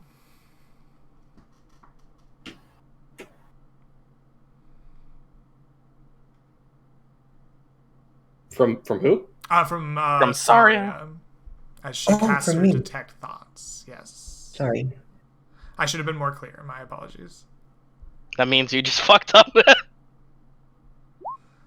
23. All right. You succeed. Your thoughts delve down deep enough under the surface, and you see in his mind this visage of a knight clad in armor, blue and gold, a tree of fire upon his torso, a great sword resting, requesting that you free it. It is weary, so weary it wants to rest. Butcher, the visage disappears. You no longer see it. Saria, you open your eyes a moment after delving deep into the thoughts of Butcher. You look, and now you see this specter standing a few, maybe 20, 30 feet from camp, just as it was in Butcher's mind, and it repeats to you how weary and tired it is. You saw, you must free it. I What? It's gone. go into a deep curtsy. Hello, my lord. Yes, I felt your exhaustion. Tell me, we could not comprehend how the magic bound you. Are you able to tell me how you would be freed? It does not tell you anything more. It repeats its request. It tells you of its weariness, of its tiredness, that it must rest. Can I shift my detection onto it now that I can see it? You attempt to, but it's like there's nothing there. I see it now. Our honored guest is just there beyond the fire. Blue and gold, helm with barely any eyes. Very terrifyingly sharp and large sword.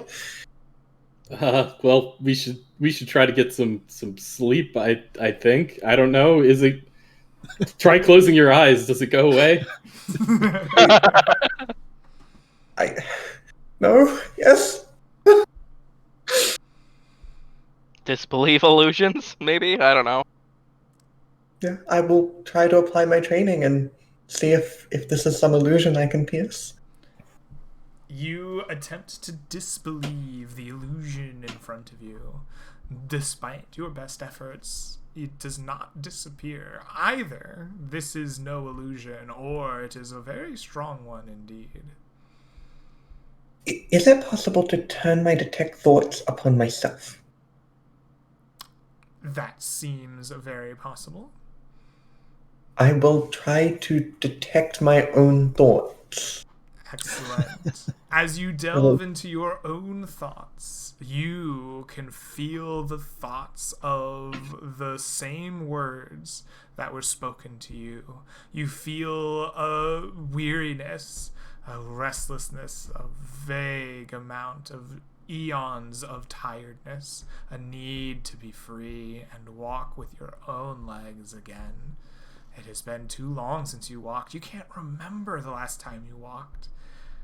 Your body aches. It's tired. It needs to be out and about.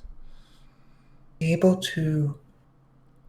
try to channel my own thoughts down a certain path, both to communicate with it and to think the questions I want myself and see if I can draw out some sort of answer from within. The answers don't come. They just seem to repeat the same desire, this want, this need to be free, to be rest, to not be bound anymore. Someone's not gonna get any sleep forever. This isn't an apparition in front of us. It's something in our minds. I can feel it more strongly than ever when I look within myself. But I can't. There's such tiredness, such weariness. It wants freedom, not necessarily eternal rest, like you were saying. There's a desire to walk again. Again, I'm not sensing any overt violence. Just a despairing, crushing amount of exhaustion and a desire to walk.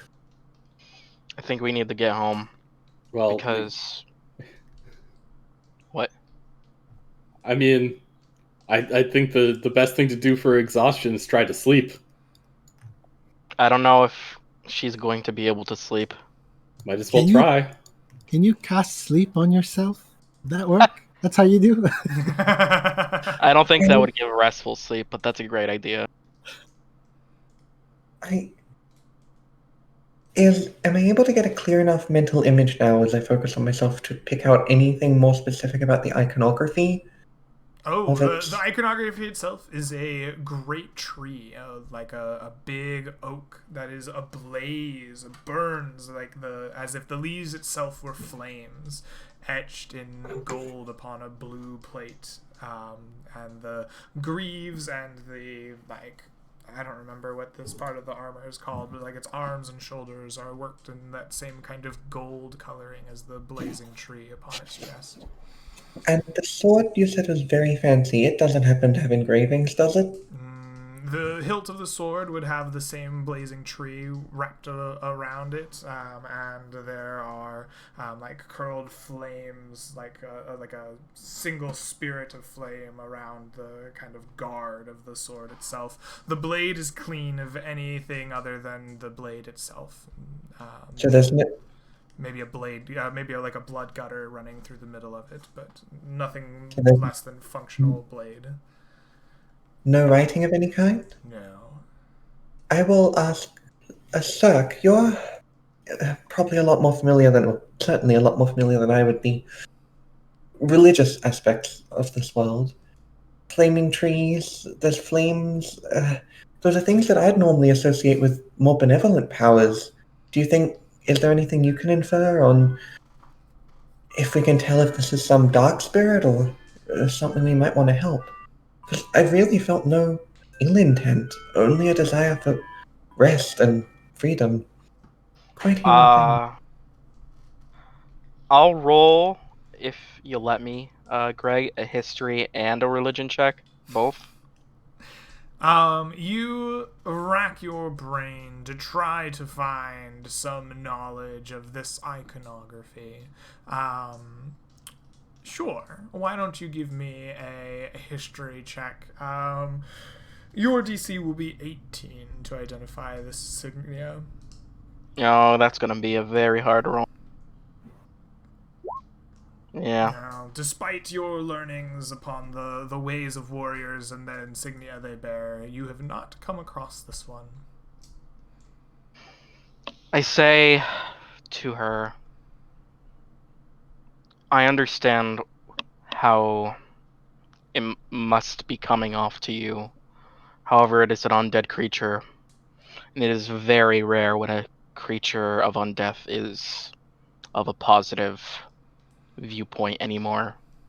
It I says will, it's wary and it says it's tired, and it may not display any hostility, but that might just be a ruse to lure you back in.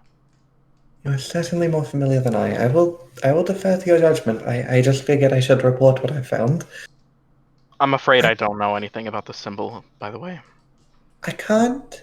There isn't enough for me to try to intuit deception, is there? Hearing these words in my mind? Am I able to sort of Why don't you concentrate roll and me an insight check upon the thoughts of this creature, DC 10. very best thing? But Alright. You believe that the words that you hear, the desires that you hear are honest and true. You do not detect deception amongst them. as far as I can see, it's not deceptive, but I know that's very small comfort, and I mean, it hasn't said it won't brutally murder us if we free it, just that that's not its main goal, I suppose. I entirely believe it wants to go free, of course. It's just whatever it wants after that is the problem. I will sort of sit down and retire from the conversation, and I'll just keep trying to focus in, trying to see if I can get anything more. But Alright. You sit down, retire from the conversation. It seems there's been a vote for sleep amongst the party. Are the rest of you willing to try to sleep this night? Attempt to, anyway. I'm already asleep. Alright. So the party will settle down. There are no encounters in the night, no interruptions to your sleep. Each of you can wake up well rested, with the exception of Saria. Saria, you are visited by horrible nightmares, visions of just anguish, a void of incomprehensible proportion, and strange and frightening beasts just nipping at the edges of your own perception. Terrifying, and the knowledge that there's something waning holding them back. You wake up with a single point of exhaustion this day. And Yep. I assume no spells? You have a non-restful night of sleep, so you will have probably the same spells that you went to bed with. No second levels, then. I think we have to get to home as fast as possible, or she's going to die of exhaustion. I think that's incredibly risky, and we might not get there in time. If someone's not able to sleep for a week, that's a real problem. Do the thoughts persist? Come morning? Do the what? I'm sorry? Do I still feel unset? Like, can I feel its presence come morning? You look around come morning for the visage of the being, and you do not see it, no. We could try to I don't know what's the word is. Make it move back and forth between us somehow. If the detect thoughts work, then maybe something else will work. I don't know. I can't read minds. I could try to create some kind of ritual between us. It wouldn't really be a spell, but I could try to use that. No, I can't because I don't have that magic. I couldn't sleep. My magic is. I have but the lower forms of my art left, but I can't detect thoughts. I can't use my more potent abilities at the moment. And did I get any in all my nightmares? Were any of them portents, or could I just not rest well enough? Yes, you may roll your portents. Please roll your portents at disadvantage. Ooh. So 4 times. Well, D20, keep the lowest one, but yeah, kind of.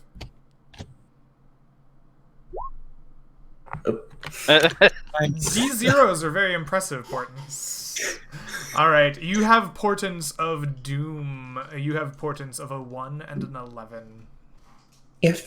Sweet. If there is a chance I'll not be able to rest again tonight, and that my death is therefore quite imminent, could we at least spend another night here? And if that seems to be the case, I'll brave the releasing it on my own, because I'd prefer not to die of sleep. Well, we should leave the forest and see if that cures you of it. That would be the best thing. So I think we should head to the hills. We need to get as far away from that place as possible. I want to get well within the hills, but not so well within the hills that we'll have trouble getting back. If you start getting close to dying from exhaustion, I might have a way to save you. But if I don't save you, then we're going to have to take the fucking god back again. Yep, potentially.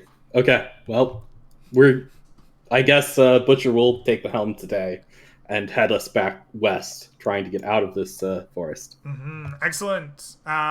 Will you be moving at a fast pace or a regular pace today? As I recall, we're not that far from the edge, so I think I'll take it at a normal pace. Okay. I'm taking a normal pace straight west to leave the pale, rotting oaks. Go ahead and give me a navigation check. You're going to roll at advantage. The DC is 15.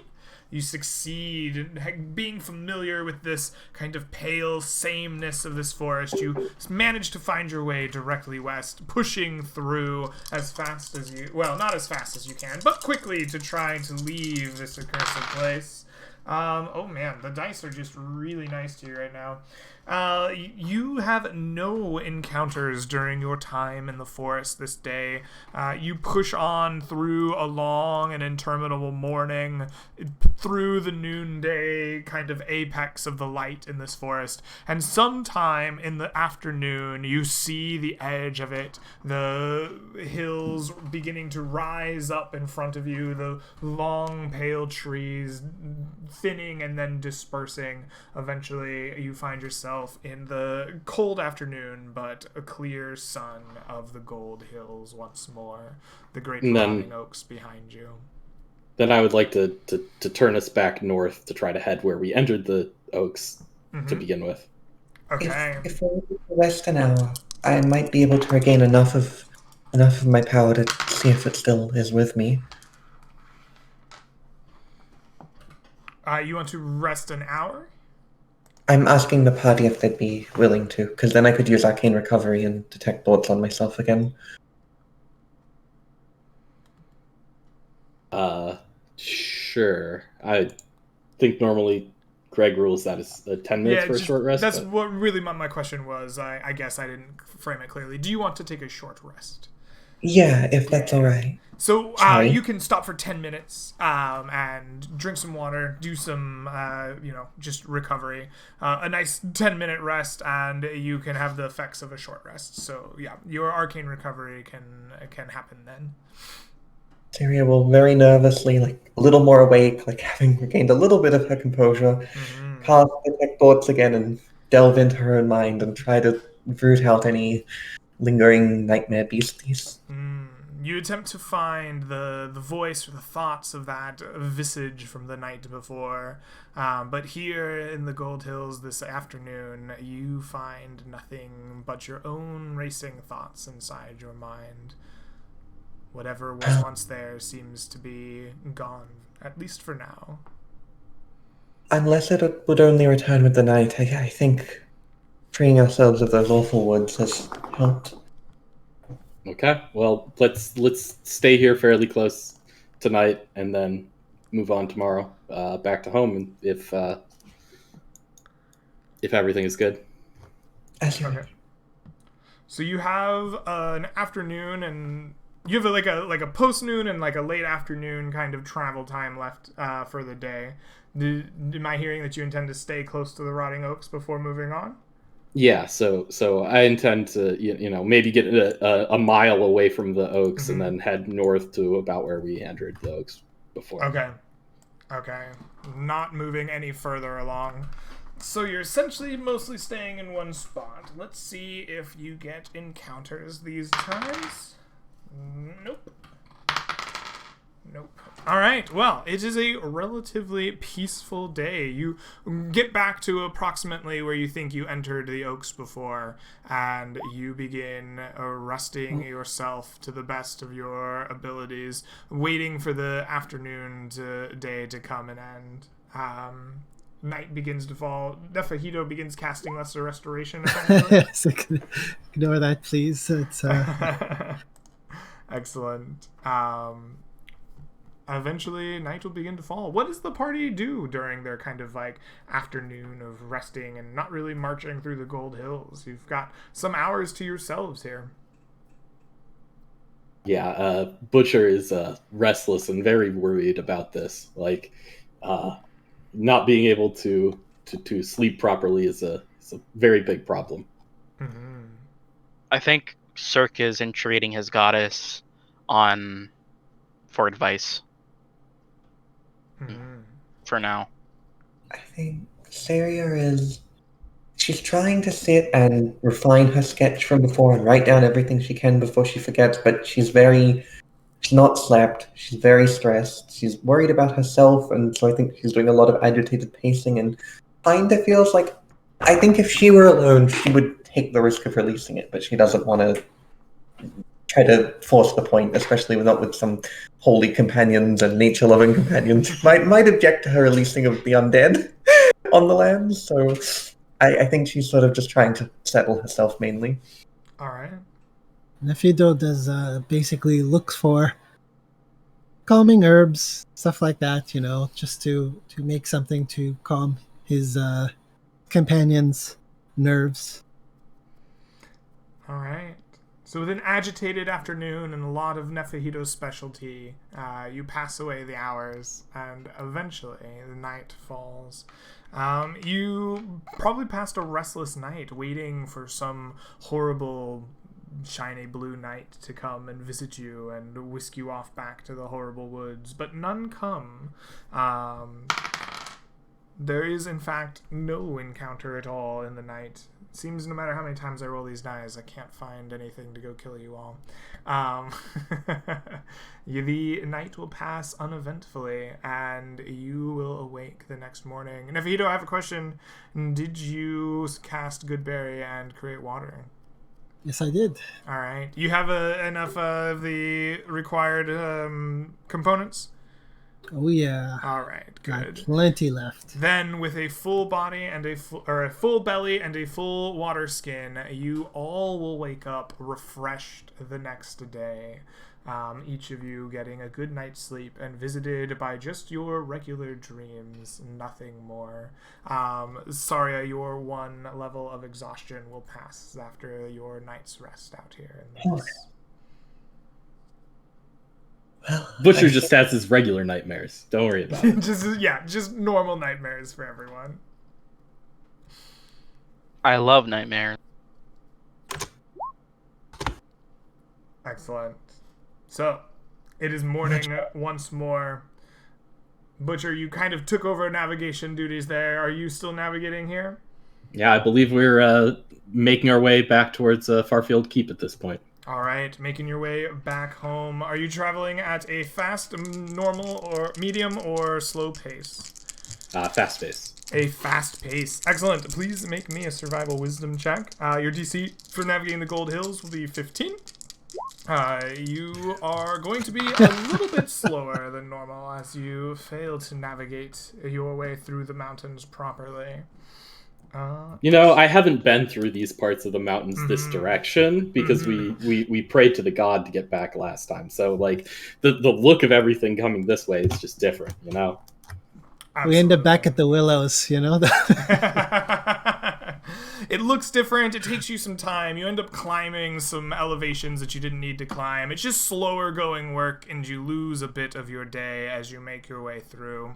But you are relatively okay making your way through the backside of these hills. You are unaccosted through the kind of morning and early afternoon. It isn't until, the sun is definitely sliding away into the kind of the afternoon proper, when the mountains that you passed on the way here, the great mountain with this snowy white mist that always clings to the top of it despite the clear skies otherwise. And as you are passing kind of by the base of these towards the west, you hear a rhythmic kind of beating echoing out from the mountain itself.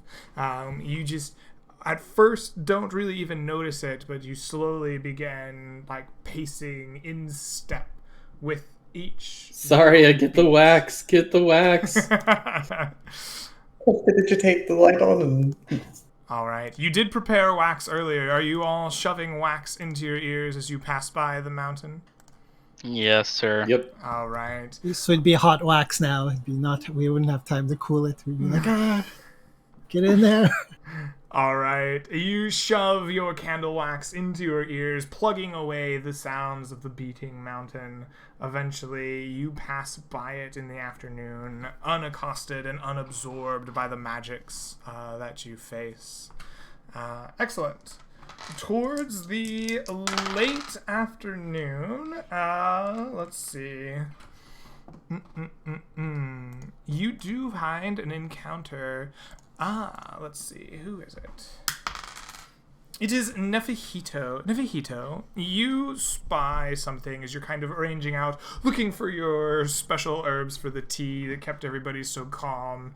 And you notice that to the north of the party, you see a group of dog-like humanoids with spears and shields, and they seem to be like barking to each other and pointing in your direction and the direction of the party. And it seems like 2 or 3 of them are gesturing with their spears like towards you, and some others are like waving, and they seem to be gesturing away. What do you do as you stumble upon this group of gnolls in the hills?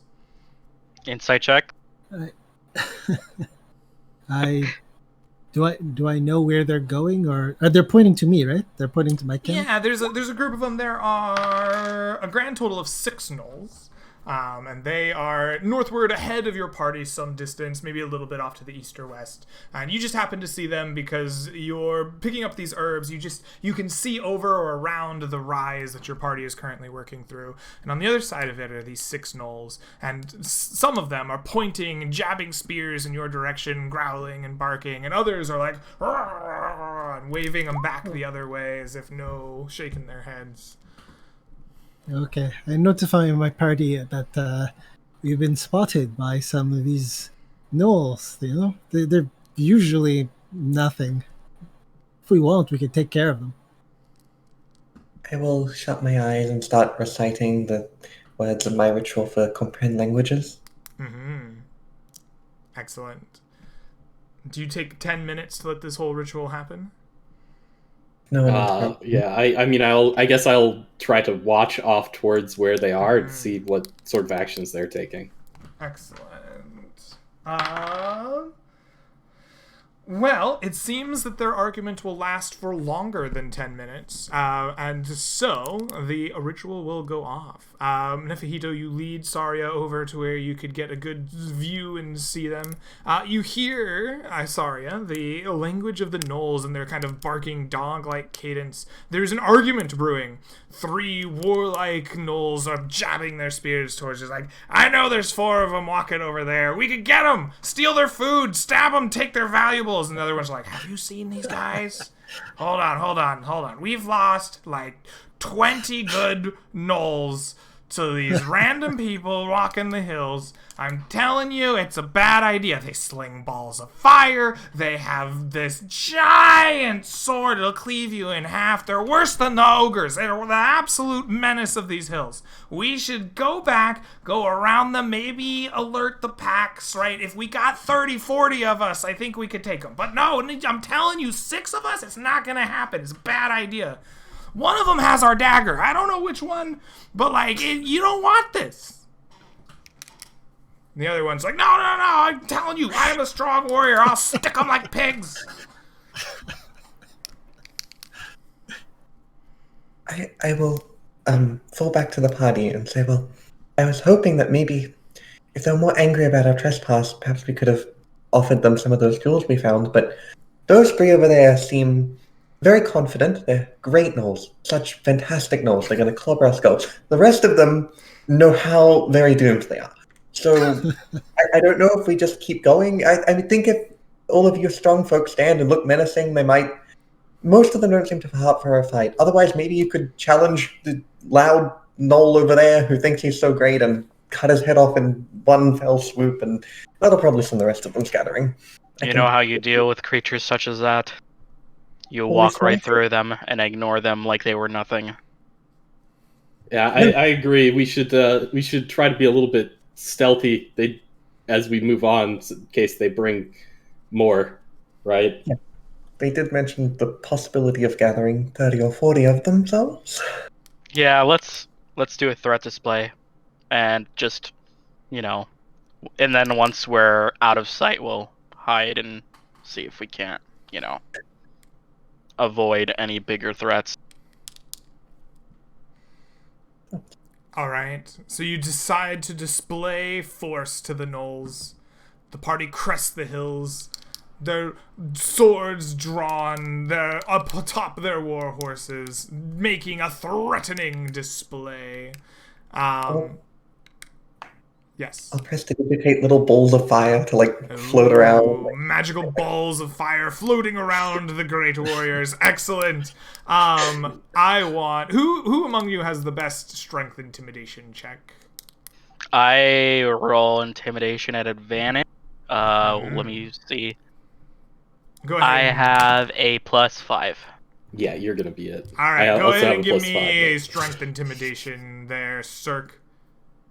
All right, this is at advantage because of I think it's at advantage. I need to check again.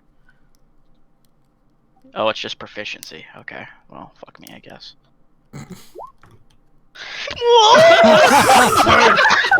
Somehow you managed to seem Grub pathetic. up, you roar your mighty roar, your great club above your head, and these 6 gnolls look at the 4 of you, and you can hear them be like, "See, these idiots, they're the ones you're scared of. Look, I'm gonna take care of them by myself." One of the gnolls walks up, a spear wrapped around his shoulder. He points his little gnolly claw at you, Cirque, and he barks out. Saria, you can hear him saying, "Hey, you, yeah, the one compensating for something. Come on down here. I'll show your friends who's tough." I, My voice cracks when I fucking roar like, ah! I kind of almost double over giggling and just wave at Cirque like he's challenging you. Sort of. I grumble a bit and I rub my nose. Whatever. If they attack us, we'll just fight back. But He seems to want to fight you personally. If you cut him down quickly, the rest of them might scatter. all right. I sigh. Come on, let's go. All right. He's like, see, he wants to die. He jeers at his friends. He puts his hand out, gives you one of these. Like, "I'll let you get the first shot." He's a Okay. particularly stupid gnoll. I channel divinity and then I smack him with Great Weapon Master. Let's see, that could fail. That is a 10 I to foresee- attack. I foresee a great strike coming down from. Thank you. I have You reached- portend, what is the portent you're replacing the roll with? A 14. A she said. 14. Okay. So 14 plus 3. You have Plus some 2. weird stuff in here. I have- yeah. I have 14 plus 3 plus 2. You have a plus and a minus in your math. You should probably double check what you've got going on in your character sheet here. This the looks like a minus- 17, 19, 21. The minus is from Great Weapon Master. Ah, I see. Okay, so it's a 19 total. You strike the gnoll with your portended magic. A shout from Saria, stopping things from going completely awry.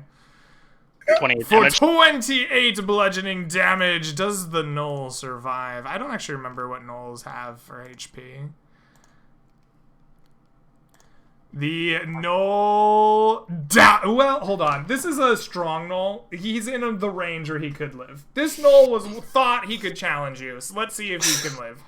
Look, I'll roll it 2d8 if you want. We'll roll it in D20 in roll 20 here. This is fine. 5d8 HP. And that's it. That's all he's getting. All right. He does not survive. Your strike caves his head in. He squishes upon the ground and dies. Ah! You hear Saria, the other 3 gnolls, being like, I told you, Jimmy's always been an idiot. Run! And they really was an take idiot. off. Was particularly daft, even for the brains. Alrighty.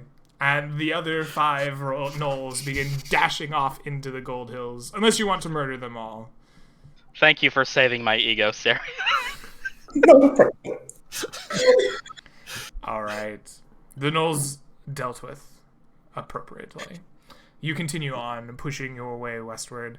That is the last of the encounters that I rolled for today. Eventually, evening will fall, so still within sight of the kind of mountain that Dworkin's Forge is rested upon. You bed down for the night. Nephihito still casting spells? Yeah. Got All right. Plenty. Excellent. You do not have a night encounter, as that particular encounter has died. We need to maybe put a new one in the encounter table. Yep. Nope. Alright, that encounter was slain. So your night goes by uneventfully. Each of you getting a full night's rest. You may get the benefits of a long rest, as Nephihito's provided food and drink for you all.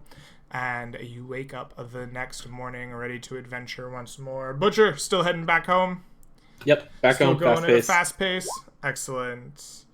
Go ahead and give me a navigation roll here. That is not an advantage, right? So Nope. you are slowed once more.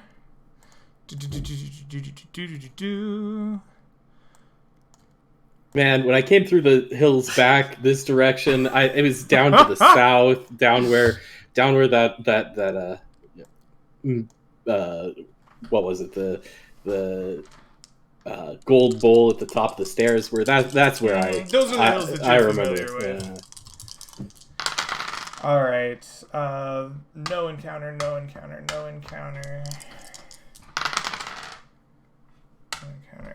Yes.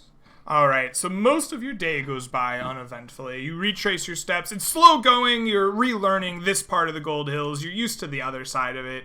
You climb up some things you're not meant to, but eventually you kind of push your way forward. It isn't until late in the afternoon that you are accosted by... You are accosted by 2d8 Bloodhawks.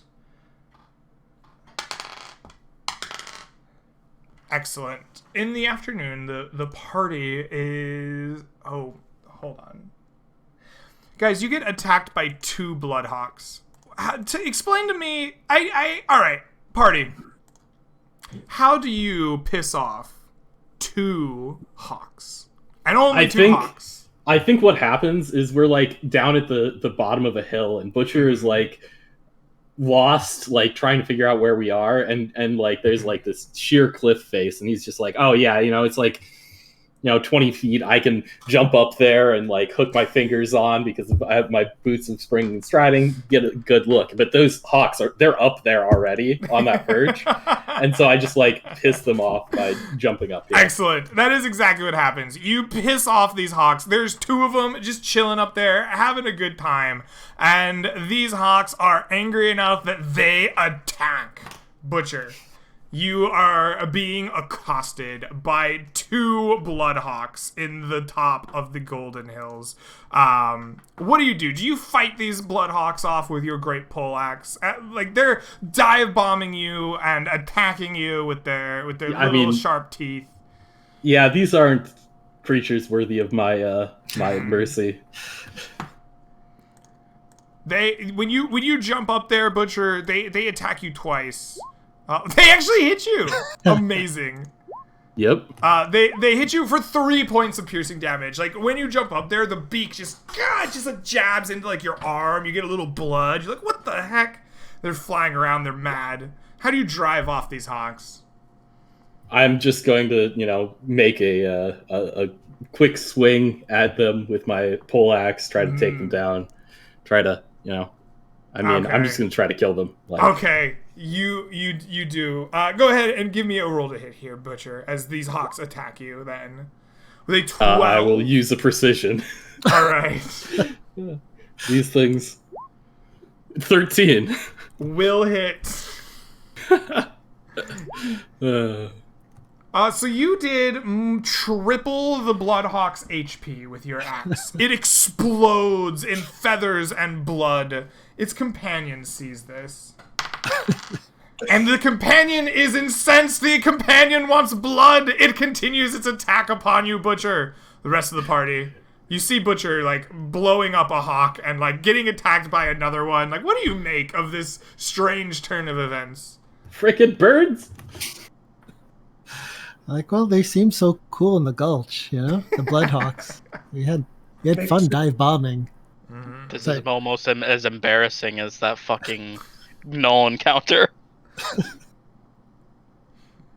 All right, the party watches on Butcher as this hawk tries to attack you. These hawks are doing better than everything else. What the hell? Take 3 more damage, Butcher. Let's go.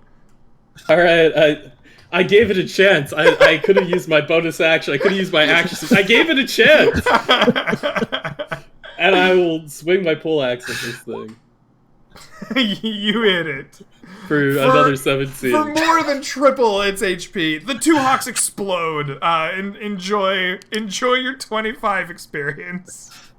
Fucking birds, man. Yeah, I mean, that was the encounter we rolled today. Ow! Ow! They like pecked my hand. I'm just like, ow, that stings. And I'll go ahead and take a breath and patch that up. All right, excellent. After being assaulted by some birds, though, the rest of your day will go by uneventfully. At night, you are not accosted by anything. And Nephito, food and drink? Done. On me, pal. All right, On me, guys. mark more of your spell components for me. And, Butcher, it's another day of travel ahead of you. As he says, "Oh man, I forgot to look for food in the forest. I wanted to see how difficult it was. God damn it!" All right, we'll continue heading back towards Farfield Keep at Perfect. a fast pace. Perfect. Butcher, undeterred by his complete failure to navigate these hills. Let's keep going fast.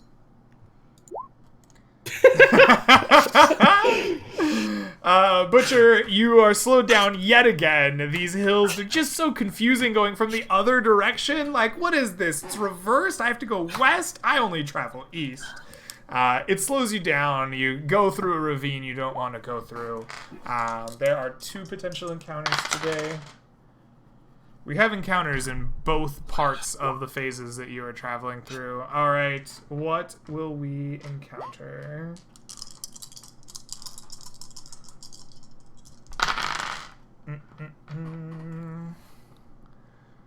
In the morning, as you take off, you encounter...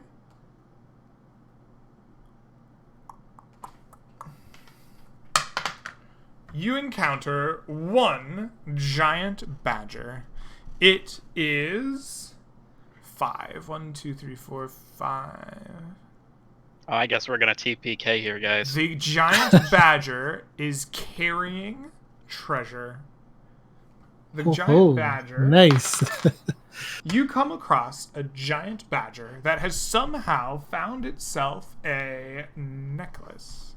Nice and gold necklace with a little teardrop pendant upon it. And it seems to be wearing it very nicely as it sunbathes out in the golden hills. Timur, go talk to that thing. We need to know how it's wearing this necklace. And maybe, if you can barter like some food to it for the necklace, That sounds... I'm very curious. That, like, I love bling myself, and that's just amazing. So I cast Speak with Animals, I walk up to him and say, "Hey, Badger, what's up?" I got some random thing around my neck. It's tiring. It weighs me down. It's hard to dig. Have you ever dug with this on? I think I can help you here. I can get that off you, and you know what? I won't even charge you anything for it. It'd be really helpful. I was digging around looking for some good things to eat around here, and there was just this thing in the ground and it got all wrapped up around my neck and I can't get it off. I have no opposable thumbs. Understandable. Here. And should I do a dex check, or is just Sure. Why don't we make you roll for your treasure? I'm just like Let's see here.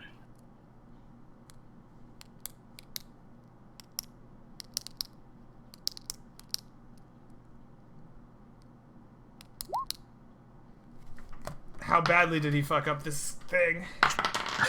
Not badly 14. enough. You unwind the knots in this, like, necklace. You pull it off of the badger. It's like, oh, man. Oh, I can feel my shoulders again. This is incredible. Hey, man, I understand what you went through. In fact, have a ration on me. Oh, thank you. Gosh. Oh, is this dried? All right. Well, I'll have to dig for some water later. But, man, you're a lifesaver. You know what? I have some water also. I cast create water, just like a river for you. There you go. Oh, gosh. Man, there needs to be more things like you out here. I'll tell you what. You know, I understand. It's You ever hard, need anything, you know? just you calling me. I'm Billy the Badger. I'll help you out. And Billy, you know, we got to look out for each other. You know, we're Absolutely. just trying to scratch at our living out here. You know? Oh, Here, have yeah. another ration. Have another ration. Oh, thank you, man. Oh. You get a one time a day or summon. You gentle young man out in the hills. Nefito, you know. Nefihito, Badger kind will hear of you. Oh, I will tell all of my brothers and sisters of the man who saved Billy the Badger. Hey, you know, no problem, man. Yeah, just enjoy the sun. Cheers. Nefihito, What? roll me a D100. How many gold pieces is your treasure worth?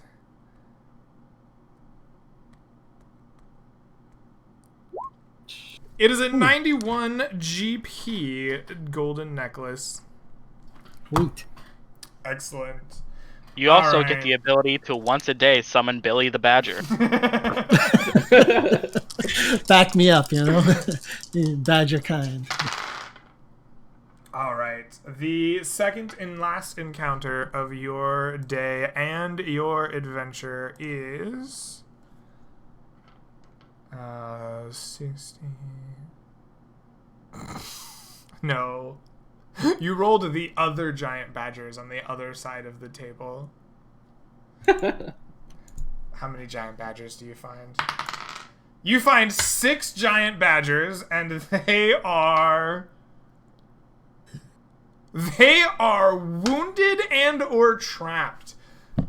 Nefihito, after rescuing Billy the Badger, you find 6 giant badgers, and they appear to be snared by knoll traps. They have those like rabbit traps that catch their feet and like lift them up. There's like random like big rocks with these like badgers just like strung up like like they are caught here. What do you do? want- Yeah, You want to work together? I could heal them and you can free them. Talk to them. Oh yeah, I start talking. I'm like, oh no, guys, what's up? What happened? We were hunting, and then invisible things caught us, and now we're here, and it's high up here. I'm like off the ground. Am I a bird? Oh no! You know what? Here, we gotta help you.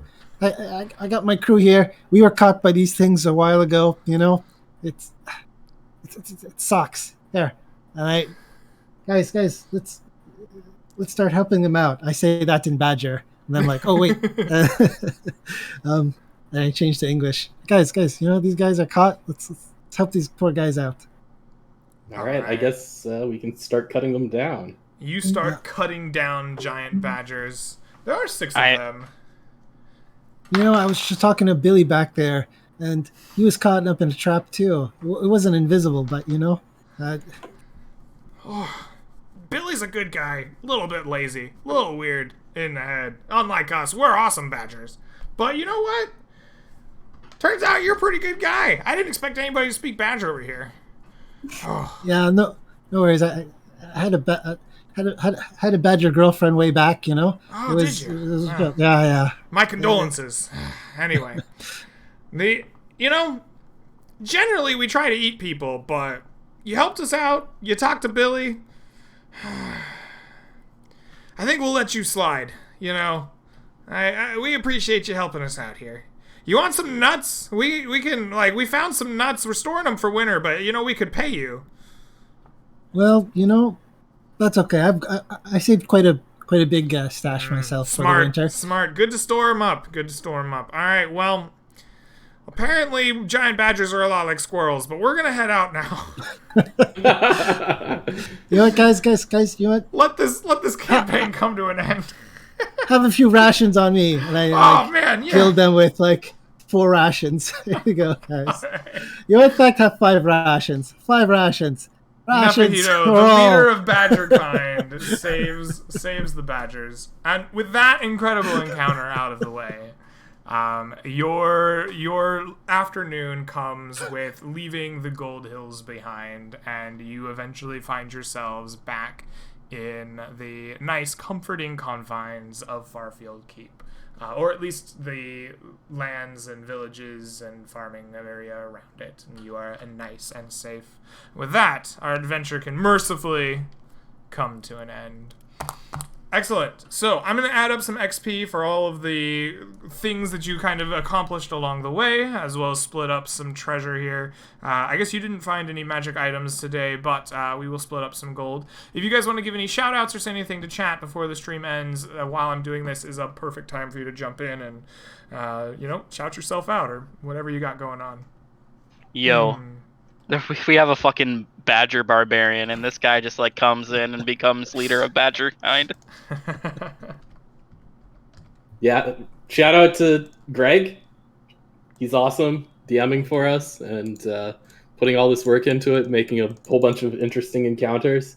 And badgers. The badgers were an interesting encounter too, right? And shout out to all my players. Had fun playing. I always love, saying I have a really good roll in something and then rolling a fucking 1. It happened a lot that session. I am very sad that my one job of discerning information about the magic at the moment, I got a 1. Can I just take you to every session, honestly? Because Portland is amazing. It's a good one. Thank you all so much for letting me play. I hope I wasn't too terrible, but this is really, really fun. Thank you. Nah, you were super fucking useful. That sleep was clutch. Could have went really horrible without that sleep for the spiders, It could have went really bad. Yeah, it was already very close. Yeah. I was so scared, and I was terrified this whole time until we got to the second badgers, and I was like, okay, I can deal with that. I was already used my animal handling check, but the badgers are cool. All of them were pretty laid back. Alrighty.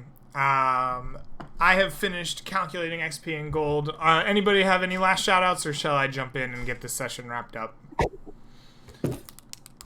Sounds like it's up to me. All right, so I want each of you to take home 1,431 experience for your session tonight. You will also be rewarded with 40 GP each for your looting of the badgers and the Aarakocra that you encountered. There are no magic items or treasures to be doled out, so with that, we can close up the stream. Thank you all for coming and playing with me. I enjoyed it. It was a very fun time. Twitch chat, thank you for coming and hanging out with us. If you liked this, we got more of it coming tomorrow. A new group, a different group. I think it's a repeat across the board, but a different group is going out to maybe get some weapons forged at the Mysterious Dworkins and maybe doing something else afterwards. I hope to see you guys tomorrow. I think it starts at 12 Pacific. I might have to double check that. But either way, we'll be doing some more of this. Hope to see you there. If not, have a great rest of your day, night, week, whatever it is till I see you again. We'll catch y'all next time. Peace, everybody.